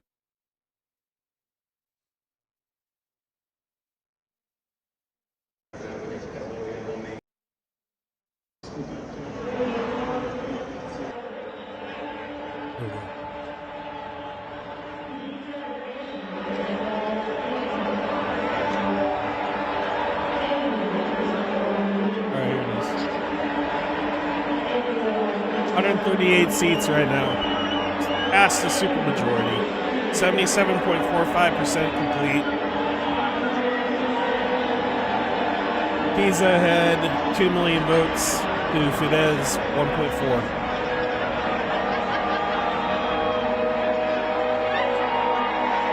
Victory declared. Orban gone.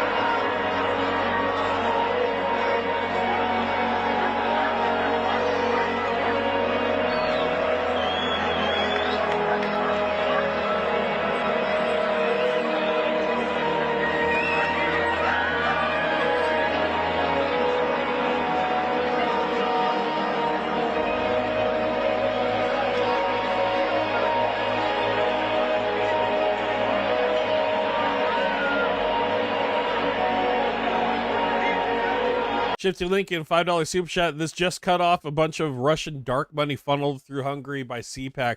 This is a win for us too. Facts. Facts. I can't wait to see. I want to see. This is going to shift. This may shift some Republicans also in Congress. You're definitely going to see a shift in more right-wing enthusiasts who have been supporting Trump, Vance in the administration, and Russia. They're probably going to want to shift as well. I'm sure a lot of politicians lost money in this. That is a very good point. It's going to be interesting to see this next week or two what the response is from some of our congressmen as well. That is a very good point. Thank you for bringing that up. Thank you for the $5 super chat.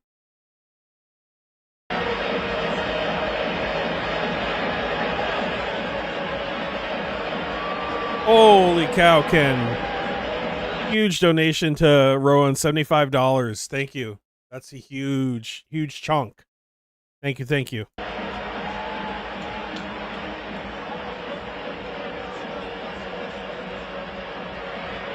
He's going to be stoked. I can't wait to send this to him later.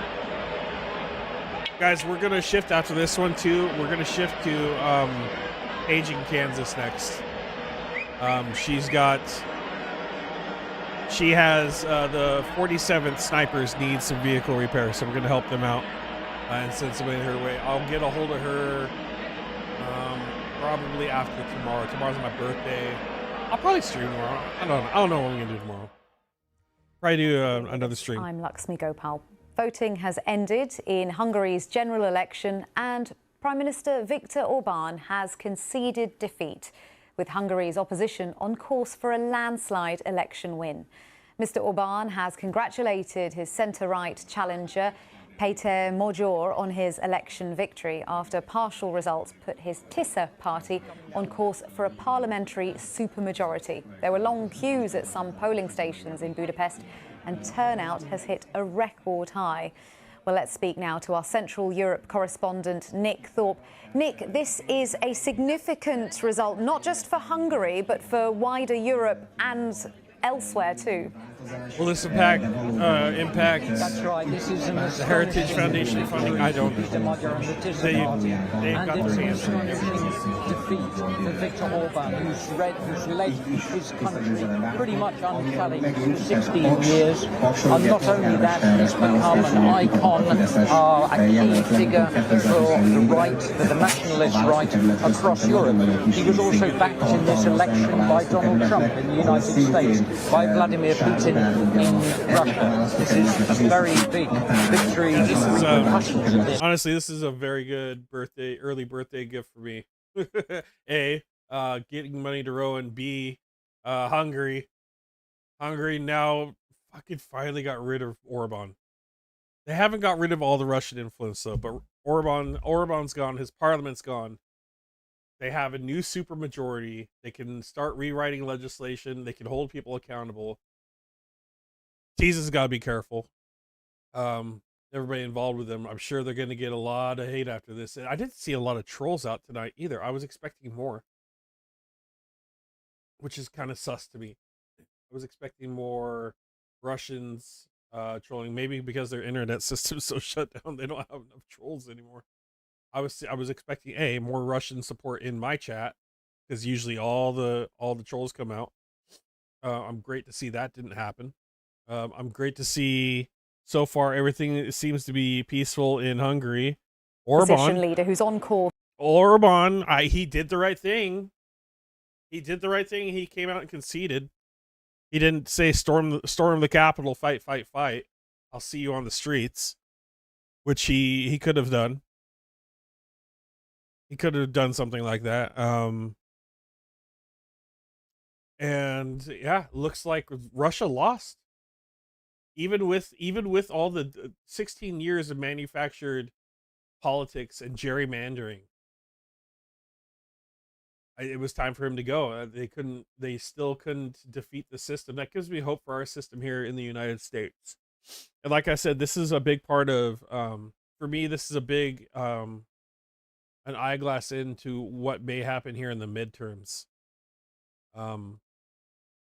And I'm hoping this is reflective of what's going to happen here in the United States. If Hungary can do it, we have to do it. We have to be able to bring some sort of law and order and stabilization in our country and get rid of the outside interference. Because it's getting scary here. Like, I joke around, someday maybe they'll deport me to Siberia where I'll live the rest of my lives in a camp being tortured. But shit, it's not that far from the truth, you know? It just doesn't seem like we're that far off in this country, and it's super scary. And most people that I talked to have said this is how Russia started here in this country. But looks like at least Europe's pushing back, Hungary's pushing back. Let's hope we can do the same. Blocked a large sum of money that the European Union wanted to give to Ukraine. For example, 90 billion euros for the next 2 years. Mr. Orban blocked that. He said in this... Well, I mean, Britain, France, and a few other countries, Germany, all gave Orban a hard no. You're not going to fuck with the election.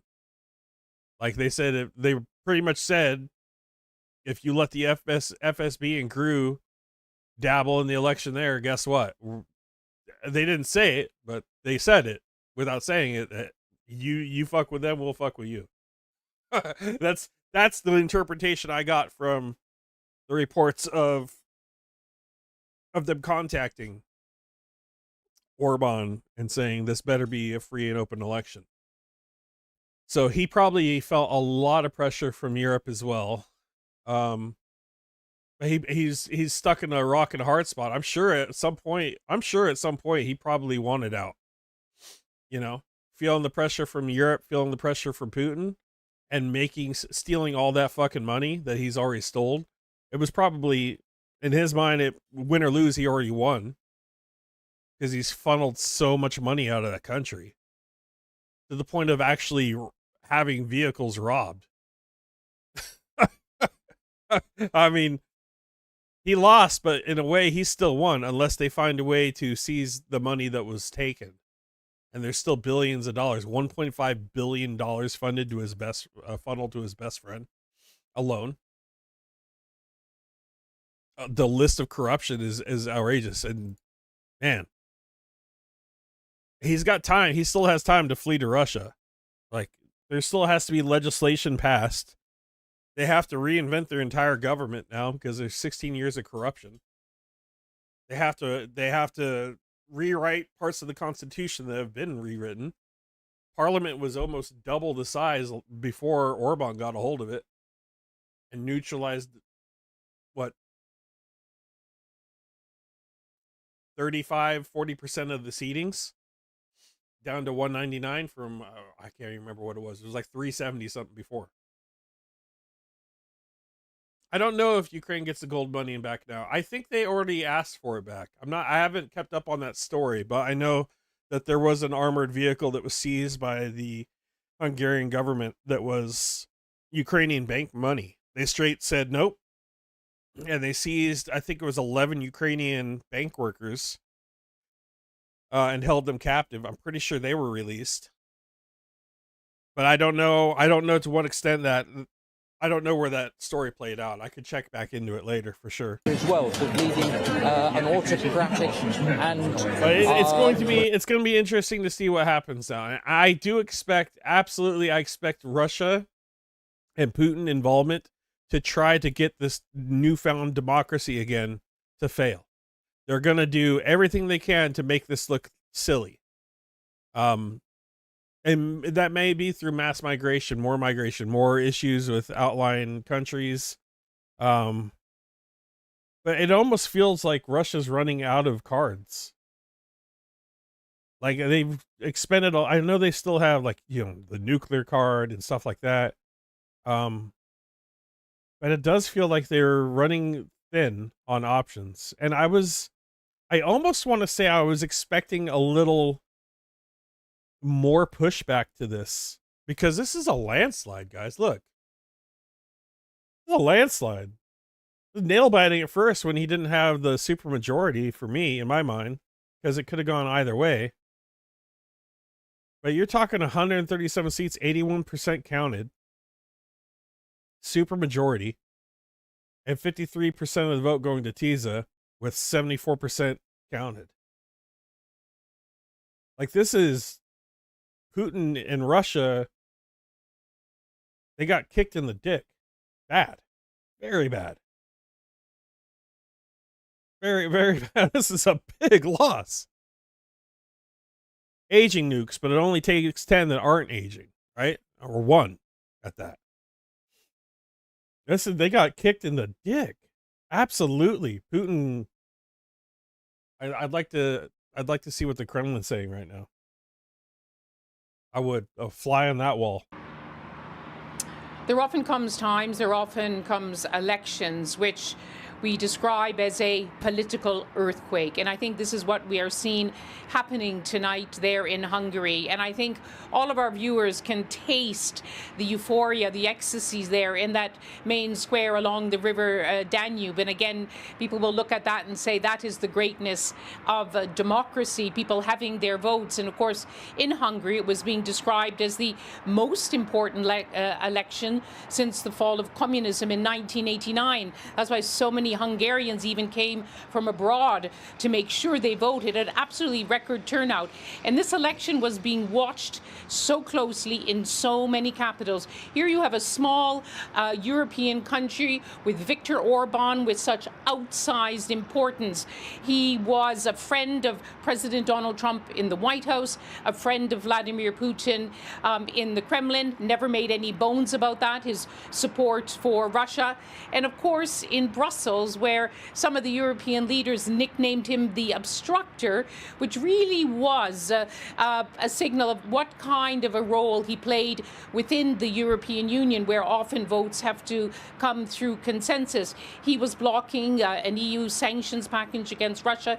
He was blocking an absolutely critical loan that the EU was going to make to Kyiv. And there must be a huge sigh of relief in Brussels and far beyond. And the other important thing to say is that, as you were hearing from Nick Thorpe, the big question seemed to be, as the elections approached, was how big the extent of the victory would be. Would he get that magic number of seats, that 2/3 majority, in order to change structurally Hungary of today after so many years of Viktor Orban? We don't know the final toll, but it looks like, as you began, it's going to be a landslide. This will have far-reaching repercussions in Hungary and far beyond. And Lise, a blow to one of Orban's allies, President Trump. Another blow for President Trump, perhaps, is the fact that the talks failed to reach a deal. The talks about between Iran and the US.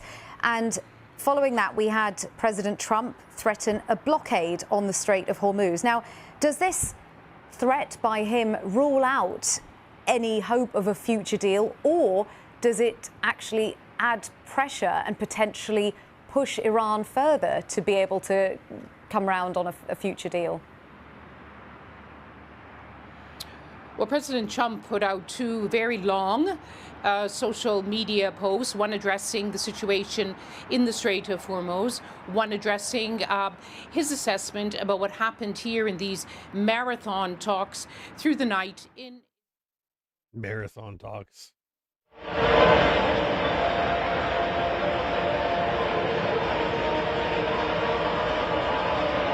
Here comes the celebration.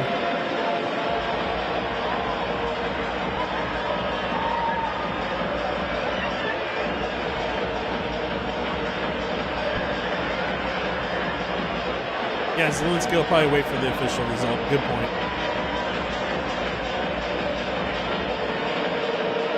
Oh, Macron coming out already, though. Yeah, it would be wise of him, for sure.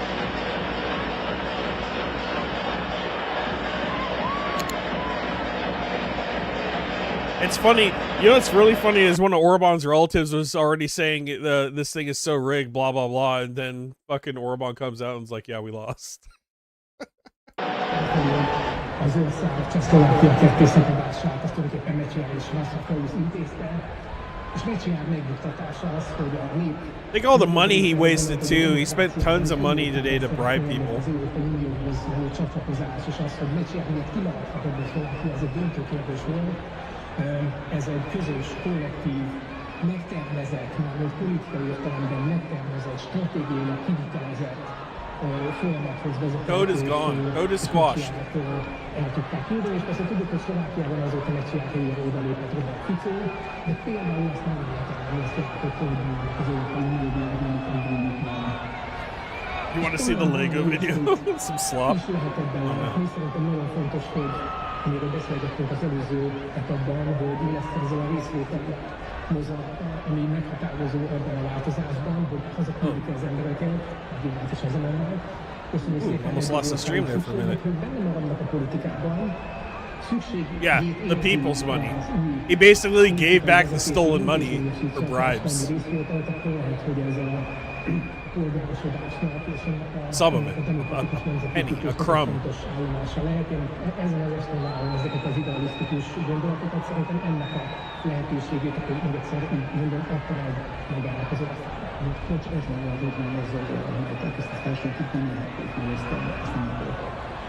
Miért nem nagyon elkezdték majd a megbocsátás rögös útjára lépnünk, pénzt hiszem utolsó körre rájuk, azért tegyük hozzá, hogy a 16 év alatt hány ember megkapta ez a hatalmas, a zsörös elnök.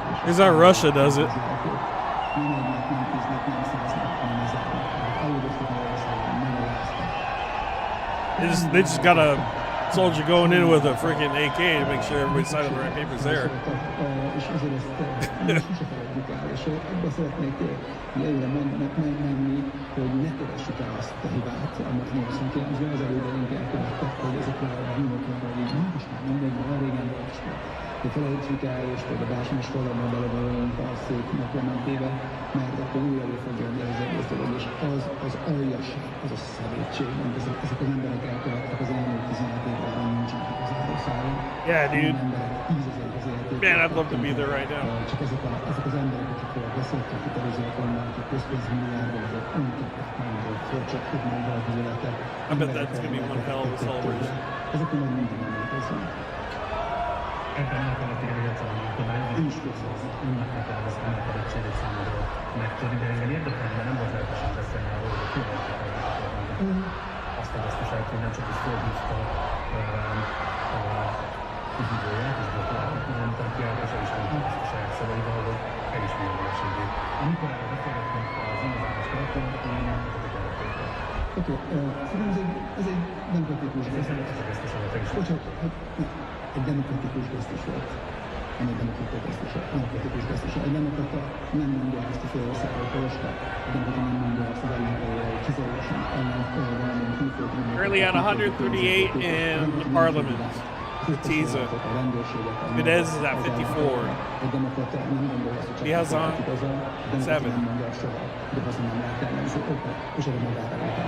84.91% of the vote counted. 79% of the results of the list voting.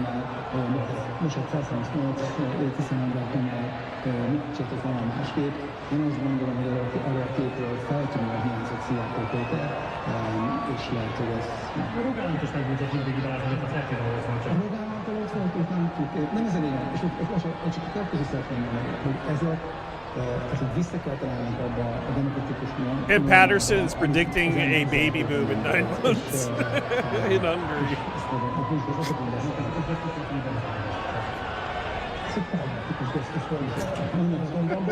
Ennek sokkal elvágólagosabb dolog, szóval tényleg csináljunk úgy, hogy ettől a gratulálástól most hirtelen nem is volt már. Ez így van. Ugye arról beszél, én azt mondtam, hogy azért jó, igen, valóban kételkedtem, hogy ez megtörténik, amit értem, de azt nem, ezzel semmi gond nincs, én simán ismerem, például, és akkor ez egy valami jelentkezetés, mert ugye azt is mondtam az előző jelentkezésünkkor, hogy ha Fidesz... Amanda Moore just reposted Viktor Orban can still win if Mike Pence has the courage. Egyszerűen azért volt szükséges, hogy ő játékban hathassa, és mindaz, amit elmondott, az ugye egy új narratívának az elindítása. És nem tudom, hogy a két millió szó az ilyen, nem tudom, mit okoztam, hogy még nem értem, hogy nekik nem 2,5 millió kampány szavazott ezzel, és ezt akarom mondani, hanem ugye ebben a beszédben... Transnistria, I thought they already had those. este 10 órában eltűntek az ukránok így. Ezért még délután... Did they already oust? Oh, Transnistria. Yeah. Wouldn't that be something? I don't think that'll happen, will it? Én azt gondolom, hogy Orbán Viktornak ekkora vereség kellett ahhoz, hogy ezt a hatalomáltatást így kezdjen el, és azért van erre szükség, hogy játékban maradjon. És akkor mondok még ez egy-két dolgot. Egyrészt ugye semmi nem hangzott el azzal kapcsolatban, hogy tudom, hogy nem a választás részeken elfogadni mély elemzést adni a politikusok, de ebben a beszédben szó nem esett arról, hogy esetleg nem rosszul csináltunk, hogy nem annyira jó a gazdaság, hogy a médiából nincs uniós pénz, hogy lehet, hogy akkor talán mégsem az ukrán kémek álltak a tiszapárt mögött, hanem magyarosnak a választópolgárok. Semmi ilyesmi nem történt, tehát semmiféle önreflexió nincsen. Hát ezt ajánlatként, fenyegetésként értelmezzük ki, hogy van benne, hogy ő továbbra is itt marad, és azért ugye itt arról is szó van, hogy most egyrészt még persze beszélgessünk arról, hogy milyen az a választási rendszer, amiből négy szívén kitétlen van. Zárójel benne van a politikatudományi tankönyvekben a racionális önkorlátozás a demokráciákkal kapcsolatosan, tehát hogy azért nem csinálok meg... Thursday, May 10th is the report I'm seeing for when he is sworn in, so in less than a month. About a month. That's just from a quick report. Én azt gondolom, hogy föl fog merülni, hogy ki merre áll. Ezt gyakorlatilag látjuk elég valaha egyébként képernyőn, a magyar politikában, ki hogyan helyezkedik. 5 days? Okay. Yeah, I just peeked on the report. I'm not sure. Az életéről, politikai értelemben, de például egy ilyen szituációban, mondok egy verziót, például az a 10 fideszes képviselők egyébként jelentték, szerintem fölértékelni. Szerintem egy normálisan működő politikai érzékkel ezek a politikusok azt mondhatják, hogy én egy ilyen kisöprés idején is megnyertem a mandátumomat, akkor én szeretnék elnökségi tag lenni, elnök szeretnék lenni. Beszéljük meg, hogy elnök úr jól irányba vitte ezt a politikát. És bocsánat, az, hogy hogyan reflektál Orbán Viktor az, ami itt történt, nagyon szorosan összefügg azzal, hogy hogyan lehet az állam ezt a 16 évet. És ez nem csak érzelmi kérdés, meg nem csak morális kérdés, de hogy mondjam, egy mentálhigiénés, vagy szociálpszichológiai kérdés. Ez a kormányzás, a jó ideje, kormányzás. A kormányzás jó kampányokra volt építve. Én mit identifikálok ezzel az országgal? Orbán Viktor lehet, hogy ma meg tudta vissza, hogy erre reflektáljon, de holnap után, ha nem teszi meg és folyamatosan vissza, okay, so it's going to go faster than the ones before. That would make sense. Hogy ott áll, mert ugye ez a beszéd alapvetően és a pragmatizmus erről szól, az arról szól, szerintem a képviselő a szavazó, aztán nézzük meg a végső számot, és gondoljuk, hogy ő ennek a szavazótábornak az éljenek a vágó, Kaczynszki útját akarja követni, Magyarországban is egyébként egy jóval kisebb esélyes számára, a jobb és igazságosság pártja, és a Kaczynszki továbbra is ugye elért egy sikert, a köztársasági elnök választással, és továbbra is színegeti a hálót. Hozzáteszem, hogy egyébként a jobb és igazságosság pártja most már 2,5 évvel a parlamenti választási vezetési után sokkal gyengébb, mint korábban volt. Pontosan azért, mert a lényegi politikai változás nem tudta, és nem akarta véghez vinni, és ez látszik is a támogatottságán, és azon abba kerül Kaczynszkinak a fönnmaradt párton belül uralma, hogy már nem lehet váltópárton számolni. Nem akarok kényszeresen azért, hogy bizonyos szeretnék szerülni, de Szabó André között azt mondta a stúdióban, hogy szerinte radikálisan jól kellene gondolni, amikor választás előtti párciákat nyilatkoztunk a rendszerére, hiszen azt bizonyosodott be, hogy politikai munkával, tehetséggel, önsajágató könyvtelenséggel igenis föl lehet építeni önmagával egy olyan választási gépezetet, föl lehet építeni 106 jelöltet a nulláról, mindenfajta politikai mód nélkül lehetséges, igazolrendszer és lehetséges azt felállt képen és bocsánat, nem azt akarom mondani, hogy ez nem levelet a Orbán Viktor hatalmi gyakorlása alatt, hanem vonatkozóan, csak azt gondolom, viszont azokat az értékeléseket, amelyek az ő autokratikus, vagy kifejezetten diktatórikusan kiértett hatalomgyakorlását szokták volt mondani, azokat azért lehet, hogy érdemes felülvizsgálni, mert hogy esetlegesen lehet, hogy az egész hatalomgyakorlásnak azáltal a középpontjában volt mögött egy olyan többség, aminek az erejét könyörtelenül morális váltások nélkül kihasználta, de ezen értelemben még demokratikus keretek között nem volt. Szerintem elég sokat beszélgettünk arról kontában, mint a próbáltuk szerintem sok éven keresztül ezeket a mások politikai, ezeket a fájdalmas igazságokat, azért nem olyan sokan másokat, de azért mások ezeket a fájdalmas igazságokat föltárolni, amelyek arról szólnak, hogy a Fidesznek nem tényleges társadalmi támogatottsága. De azért ennek a társadalmi támogatottságnak a létrehozásához... Yep. Gayla, I'm posting that right now, actually, on my social medias. Putin just lost his #1 puppet in Europe. It's time he loses his puppet in the US. 100%. Biztos nézik, valahol a házban van esetleg, és néz bennünket, hogy ugyanonnan, ha már megidéztem annak a szellemét, szóval huge day, huge win. Felkészülve, de én úgy szívtam meg valamit, mindezt, hogy ezeknek az autokratikus rendszereknek, amelyek ugye a demokratikus intézményekkel takaróznak, az Achilles sarkuk a választás, hogy szükségük van a választási legitimációra. És ezért van az, hogy bárhogy bedöntik a pályát, ott van az a nagyon pici rész, a tűfoka, amelyen át lehet jutni, elvégződik a politikai munka. Szerintem ez a két dolog nem zárja ki egymást. Az, hogy valaki nem végzi a politikai munkát, és ezért meg sem próbál átjutni a tűfokán, ez nem jelenti azt, hogy nem egy nagyon, nagyon drasztikus autokráciában él túl, kimondtam először múlt időben, amelynek egyébként a csodáját járták Orban, nem tudom, milyen hungariai szövetségesei itt érintették meg a varázsköntösét, éppen Szálinin keresztül, mondjuk Trump-Kanapáta megérintett formatot köntös érintésben, hogy szóval, hogy tényleg van a politikatudományi szakirodalom azzal, hogy mi történik Magyarországon. Az 1% esélyünket játszottuk meg, és azért lett 1% az esély, mert 16 év. Bocs, akkor most nincs vagyok Oh, the dark times are ahead. Some of the troll accounts based Hungary. This is a loss for Hungary and all of Europe. Dark times are ahead. Az egész országot átalakítja, minden pozícióban olyan vett tesz, de ezt megcsinálta. Utána a legkonzervatívabb becslés szerint is ellopott 20 000 milliárd fontot a magyar országnak szánt uniós és egyéb forrásokból. És az, hogy utána 16 év után...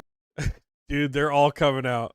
Looks like the bastion is gone. The last bastion is gone. The Hungarians are about to learn the true meaning of you don't know what you've got till it's gone. And the rest of us in Europe have just lost our only real stronghold against the EU. Devastating. Laura Loomer, Viktor Orban is one of Europe's strongest leaders.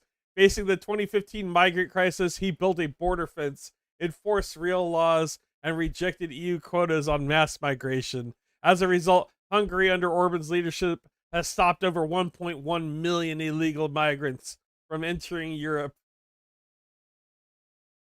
Oh, she's going to be so salty here in the next few minutes. God. Weird ass, stalker ass lady.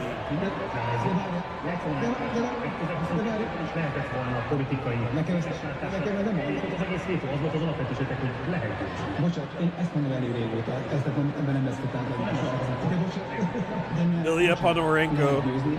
You're telling me that obsessing over a hysterical anti-Ukrainian narrative, covering Hungary with insulting posters about Zelensky, and staging daily social media dramas under the guidance of the Kremlin political strategists wasn't the best electoral strategy. All right. Ez is kiderül.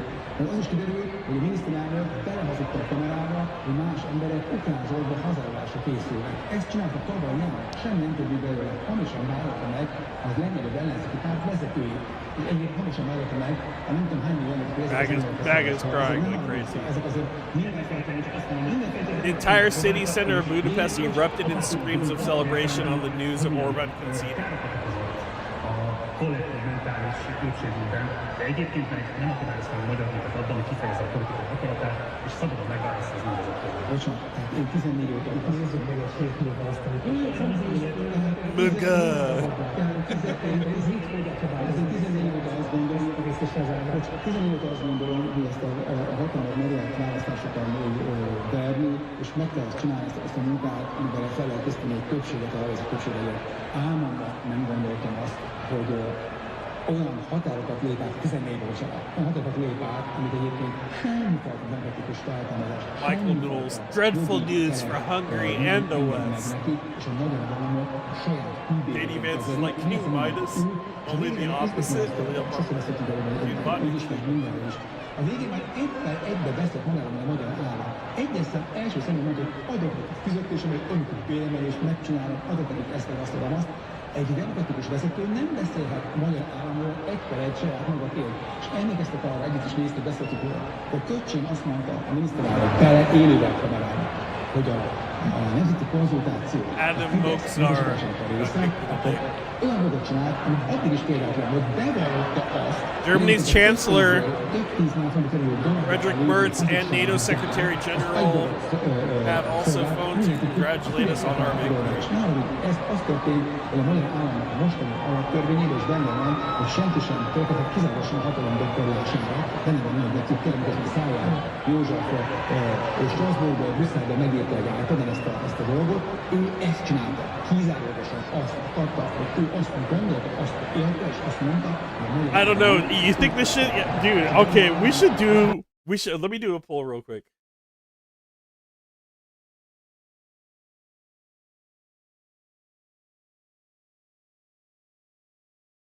Poll.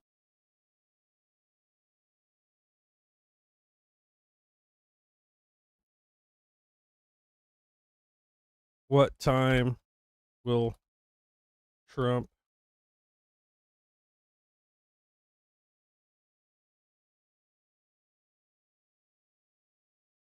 do a Diet Coke aspartame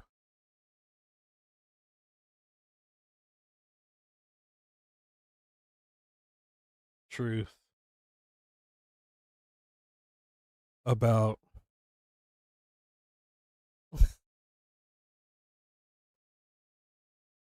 Orban?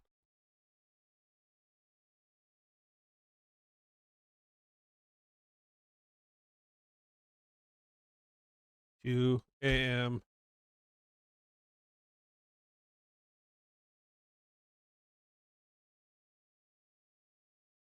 $30 minutes.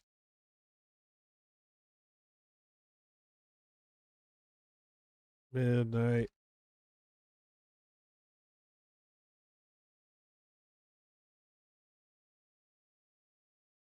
Open the straight. You crazy bastards.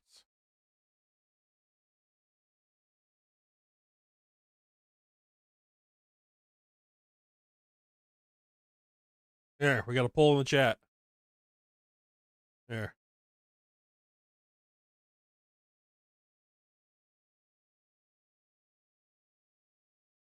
We got a poll.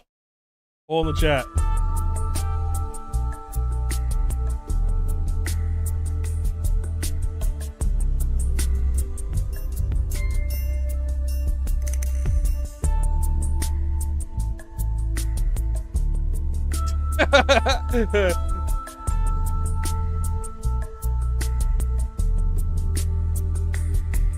This babe has been waiting for a long time. You know what's funny is I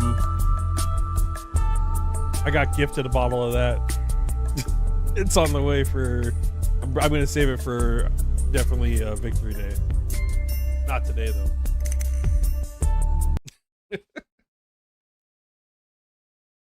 Big win for democracy. Huge, the biggest. Congratulations. What are your expectations for Magyar? Very good post. Oh, that'd be very breaking news. Yep. Oh, Mike Lee. Oh, no. Mike Lee's crying about the fucking other crap. More for the European guys.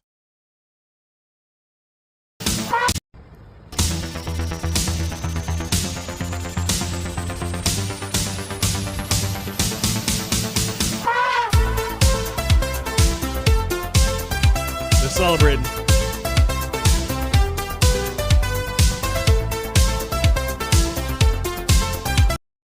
European guys all over it. Thank you, Borg fella.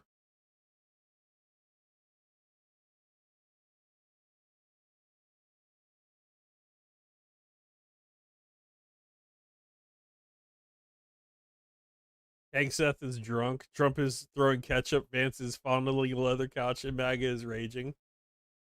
Facts. A kormányzás felelősségét és lehetőségét nem nekünk adták. I need a translation of his speech. I don't have translation of Orban crying.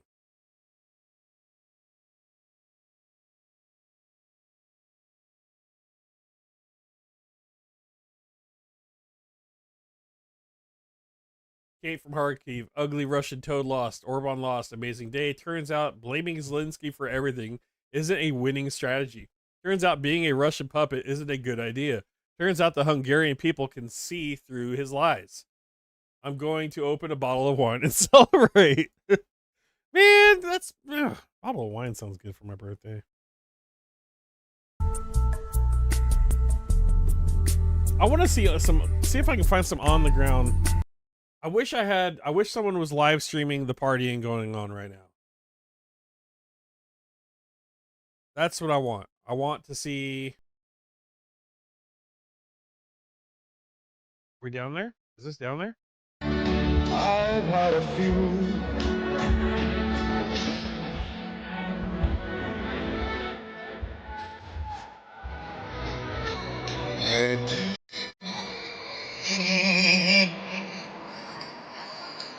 What in God's name are they playing in Hungary?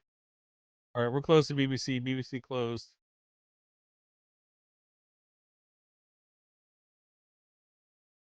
You can find better than that.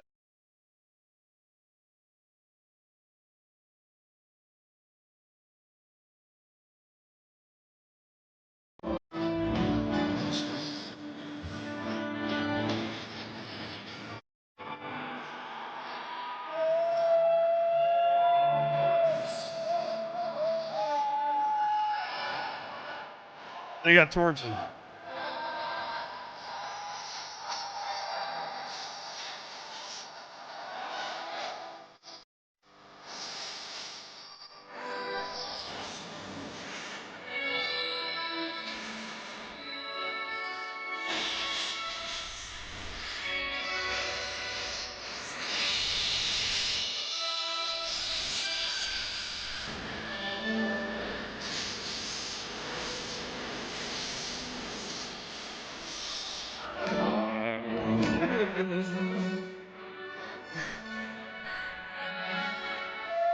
No matter what they play, as long as they play fast.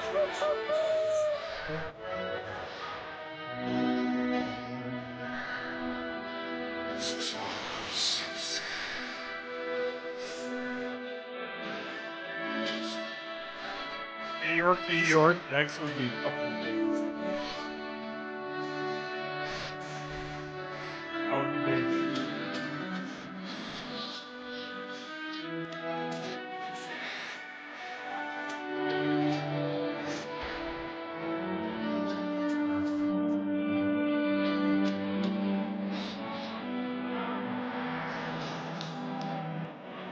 Hey guys, hit the like and subscribe to the channel.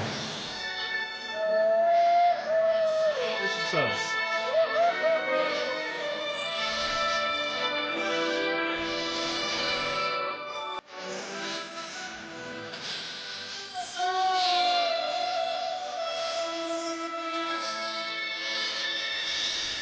Torches against Orban is an actual thing? Okay.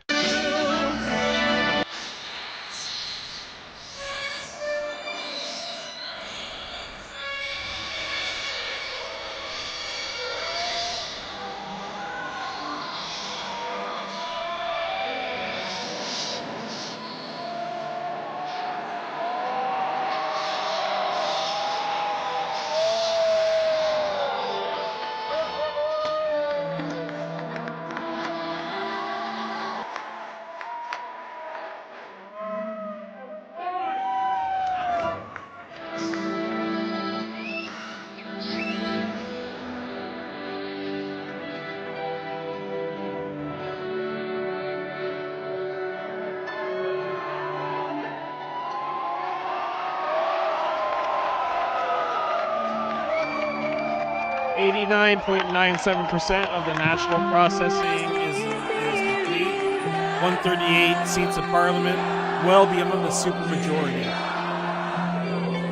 86% complete in the result of the list voting, 53% to TISA, 37% to Fidesz.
Magyarország megnyerte ezt a választást.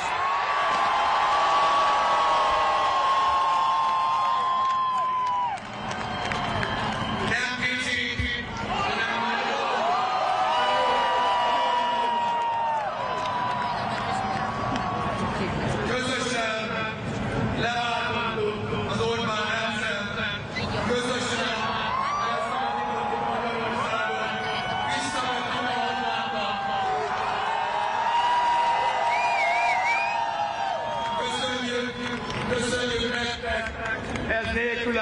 hanem minden magyar... Here's a better shot. I don't have a translator, guys, sorry. Akár a legkisebb vályokházon, vagy egy sok emeletes panelházban, nagyvárosban vagy vidéken, minden magyar ablakból látszik. Köszönjük szépen!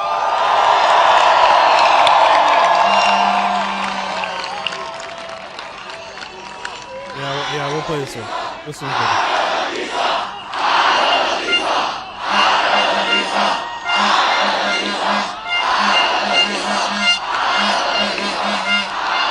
Okay, wait, I got a question. It's got, okay. I got it. Right here. Translation. Jogházon, vagy egy sok emeletes panelházban, nagyvárosban vagy vidéken, minden magyar ablakból látszik. Köszönjük szépen!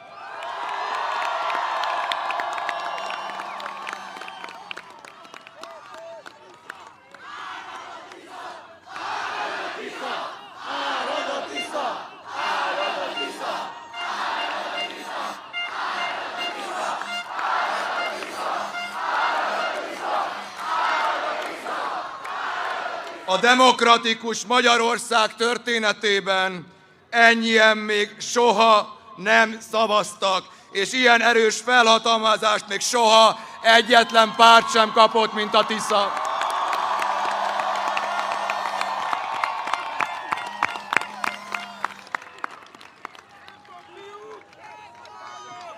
Köszönjük azt a körülbelül 3.300.000 szavazatot, amivel ma történelmi felhatalmazást adtatok a kormányzásra. Felhatalmazást adtatok arra, hogy építsünk egy működő és emberséges hazát mindannyiunknak, minden magyar embernek.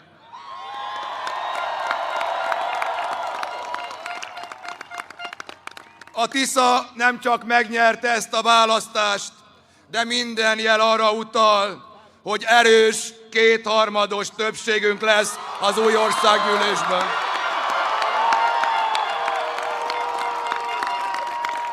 Ez az a felhatalmazás, ami lehetővé teszi, hogy az átmenet a lehető leghatékonyabb, legbékésebb és legzökkenőmentesebb legyen. Hálás szívvel köszönjük mind a 3.300.000 embernek, aki bizalmat szavazott nekünk.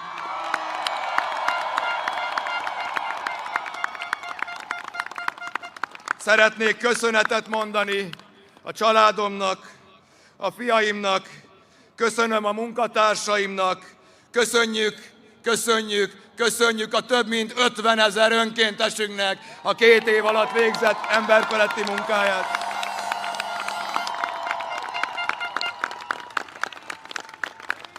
Köszönjük a jelöltjeinknek, a szakembereinknek és minden magyar embernek, aki bármivel is támogatta a rendszerváltást.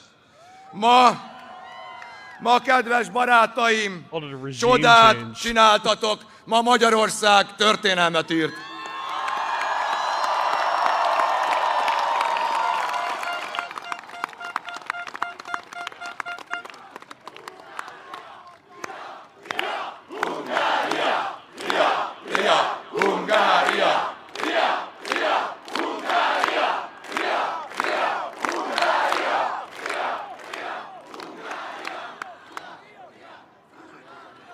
Ma este közösen megmutattuk mindenkinek, hogy ha bár fölül a gálya, s alul a víznek árja, azért a víz az Úr.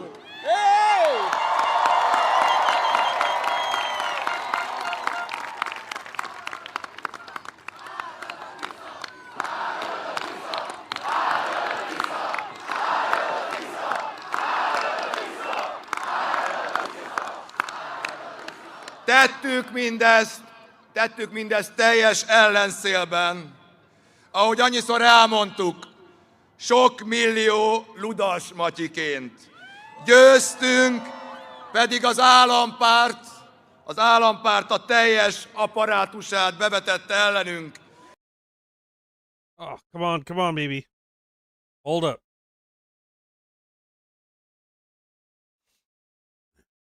Hold up. Live streamed from his Twitter, Twitter, all the way from Hungary. I would expect some lag. Let's see if it comes back.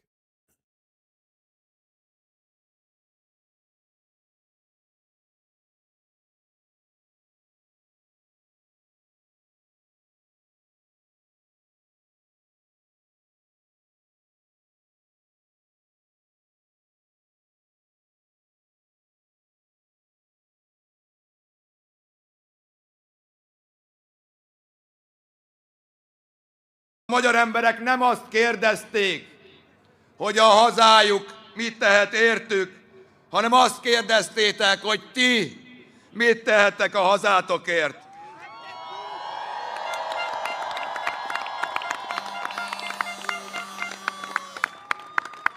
És nem csak azt kérdeztétek, hanem a választ is megtaláltátok. Sőt, nem csak megtaláltátok, hanem meg is cselekedtétek, amit megkövetelt a haza.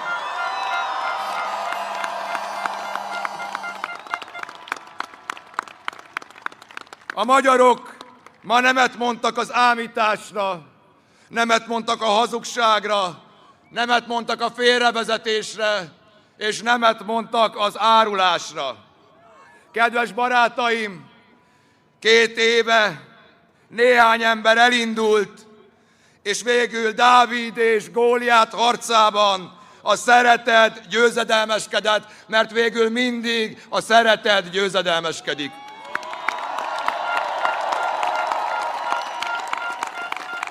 David beat Goliath.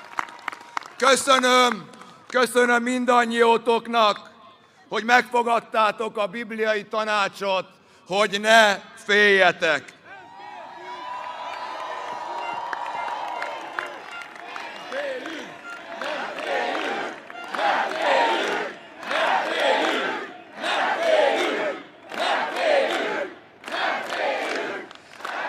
Köszönöm nektek, hogy elhittétek, hogy meg lehet csinálni.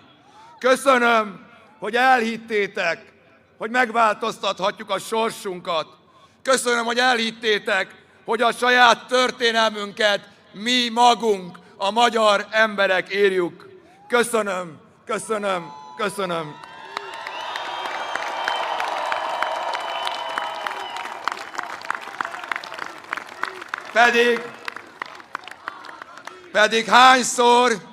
Pedig hányszor és hányan mondták nekünk, hogy nem érdemes vidékre menni, nem érdemes és nem lehet kilépni a fővárosból. Hányszor hallgattuk meg, hogy meg kell állapodni ő felsége ellenzékével, hogy alkukat kell kötni, mert másképp nem lehet. Dehogy nem, ma bebizonyítottátok mindenkinek, hogy igenis lehet.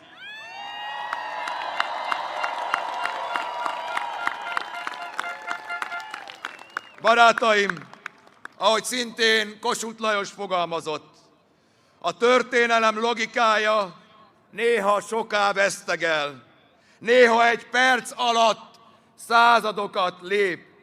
Oly nagyokat lép, hogy a rövidlátó kihitte volnát kiállt, és véletlenről beszél. Vannak egyelmi pillanatok a magyar történelemben. Ilyen volt 1848. március 15, ilyen volt 1900. Come on, X. Come on.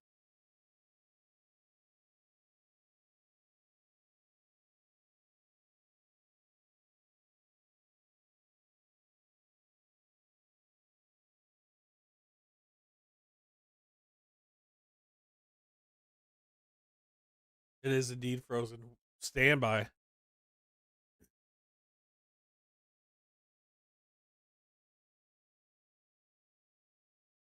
JD Vance heard us. JD Vance just played X Twitter a visit.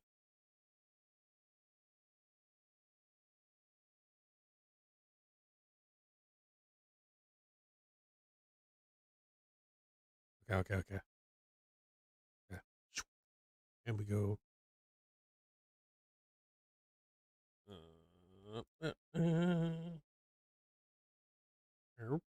Dang, I got enough up. Jesus. Okay, that one gets closed. Here we go. Tiszára szavaz. Minden magyar ember fényes és csodálatos győzelme.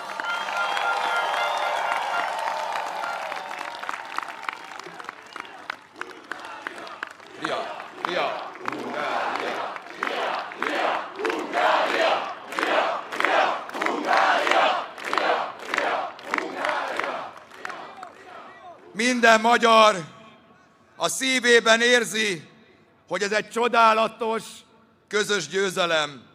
Győzelem, mert a hazánk döntött, és újra élni akar. Újra európai ország akar lenni. Olyan ország,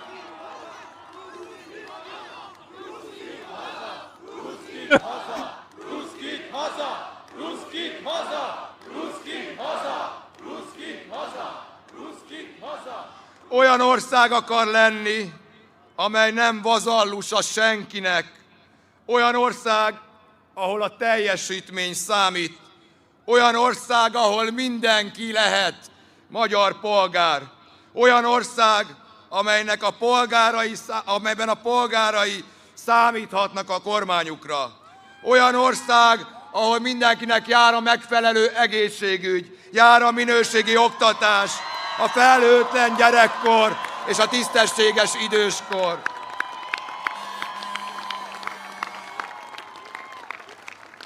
Olyan ország, ahol senkit nem bélyegeznek meg azért, mert mást gondol.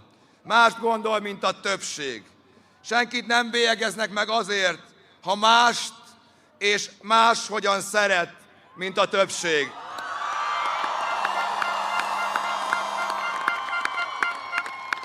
Ha másban hisz, mint a többség. Olyan ország, ahol nem az számít, hogy kikinek az ismerőse, hanem az, hogy ki milyen ember. Egy olyan ország, ahol újra vidáman és nyugodtan lehet gyermeket vállalni és családot alapítani.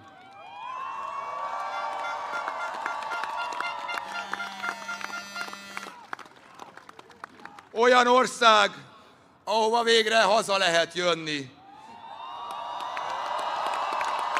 Oil markets open in 1 hour. Oh, that might be when to choose that. Kedves külföldön élő honfitársaink, köszönjük, hogy 10 000 számra szavaztatok a külképviseleteken, és köszönjük, hogy több tízezren, több ezer kilométert utaztatok, hogy ma segíthessetek a hazátoknak. Köszönjük.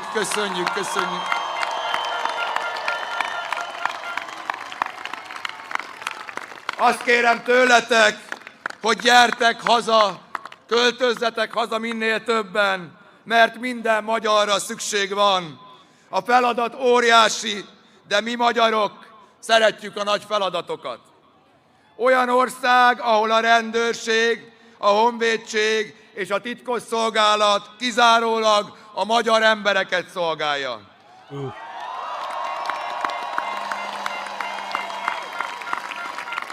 Olyan ország, ahol az állam vigyáz a legelesettebbekre. Olyan ország, ami segít a felzárkózásban. Olyan ország, amely vigyáz minden magyarra. Polgárait szerető, tisztelő és rájuk vigyázó Magyarországra.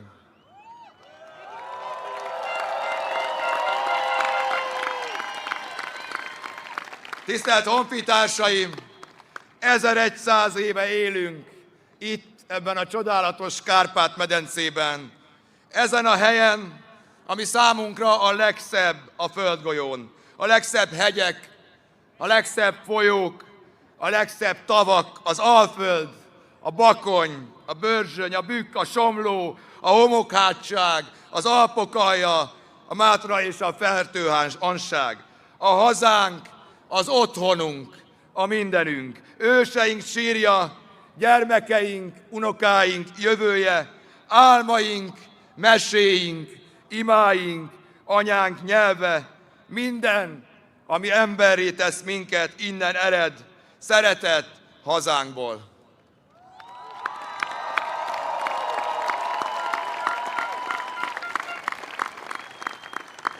Honfitársaim, csodálatos dolog ma magyarnak lenni.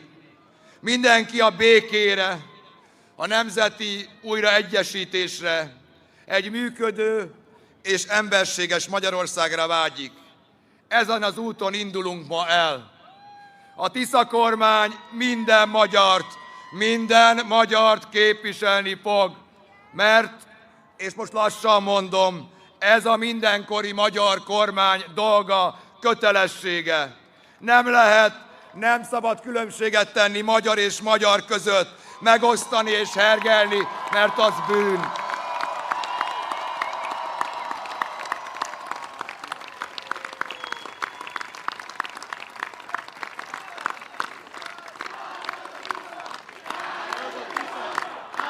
Numpty Bumpty, I agree with you. I think it's going to happen. It's already happening here. It's already happening here in the United States. I agree. A magyar emberek ma arra mondtak egy hangos és nagyon határozott igent, hogy aki ilyen bűnt követel, aki megosztja a népét, annak távoznia kell a hatalomból.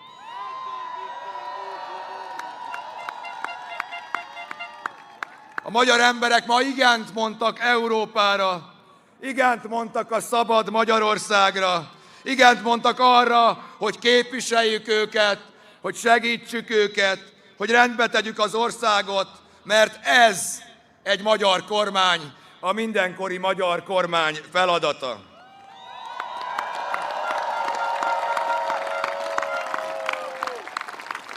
Tisztelt honfitársaim! Tisztában vagyunk a felelősségünkkel, és az előttünk álló hatalmas, emberfeletti feladattal. Én azt kérem, hogy ma ünnepeljetek, derűsen és békésen, holnap pedig közösen munkához látunk, mert mindannyiunk közös dolga lesz begyógyítani a sebeket, eltakarítani a romokat, amiket az elmúlt évtizedek okoztak. Arra kérlek benneteket, hogy gyertek velünk ezen az úton.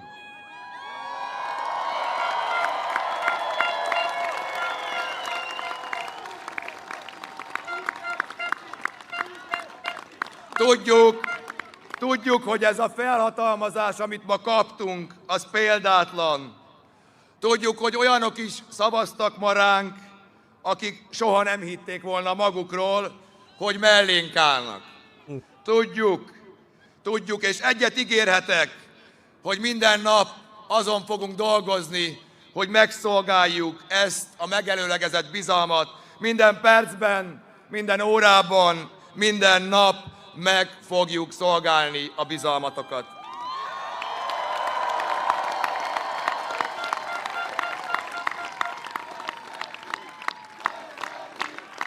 Inflatable zebras hit hard in the crowd.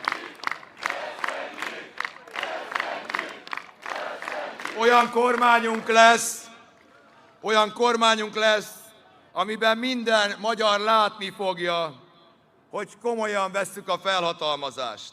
Mert felhatalmazást kaptunk a hazánk rendbetételére. Felhatalmazást kaptunk egy működő és emberséges Magyarország felépítésére, a szeretett hazánk sebeinek begyógyítására. Nehéz lesz. Tudjuk, hogy nagy a baj. Látjuk a számokat. Látjuk, hogy mit tett az elődünk a magyar gazdasággal, mit tett az egészségüggyel, az oktatással, a gyermekvédelemmel, a rendvédelemmel, vagy éppen a közlekedéssel. Hatalmas munka áll előttünk, de a károkozást legalább már megállítottuk. Felszólítom a leköszönő miniszterelnököt, hogy mától ügyvezető kormányként járjon el, és semmilyen olyan döntést ne hozzon, amely megkötné a következő kormány, a Tisza kormány kezét.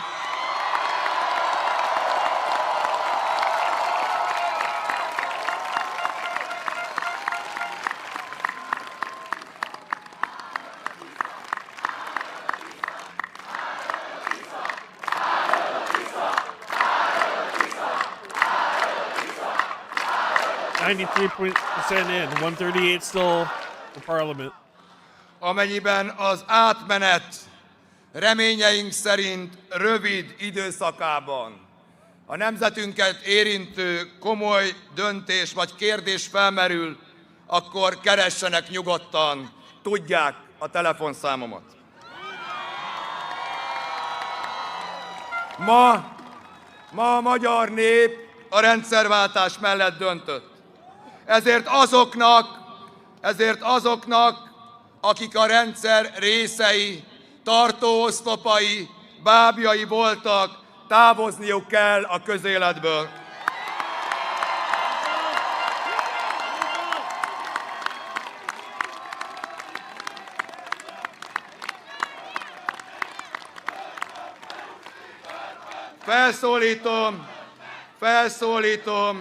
Felszólítom a köztársasági elnököt, hogy haladéktalanul kérjen fel, mint a győztes párt listavezetőjét kormányalakításra, azt követően pedig távozzon a hivatalából annyi méltósággal, amennyi még maradt neki.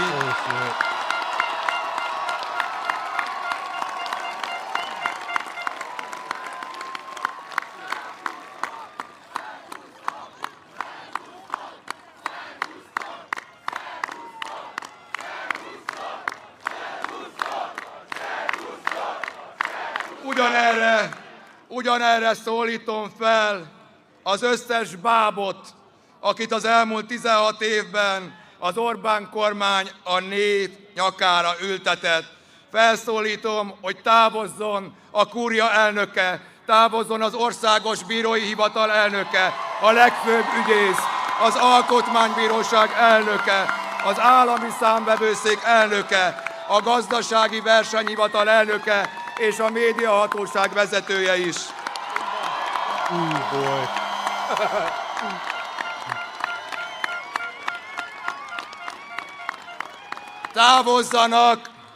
Távozzanak, ne várják meg, amíg elküldjük őket, mert el fogjuk küldeni őket, mert ennek a rendszernek, amely elfoglalta a hazánkat, az intézményeinket, független hivatalainkat, vége van.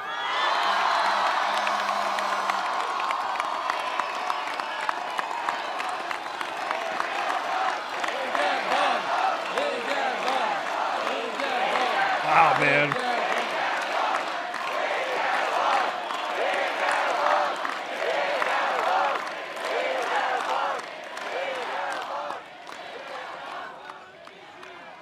És rögtön a távozásuk után az alkotmányozó kétharmados többség birtokában helyreállítjuk a fékek és ellensúlyok rendszerét, csatlakozunk az Európai Ügyészséghez,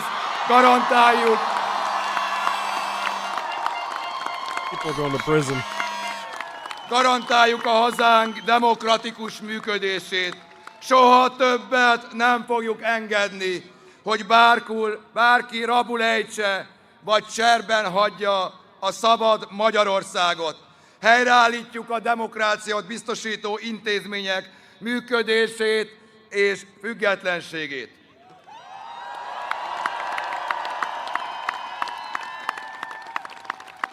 Honfitársaim, Magyarország újra erős szövetséges lesz az Európai Unióban és a NATO-ban.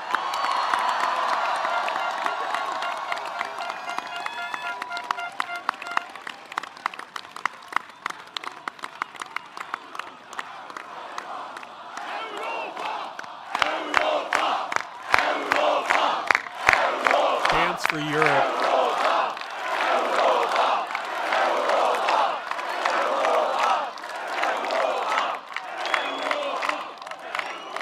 Magyarország újra erős, a magyar érdekeket képviselő szövetséges lesz, mert a hazánk helye 1000 éve Európában volt, van és lesz.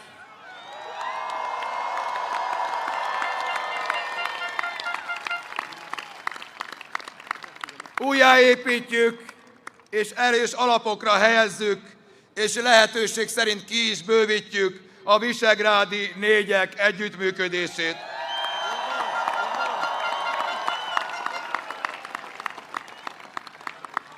Ennek jegyében az első utam Lengyelországba fog vezetni az 1000 éves lengyel-magyar barátság megerősítésére. Zelensky put out a statement. A második utam Bécsbe vezet majd, a harmadik pedig Brüsszelbe, hogy hazahozzuk a magyar embereket megillető uniós forrásokat.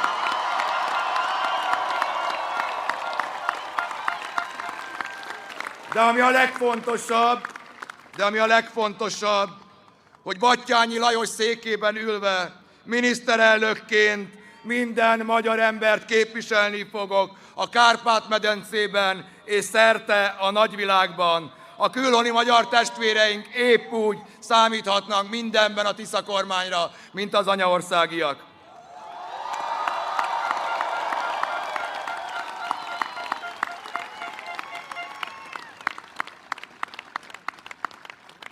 Honfitársaim, az imént beszéltem telefonon a német kancellárral, a francia elnökkel, az Európai Néppárt elnökével, az Európai Bizottság elnökével, a horvát miniszterelnökkel és a NATO főtitkárával.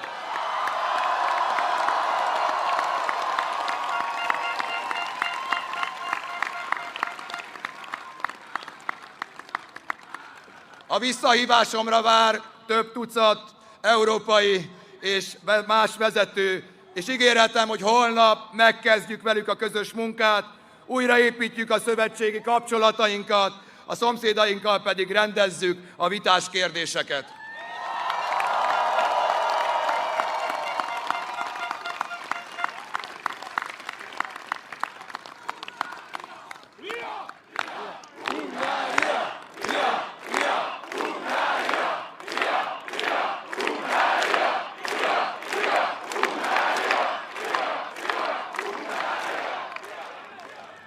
Barátaim, itt az idő, hogy rendbe hozzuk és kijavítsuk az elődeink hibáit.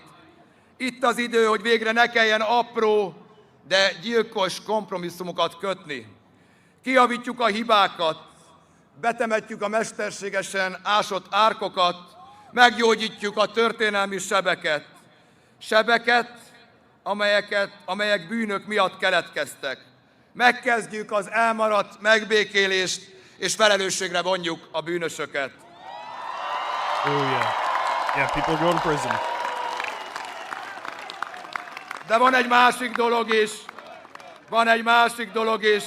Mostantól nem leszünk következmények nélküli ország. Akik meglopták az országot, azoknak vállalniuk kell a felelősséget. Yep, he's going after him.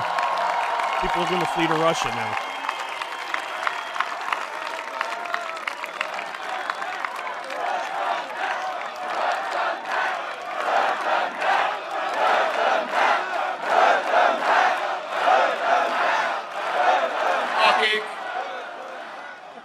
Akik gyűlöletet szítottak magyar és magyar között, azoknak felelősséget kell vállalniuk. Akik elárulták az országot, azoknak felelősséget kell vállalniuk. A Tisza kormány felszabadítja az igazságszolgáltatást, létrehozza a Nemzeti Vagyon Visszaszerzési és Védelmi Hivatalt. Oh, National Protection Agency. Maybe that's that third party we were hoping for. Ebben a hivatalban az ország legjobb jogászai és nyomozói fognak dolgozni, és ígérem, hogy sikerrel fognak járni. Soha többet nem leszünk következmények nélküli ország. Felkészül Szabó Bence százados úr, Pálinkás Szilveszter százados úr. Sok pihenő nem lesz holnaptól. Oh man, he's calling him out by name.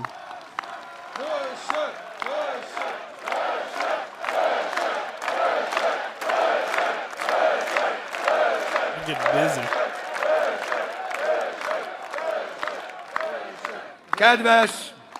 Kedves magyar fiatalok, hadd szóljak hozzátok külön.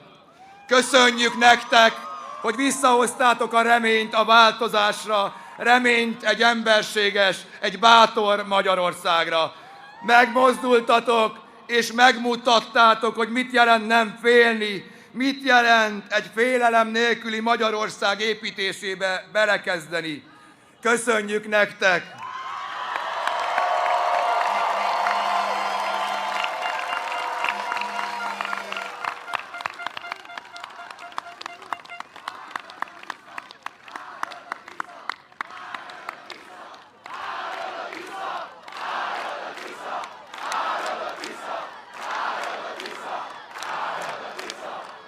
Sokszor beszéltem nektek, kedves fiatalok, az utóbbi hetekben egy történetről, a rosszul bevert patkószög történetéről. Hát akkor most közösen kimondhatjuk, hogy a jó magyarosan és egészen biztosan bevertük ezt a patkószöget. Köszönjük szépen!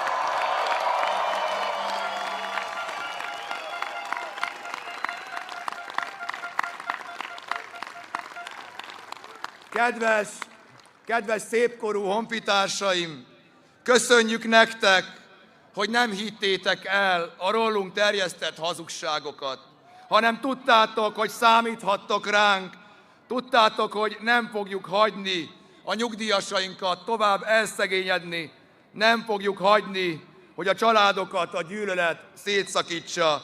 Köszönjük nektek, és tudjuk, hogy mit jelent a felhatalmazásotok. Köszönjük, köszönjük, köszönjük.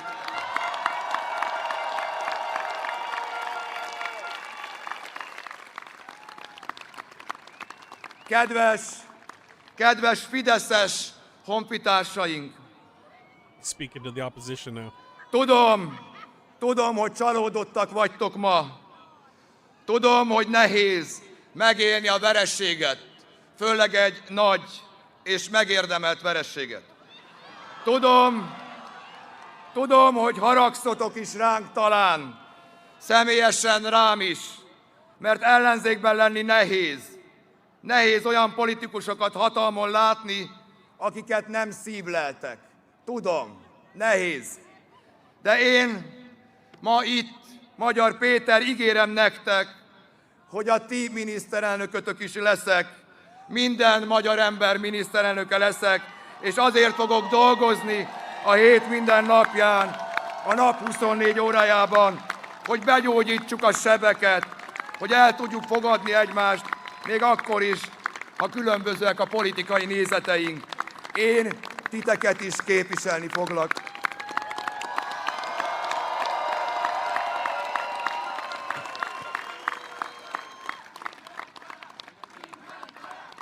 Promises to have a representation of the opposition party as well.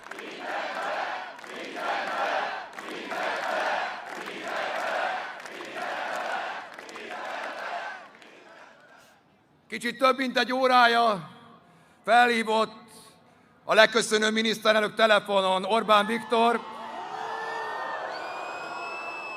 Felhívott Orbán Viktor telefonon, és gratulált a győzelmünkhöz. Neki is, Orbán Viktornak is elmondtam, hogy Batthyány Lajos székében ülni egy magyar ember számára a legnagyobb megtiszteltetés, a legnagyobb felelősség, a legnemesebb feladat.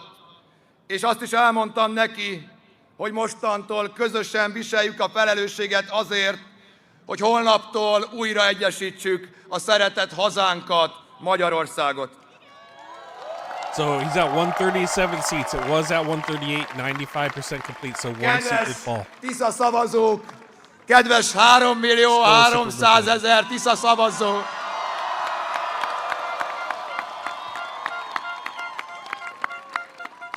Arra kérlek benneteket, hogy érezzétek a felelősséget, amit a mai eredmény jelent. Arra kérlek benneteket, hogy nyújtsatok holnaptól kezet. Kezdjük el a megbékélés hosszú és nehéz munkáját már holnap. No, nem a bűnösökkel, mert őnekik felelniük kell, hanem a magyar honfitársainkkal. Nyújtsunk kezet minden magyarnak.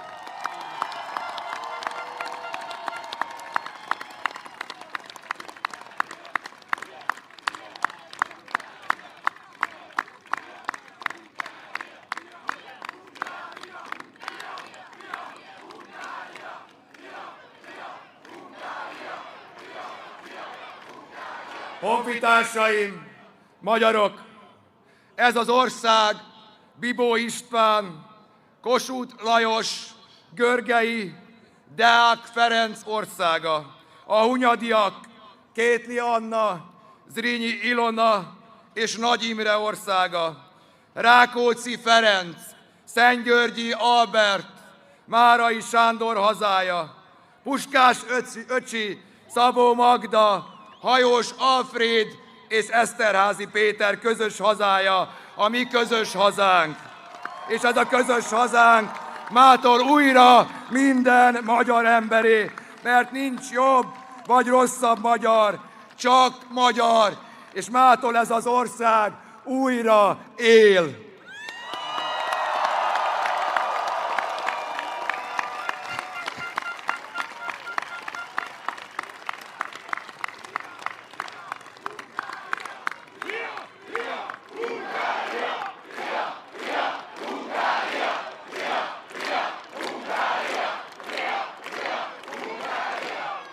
Most pedig még egyszer megköszönve mindenkinek a 2 éves emberfeletti munkáját, megköszönve minden magyar honfitársunknak, hogy részt vett a mai sorsdöntő választáson, megköszönve a ti támogatásotokat, zárásként hadd idézzem fel még egyszer teljes szívemből az első szabadon választott magyar miniszterelnök szavait. Én szolgálok, és addig szolgálok, amíg a nemzetnek haszna van belőle. Teszem, amíg tudom. Isten áldja Magyarországot, Isten áldjon minden magyar embert.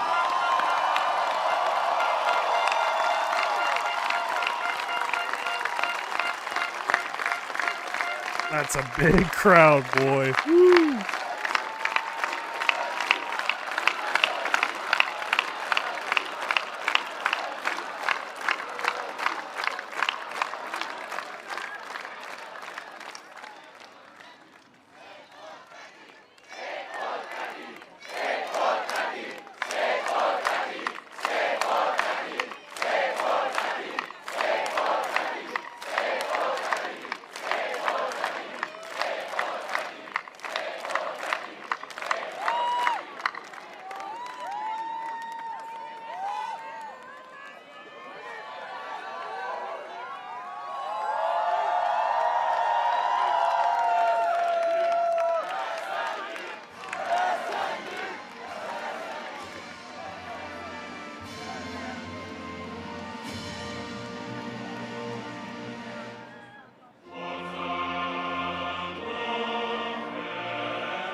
.95% completion, 137 seats in Parliament, supermajority by far.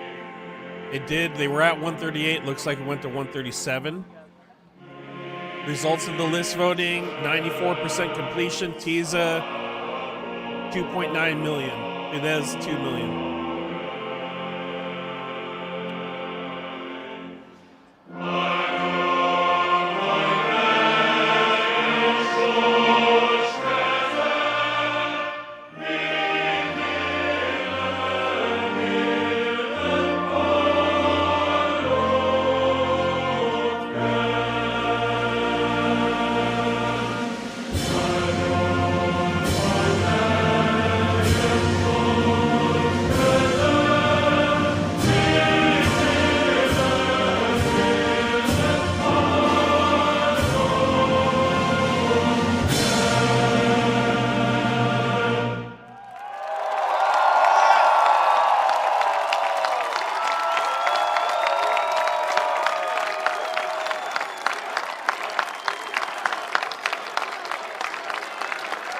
President Zelensky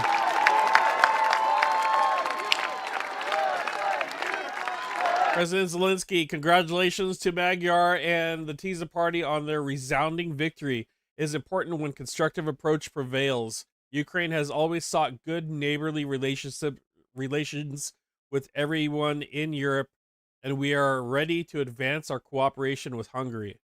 Europe and every European nation must get stronger, and millions of Europeans seek cooperation and stability. We are ready for meetings and joint constructive work for the benefit of both nations, as well as peace, security, and stability in Europe. That from President Zelensky, guys. This is a wrap. This is a wrap. Orban, Putin lost today. Big time. Big time. Kicked right in the dick. This is big. Absolutely big. Orban is gone from Hungary. The Hungarian people win. Looking at close to the results are in. There's the results. I mean, it's 96% complete, but it's over. Orban conceded. TISA party and Magyar have won. Big win for Europe today. Big win for the free world. Big L to the Trump administration. Big L to Putin. Holy cow, man. One hell of a day. One hell of a day. I think we're going to wrap it up, guys.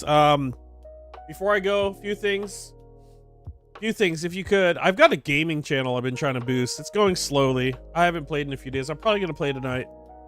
I didn't realize it's 2:30. It feels like late. I don't know. Maybe not tonight. Maybe I'll play later. Here's my gaming channel link. Also, we have a Discord. Guys, hit the like, subscribe if you're new to the channel. We're going to do a lot of world news coverage. We got a lot going on with the Strait of Hormuz. I'm just getting back into it. I was on the ground for a while. Just came back from vacation as well, so I've been gone for a little bit, trying to do some short videos from the No Kings protest where I was on the ground, 3.0 in Sacramento. Also, thank you guys today for donating to the fundraiser to Rowan, the Ukrainian soldier we've been helping. He's been discharged from the military. He's facing medical issues. He hasn't got his paycheck yet. Just checking in on what we've gathered for him on my PayPal. I'm going to just forward it to him today. Oh my God. I'm going to throw in a little extra. Mitch also, I got to add on 50 for Mitch. Mitch doesn't have a PayPal, so he did it the old school way on Super Chat, which is fine. Not a problem. I will cover the fees on that. Come on, load. Today, it's $202.77 plus Mitch's. So we raised $252.77 today for Rowan, because he's not getting paid from the military anymore, and he's transitioning back to regular life. And I know he's a little stressed out about finances right now. It's not going directly to the front line on this one, guys. It is what it is. He needs help. I'm gonna help my buddy. We are going to pick up a fundraiser that's pinned on my PayPal. So if you guys want to throw it that way, we're gonna do. It's just gonna be a 2-day stream. It'll be today and then tomorrow for my birthday. 2-day fundraiser stream. After my birthday tomorrow, we're gonna transition over to Paige in Kansas and her men on the 47th. The 47th snipers, because we buy candy bars for snipers on this channel. They need vehicle repair. She reached out to me. So for today and tomorrow, it's going to be Rowan. And then from there on, we're going to transition back and help the beautiful and wonderful Paige in Kansas with her 501c3 sponsored fundraiser to help frontline soldiers in Ukraine. Talk about a win for you soldiers in Ukraine today. Victory. Victory today in Hungary. Victory for us. Victory for the free world. They got a lot of work to do. God, they got a lot of work to do, though. A lot going on there, guys. Russia's influence is still there. They're got to be salty, and best believe they will retaliate in one way or another. It's going to happen.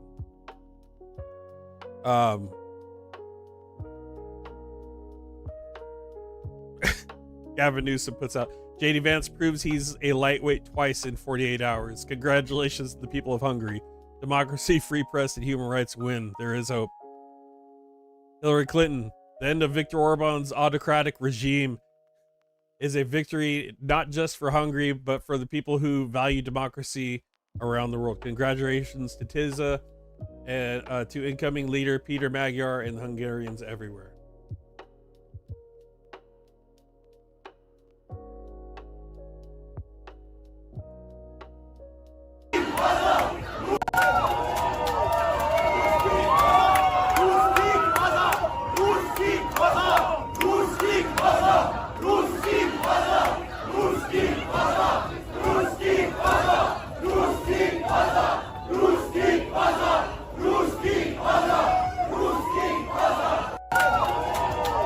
All right, guys. Thanks for being here today. More to come. I'll do some more video coverage. I'm probably gonna do a live stream tomorrow too. So check out my gaming channel. Also, like I said, thank you guys for being here. Appreciate the hell out of it. It was a big, around 1,400, almost 1,500 views tonight. Pretty good night. That's pretty good. The algorithm is enjoying me. Someone likes me. Someone likes me on YouTube right now. Been putting in the work and it's paying off. All right, guys, here's your outro. Peace out. Thanks for being here again.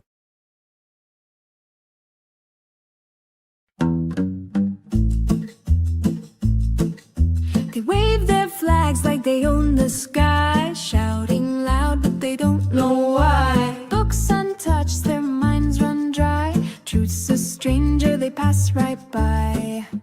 Oh, false flags flying high, empty hearts where the truth won't lie. They scream of love for the land they claim, but their wicked deeds bring only shame.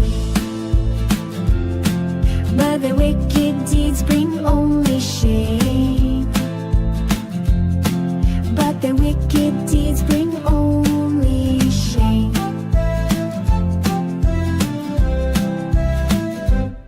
They chant the words they barely know, hollow pride in a shallow show, pointing fingers where the winds don't blow, building walls where the rivers flow.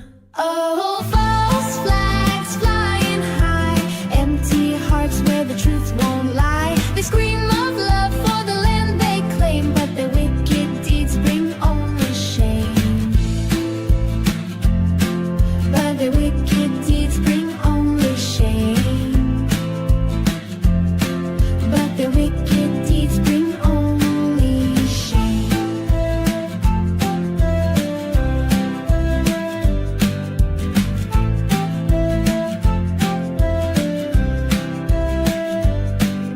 A patriot's heart should beat with grace, not with fists or a hate-filled face. If love's the seed, then let it grow, not in shadows, but where light will show. Oh, false flags flying high, empty hearts where the truth won't lie. They scream of love for the land they claim, but their wicked deeds bring only shame. Oh, false flags flying high, empty hearts where the truth won't lie. They scream of love for the land they claim, but their wicked deeds bring only shame. But their wicked deeds bring only shame. But their wicked deeds bring only